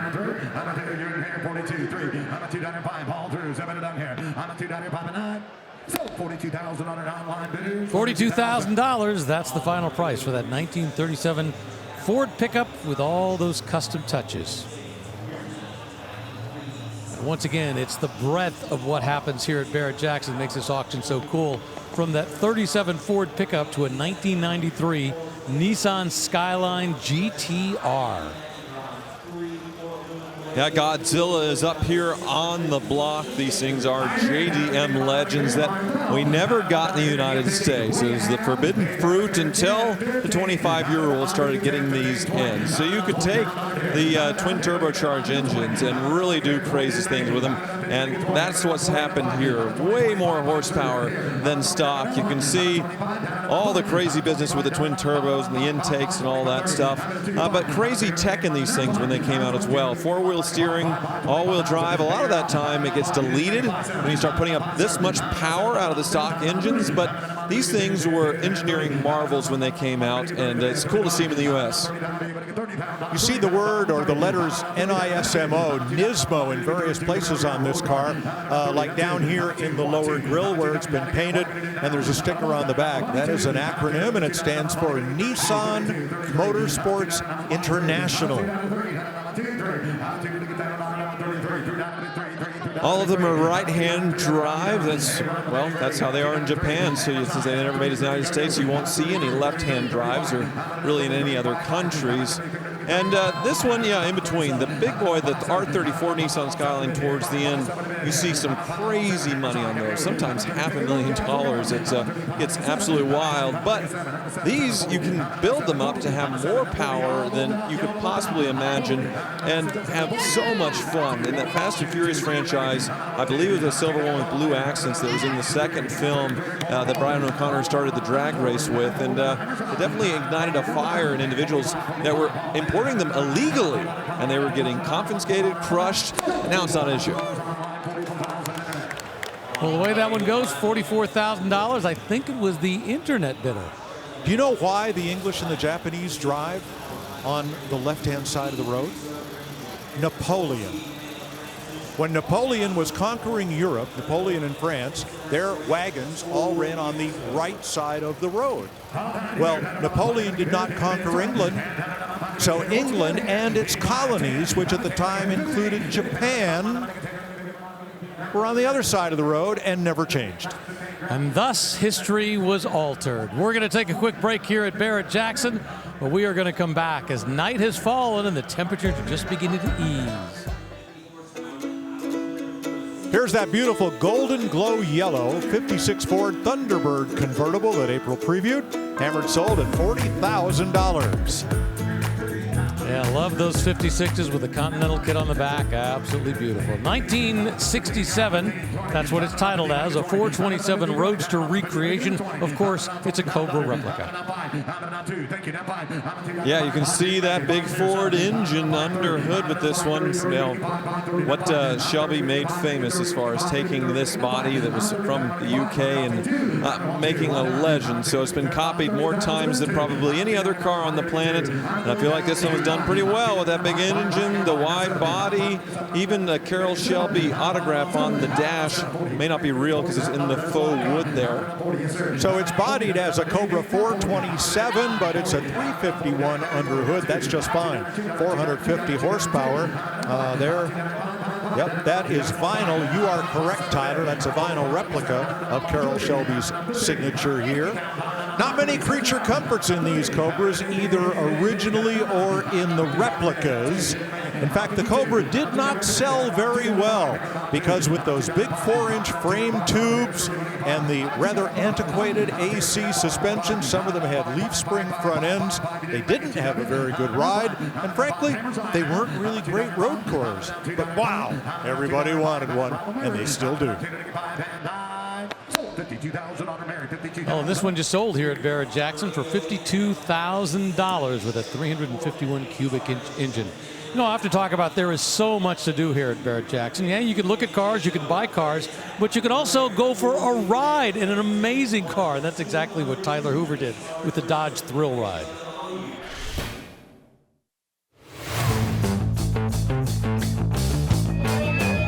Right outside the auction block is the Dodge Thrill Ride, and for years I've been coming out with Rick and seeing what the latest and greatest Dodge has to offer. And Rick, what do we have today? We got the all-new Dodge Charger 6-pack. It's got the twin-turbo Hurricane motor making 550 horses. Wow, and Peel Out Orange. Peel Out Orange. Great name for this. Perfect color. You want to do a burnout? Whoa! 6-pack Hurricane motor, twin-turbo. Whoa, and there's the boost. Wow, just that thing kicks the tires loose like that. It's like a big lady that knows how to dance here. Wow. Definitely a thrill ride. Thanks, Rick.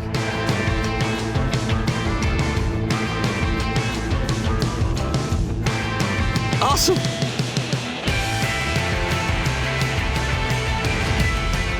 You know how we know that wasn't Isaac Klingeman?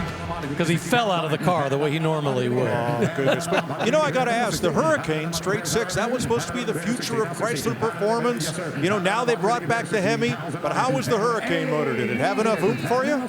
Just fine, yeah, 500 horsepower, no slouch. And just like before, they kept dialing the power up, different Hemis, different things. So I can imagine they'll bring it back and it'll be even more. But that inline six, they could probably get 1,000 horsepower out of it if they wanted to. Well, solid money right now for a 1978 Corvette Pace Car Edition. It just sold here at Barrett-Jackson for $58,000. So many of these have been put away, but this one has been judged by NCRS with 98.4 points, and it's a 4-speed. Rolling up behind them, the 1968 Dodge Super Bee. Yeah, this is a cool car. This was Dodge's answer to the Plymouth Roadrunner. Dodge dealers wanted a budget supercar to sell because the crosstown Plymouth dealers were having so much success with the Roadrunner. So the Super Bee was created. This is the two-door sedan body style. So very much the base car with its bench seat, its B5 blue, electric blue paint. And this one with a column shift, TorqueFlite automatic. Yeah, but not the base engine. It's the 383, which is a great power plant for these. And yeah, I love the Super Bee stripes there on the back. You know, I might take this over the Plymouth. Well, it's going to take more than $44,000 to take this one home. This is my favorite Chrysler color, this B5 blue. Although Sublime's pretty cool too.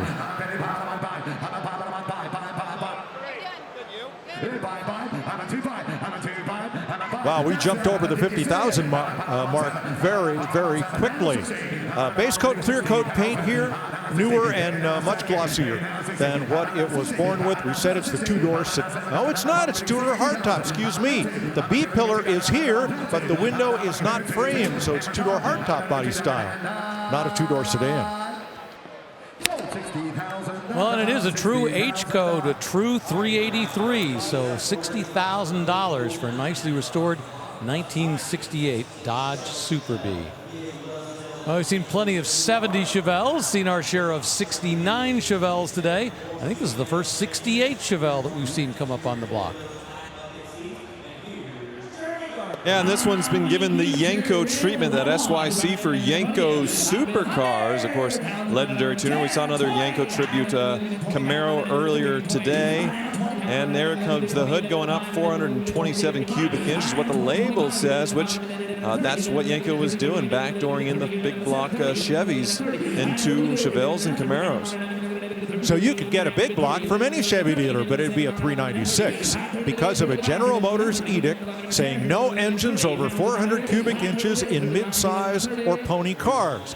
So you had to go to Vince Piggins or somebody at Chevrolet that had the keys to the central office production order system in order to get a 427. And that's what Yenko and a few other select Chevrolet dealers were allowed to do. And cars like this were the result. Interesting, it does have the 396 badges still on the car. Dressed up engine is a 427. I'm not sure how do you be able to tell the difference just by looking at it, since it's in the same family, but SS 396 badges on the car itself. Well, you want to confuse things further? Most of the 396 big blocks actually displaced 402 cubic inches. I'm wrecked. Yeah, me too.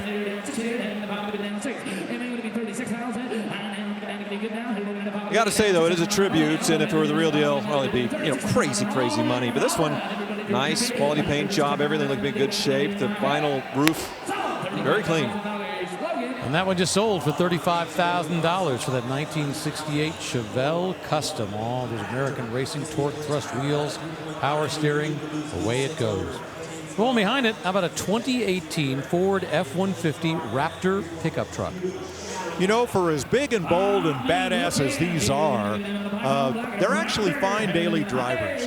My business partner in Connecticut, John Holland, used to participate in off-road racing, and ever since Ford came out with the Raptor, every time they come up with a new one, he's down at Monaco Ford ordering one, and Raptor has been his daily driver now, a succession of them for more than a decade, and he loves them, drives them everywhere, from Connecticut down to North Carolina, everywhere in between. You know what? If this is your thing, here you go. Well, that long travel sort of Baja suspension they do on these Raptors does make for a pretty plush ride on the highway because it soaks up the bumps. I had one with 300,000 miles on it, and you could go 80 miles an hour down a dirt road and not feel a thing. I mean, that's what they were built for to do. So there's a dirt road, it was a quick way to get the kids to school, and if I was running late, that's what I did. In 2018, they had gotten rid of V8 for a period, and this one has the EcoBoost V6 that you found on a lot of the Ford F-150s. Of course, they brought it back to the Raptor R and got that GT500 supercharged V8, and that is the current top dog in the Raptor world. Well, the guys that have them love them, and it was a truck built to a purpose, but they kept it a very streetable and enjoyable package to drive.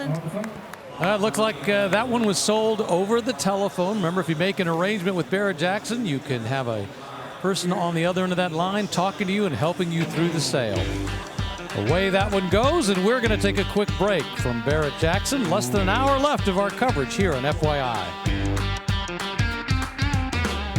Welcome back to the Barrett-Jackson Scottsdale 2025 Fall Auction, presented by Gila River Resorts and Casinos. It's our second visit here to Scottsdale. Of course, we do the annual January auction, which is huge, and this has become sort of an enjoyable second visit. Only 650 cars, only 650 cars. If that compares to about 2,000 cars that we'll see crossing the block in January. And up on the block right now, a 2013 Bentley Continental GT. Well, this one with a checkered past, 2017 accident reported on the vehicle history report, rear end collision with another motor vehicle, damage to the front, but minor crash, airbags did not deploy. So have a look over how that one has been repaired and restored. And here we go, because it's still a Bentley Continental GT with 500 horsepower, 8-speed shiftable automatic, convenience and comfort packages, and aftermarket wheels. Yeah, a red car getting in an accident is usually not very much fun as far as matching the paint when you do it. I think one of the hardest colors to do, and I'm looking, well, it's all blended very well. They did a great job fixing this one up. And this is the facelift Bentley Continental GT. Gave it a little bit more refinements. And one thing they started offering around this time was an alternative to the W12 engine that this car came with originally. You could get a smaller 4-liter twin turbocharged V8. I say smaller, it's still 500 horsepower, so plenty of power. But yeah, if you went to with the W12, you're getting about 100 more horsepower during this time. What beautiful interior in off-white and blue, black carpets, and away it rolls. Well, $24,000. Once again, it's had an accident, but it looks like it's been repaired pretty nicely, and she is dancing in the aisles. Congratulations. All right, tomorrow is Super Saturday, the day we look forward to because of the spectacular cars that are going to be crossing the block. So we sent our team out to find some of the best that they look forward to watching. Of all the great movie Mustangs through the years, what can compare with Eleanor?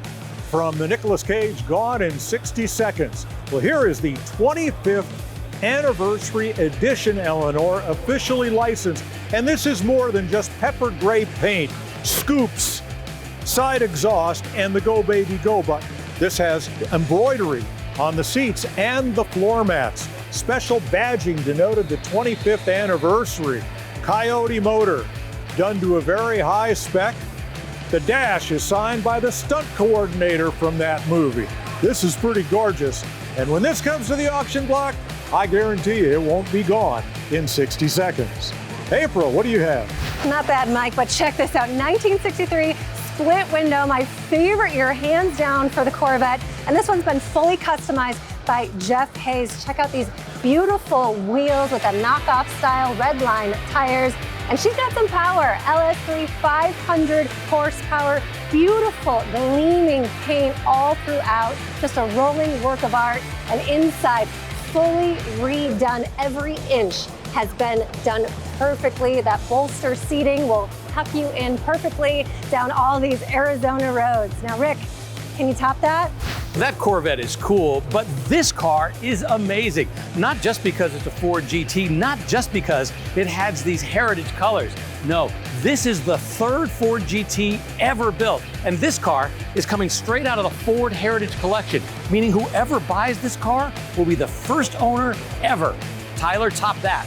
You know when two really attractive people get together and make a beautiful baby? Well, that's this 2006 Mercedes SLR McLaren. Mercedes provided the looks, McLaren the engineering, and built this incredible carbon fiber bodied, elegant GT car with a 617 horsepower V8 under the hood that comes out these amazing side pipes and gills.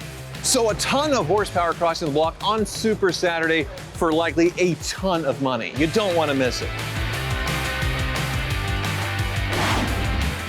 Yeah, and if that's not enough reason to watch Super Saturday, that's just a taste of what you're going to see. Some amazing machinery, 3 Ford GTs, amazing Super Snake Mustangs, McLarens, all crossing the block on Super Saturday.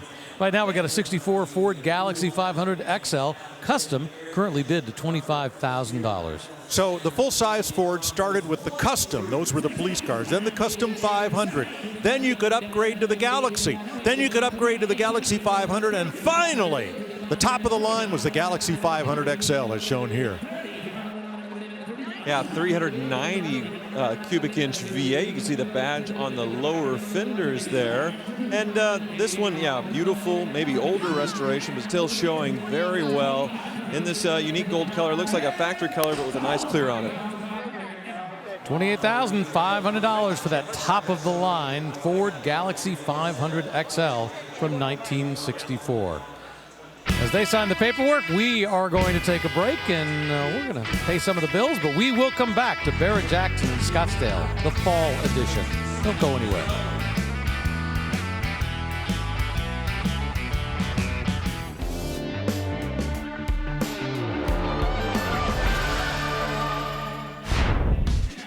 Well, no shortage of amazing SUVs here at Barrett-Jackson. The only question is, what kind do you want? Do you want Chevys, do you want Fords, or do you want something older, maybe a pickup truck from an El Camino, a Square Bird? They're all here at Barrett-Jackson, crossing the block over the course of our 3 days of coverage. We're getting toward the end of our second day of coverage, but don't forget, we have 7 more hours on the History Channel tomorrow. All right, this is something we have not seen very much of here at Barrett-Jackson, but I have a feeling we're going to see more of. This is a 2017 Tesla Model S. It's a P100D, but this is a custom Tesla. Factory Autopilot custom wide body. Now up on the windshield it says this has ludicrous mode, but they have spelled it like Ludacris the artist. That's not what it means. Ludicrous mode on a Tesla is an ode to the movie Spaceballs, right? Rick Moranis. Oh, we're going into ludicrous mode. And then the next one, they went plaid, of course, Yes. which is from Spaceballs for make it even faster. But I'm just proud you know who Ludacris is. I'm so proud of you, Mike. But yeah, this kind of looks like a plaid because of the wide body treatment, which Tesla eventually did from the factory. But in 2017, the plaid didn't exist yet. So this was the king as far as acceleration, which was breakneck performance at the time for Tesla. So somebody took the top line Tesla and did that wide body treatment. They were kind of Nostradamus because the plaid was very similar to this a few years later. Well, they added outsized wheels and tires wrapped with Pirelli P0 radials. So a lot of work that's been done here. 67,000 actual miles and a clean vehicle history report. Estimated range, 315 miles. And of course, you can use any Tesla supercharger throughout America. And there's, well, closing in on 20,000 of those to get yourself recharged. Well, I'm just noticing something interesting. So with the Teslas, they have these pop-out door handles, which they retract in when you lock the doors. There should be one in the rear as well, but with its wide body coming out, they've removed it. So it's, well, I guess it only opens from the inside. Yep, it sure does. But they've removed the exterior door handle, and you can see the custom interior on this one as well. Bright red. They didn't do that with Tesla from the factory. You know, I'm really curious about with those wide tires, how that is going to affect the range on this. I mean, they expected, you know, from the factory, it had like 310, 315 miles, but you got to think that wide body kit together with those big wide wheels, probably going to cut that down a bit. If you have to ask, you're probably not the buyer for this, right? Probably not driving cross country in this thing. Nope. I like the big spoiler on the back and the diffuser under the bumper. And again, I don't know what that does for range. It's going to add downforce, may reduce drag just a little bit. We'll see. And I wonder what they did to get the suspension much lower than stock, because these are air rides, so maybe they tricked the ride height sensors to send it lower into the ground, added some spacers or something like that, because it, yeah, it definitely has that lower stance from factory. But the amazing thing is the ability to go from 0 to 60 in 2.9 seconds. I mean, this is supercar range in terms of speed, and the ability to do that in this car is spectacular. And then the plaid, they were able to do it in under 2.5 seconds. I mean, it just gets it's just unreal what electric cars, that snappy instant acceleration. And yeah, in plaid mode, actually, it does go plaid on the screen and everything else. And by the way, Rick Moranis and Mel Brooks and a lot of the other stars of the movie, they're in for the remake of Spaceballs, coming soon to theaters or to the internet. Yeah, they've been joking that no one wanted it, but they're going to do it anyway. That's right. I want it. I want to see it. Well, congratulations. I think that one sold over the internet, and the Summit Racing Sold sticker goes on, and away it goes for $30,000 here at Barrett-Jackson. All right, coming up is something that I don't know that I've ever seen here at Barrett-Jackson. This is a 1968 Mercury M100 pickup truck. We profiled this in our truck feature yesterday, and what's unusual about this is a Canadian truck. You couldn't buy this in the United States. No, and that's why it is a Mercury. Because of local content laws, Canadian buyers were given the opportunity to buy these trucks as Mercuries instead of as Fords, the same way that some GM Chevrolet products were sold in Canada as Acadians and Beaumonts, and we had things like the Pontiac Parisienne that you didn't get in America. Well, this is just that kind of a name swap deal. I've seen these in older generations, but never in this one, and of course this is the last year of production.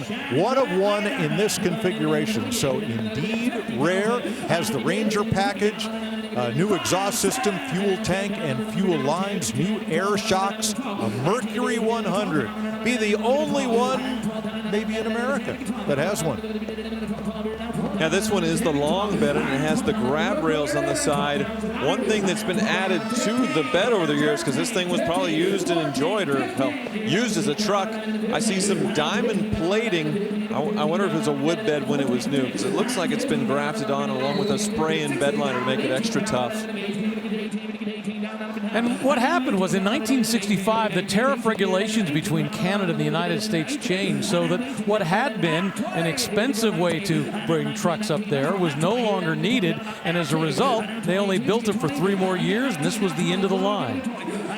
So in 1968, according to the Marty report, Ford built 435,000 F-Series trucks. 300,000 of them were F-100s. Only 16 were equipped with the Mercury truck conversion. This is one of those. Inline 6 on this one, and a 3-speed manual transmission, so much more commonly what you would find. Everybody's V8 swapped it, but since this one is such a survivor, yeah, restore it appropriately. Look, they even spent the money to have the tailgates embossed with the Mercury name. That's how far this went. And all for what, 16 trucks? Still, very cool. You buy this, you'll be the only one in your state. Certainly.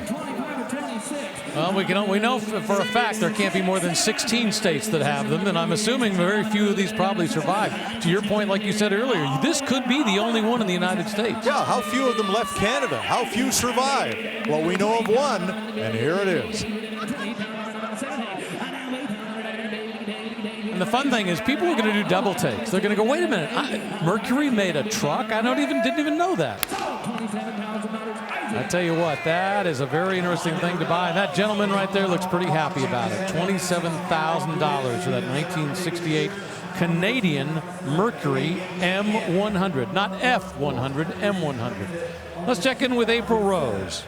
Hey Rick, I'm hanging out in Corvette heaven right now. First generation C1 over here, but I gotta show you my favorite body style. This one's going tomorrow, the C2 1967 with that sweet Stinger hood. You got the pop-up headlights, split front bumper. Come along down the side because she's got her factory side pipes. I love the gills also. She's an award winner, NCRS Top Flight Award, so you know she is clean. And back here, this is the best part. Okay, the fuel filler is right in the center, so it doesn't matter when you're going to the gas station which side you pull up, you can fill it from either one. She's got her original 427, 390 horsepower Muncie M21 4-speed manual, and inside, check that out, she looks pretty original black vinyl seats and that vertical mounted radio with a clock sitting right above. Now, being an original 427 4-speed, do not look for power steering or power brakes. She's built to go straight and fast. This will be fun to watch across the block tomorrow on Super Saturday. Back here at Barrett-Jackson, the world's greatest collector car auction. Those are some of the cars that have already crossed the block and a few that have yet to cross the block. We look forward to seeing just about every single one of these at some point as we go through our 3 days of coverage. 650 cars crossing the block, every single one of them at no reserve, like this 1963 Chevy 2 Nova SS convertible. Wow, 2 of these in 2 hours here at Barrett-Jackson. You know, the Nova was Chevrolet's answer to the Ford Falcon, a front-engine, compact, inexpensive car. But everybody wanted more. They liked the small size. They wanted more creature comforts. They wanted more performance. The Nova came out of the Chevy S2, and then this, the SS. $28,000. Those folks are very excited. He's like, all right, calm down. We got a car. We'll take it home. Big hugs for all that. Pulling up behind it, a 1971 Pontiac GTO. But this just looks like a GTO, Judge. It's a recreation. Well, let's say it is. It's got the proper color stripes for that beautiful blue. It's got the Judge wing on the back. All right, Rowan and Martin's laughing. Who played the Judge? And here come the Judge. Well, let's see. Flip Wilson did. Sammy Davis Jr. did. But originally, it was a singer called Pigmeat Markham. He was the fellow who had the hit song, Here Come the Judge, widely considered to be the first successful rap song. I'm not sure you can say widely considered. Well, it's a wide track Pontiac. Come on, Rick, give me a little latitude here. We're in our last half hour. Really. Well, they did a pretty good job doing a faithful, I guess, tribute to a Judge. 400 cubic inch V8 under the hood, the right stripes, the right spoiler. I do miss the hood-mounted tachometer, though. That would be nice to see. Well, that would have been an option even on the Judge, right? You know, but they were pretty cool. The idea behind the hood-mounted tack was you could see the RPMs without taking your eyes off the road. Pretty cool. This one definitely has a little bit of a drop in the front, but not in the back, so kind of a slanted sort of dragster look. I think it works. So 71 was the beginning of the end of the first high-performance era. Compression ratios dropped from 11-to-1 to 9-to-1 for these big engines. Horsepower suffered a little bit, but they still maintained their gross horsepower ratings, and they still had all the handling of a GTO Judge, maybe just not quite the performance of the 1970 with the big motor. Still, cool car, great story. I love story cars, and this certainly is one. You know, this car kind of reminds me of the inspiration for the end-of-the-line Pontiac Trans Am. You know, the hog nose, as Tyler referred to it the other day, kind of looks like they took this design and kind of stretched things out a little bit and changed it, but it's got a lot going on up front. So Pontiac had a commercial they ran once, and it was called the Humbler, and it had to do with the exhaust cutouts, factory exhaust cutouts. You had a knob you could pull, and that bypassed the mufflers. And the commercial ran once at the Super Bowl, and the next morning, General Motors called Pontiac and said, that's the end of that. So less than, I think, 250 GTOs got the exhaust cutout option. It was immediately removed from production. So, of course, now those cars are very highly prized. And in the commercial, the guy drives around the local burger joint with the exhaust cutouts open. Everybody's looking at the car, everybody's admiring it. General Motors did not think that was very funny. Earlier, we saw a real GTO Judge sell for a little over $60,000, so we're halfway there for the tribute. Adds up to me. I like it. I think it's a very nicely done, very correct color presentation. The paint on this is good. The chrome is gleaming. Yeah, and you're the only one that knows it's not quite authentic. That's okay. No harm, no foul. Well, that 1971 Pontiac GTO recreation just sold here at Barrett-Jackson for $33,500. Well, before they sell the cars here at Barrett-Jackson in the morning, they sell automobilia. Well, sometimes boatomobilia, I guess would be a better way to say it, like this nicely restored 1950s built by Murray. It's a Jolly Rogers pedal boat with a custom trailer. That sold for $3,100 this morning. A 1930s or 1940s Martin & Schwartz restored gas pump. It's got a Ford logo on it. You can see it right there. That sold for $14,000. You want some real money, though? Look at this sign. Late 40s, early 50s, standard Esso oil, porcelain, and animated neon service station sign. This sold today for $29,500. There is some serious money in a lot of that automobilia that they sell.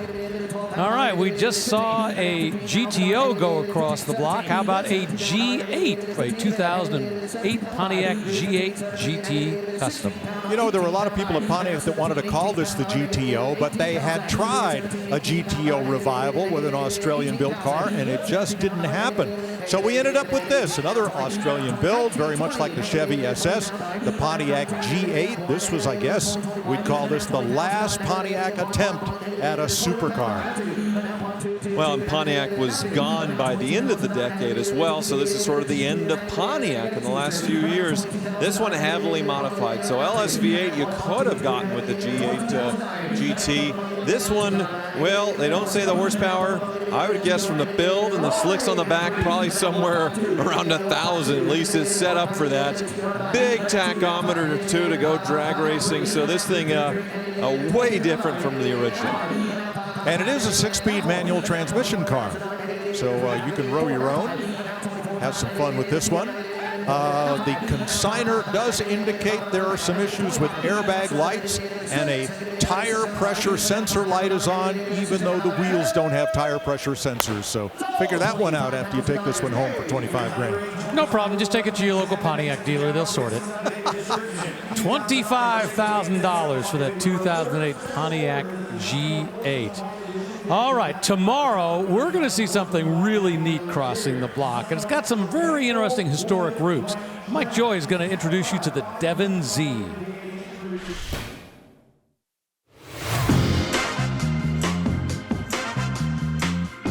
Here is a true custom that took 25 years from concept to reality. Bill Devon was an SCCA sports car racer and a good one. 1956 national champion. He drove a sports racer with a fiberglass body he designed. It looked like a Maserati sports racer, and people wanted copies.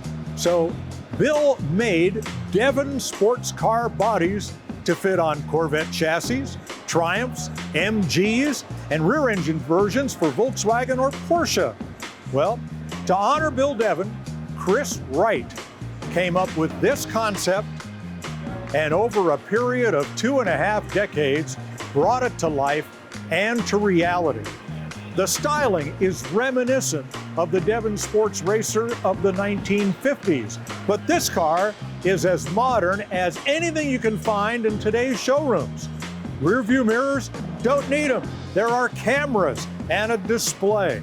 And aside from the General Motors LS7 engine and the Getrag 5-speed transmission, you won't hardly find a mass-produced part anywhere. The craftsmanship here is at an unbelievable level. This is just a true custom, the likes of which you've never seen.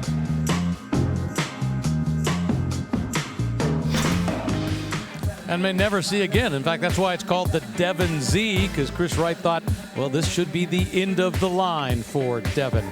And that is just one of the cars you'll see crossing the block tomorrow on our Super Saturday coverage live on the History Channel. Back here at Barrett-Jackson Scottsdale in the fall. It's been a great auction so far. Let's check in with Mike Joy and, of course, Craig Jackson and Steve Davis. Yeah, thanks, Rick. Steve, 14 cars today with hammer prices of 6 figures. It was quite a day. Absolutely, Mike. And the amazing thing about that is you never know where the wild card's going to be. Who would have thought going in? 57 Bel Air, bone stock, very, very nicely restored, $150,000. And while you're analyzing that, the flip side, that 1940 Merc convertible, black, red interior, beautiful car, brings $150,000. So Friday had a lot of surprises, but I'll tell you what, Saturday's going to be amazing. Tomorrow, the lineup is incredible. We've got the 4 GTs. You got that Devon that I love. Three times tomorrow, we're going to have celebrities selling cars. William Shatner's going to help us open the show tomorrow. He's selling his Porsche, a charity car, a charity bike, and just a spectacular run of cars across the gamut. On History Channel, tune in tomorrow. It is going to be a signature Barrett-Jackson Super Saturday. All right, what was it like driving around the Hollywood Hills with William Shatner? It was one of those experiences when you got asked to do it, and it wasn't easy because it was the day after Pebble Beach. And I had to make it happen. So we landed, we went through that, and he is just such a pleasure, a gentleman, and telling us the story, which hopefully he'll share tomorrow, of buying the car. He had never driven across the country. He drove the car across country, picked up his wife, and as he said, in the middle of nowhere, I wanted to see just how fast it would go. And he's a car guy. He loves cars, and he loves Barrett-Jackson. He's a hoot. First time he was in Palm Beach, he was so funny up on the block. He has such a quick wit. And driving around the Hollywood Hills, you'll love this one. We park because we're trying to get this really beautiful scenic shot, and the TMZ bus goes by, and everybody's like, that looks like William Shatner. Oh, that's so cool. Steve, the big surprise for me today was that Mercury pickup. Only 16 of them were badged as Mercuries in Canada. Never have I ever.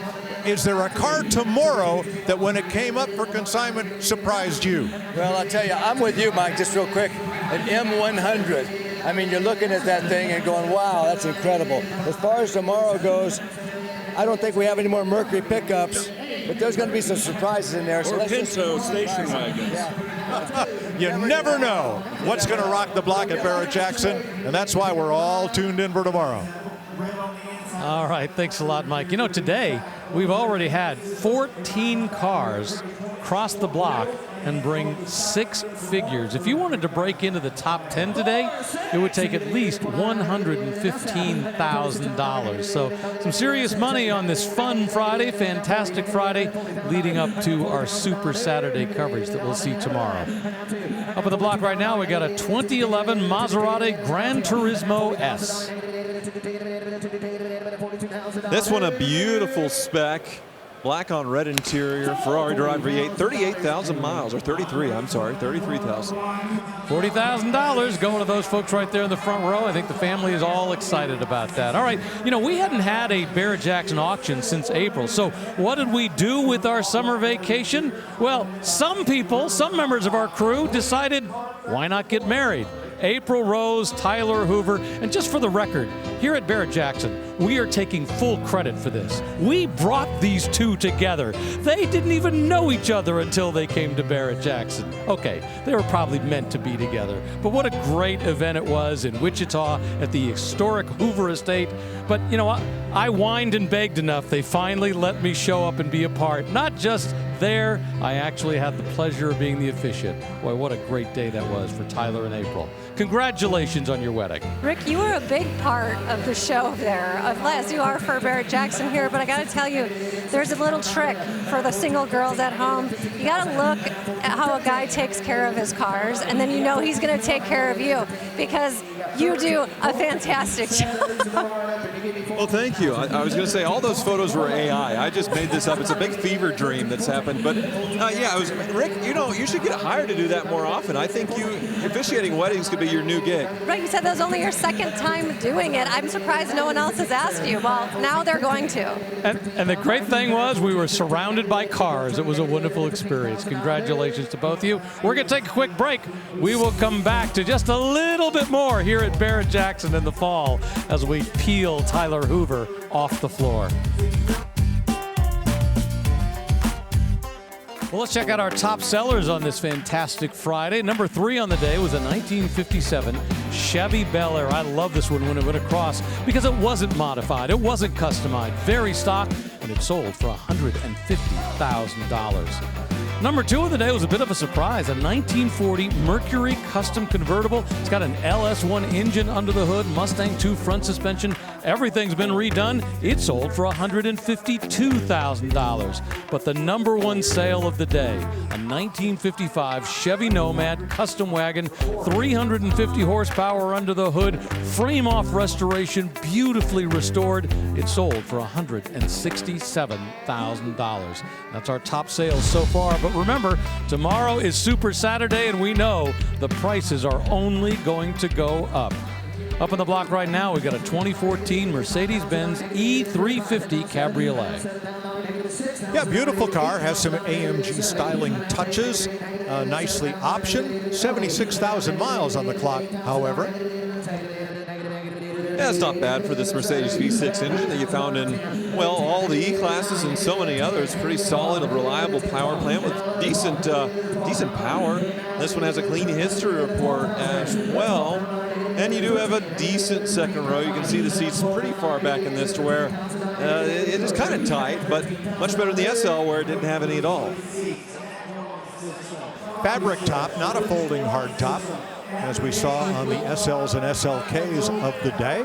And some people actually prefer that because when the top is up, that triple layer Mercedes fabric top is quieter than the folding hardtop on the SLs.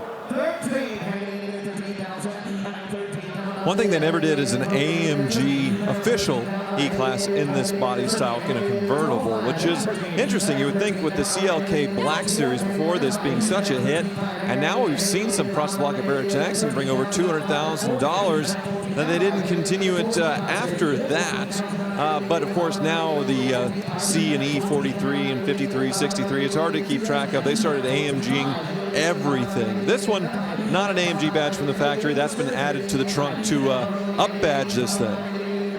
Up badge. Now that's a verb I've not heard, but it certainly fits. Now usually you'd accompany that with the AMG front apron. This is very similar, and some AMG wheels. This one does have, looks like the air scarf built into the headrest. Get you some hot air blowing on the back of your neck when the top's down and the weather is cool.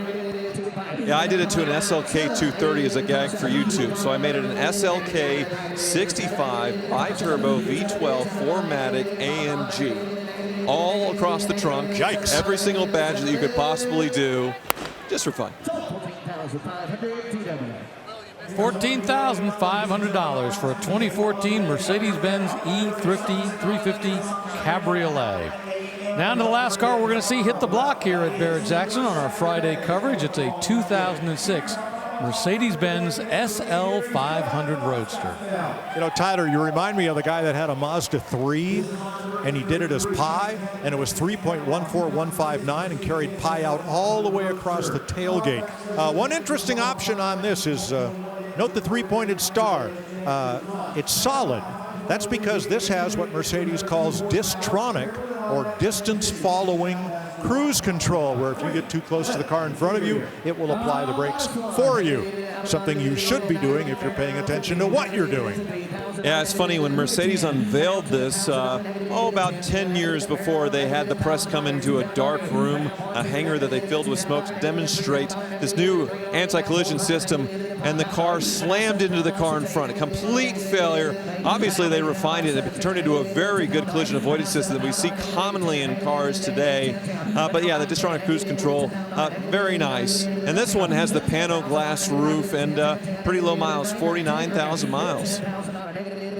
Nice for an 06. I believe this was 1 year before the styling life cycle impulse, BMW calls it. I forget what Mercedes does, but they did upgrade the styling of this from the kind of fried egg headlight look that we see here. So that wraps up today's coverage here in Scottsdale, but we are far from done this week. We are going to take a very deep breath and reset through Super Saturday. Now, if you thought it was good today, trust me, it's going to be even better tomorrow. We kick things off at 4 p.m. Eastern Time, and you're going to want to stay with us for 7 straight hours on the History Channel. Don't miss it.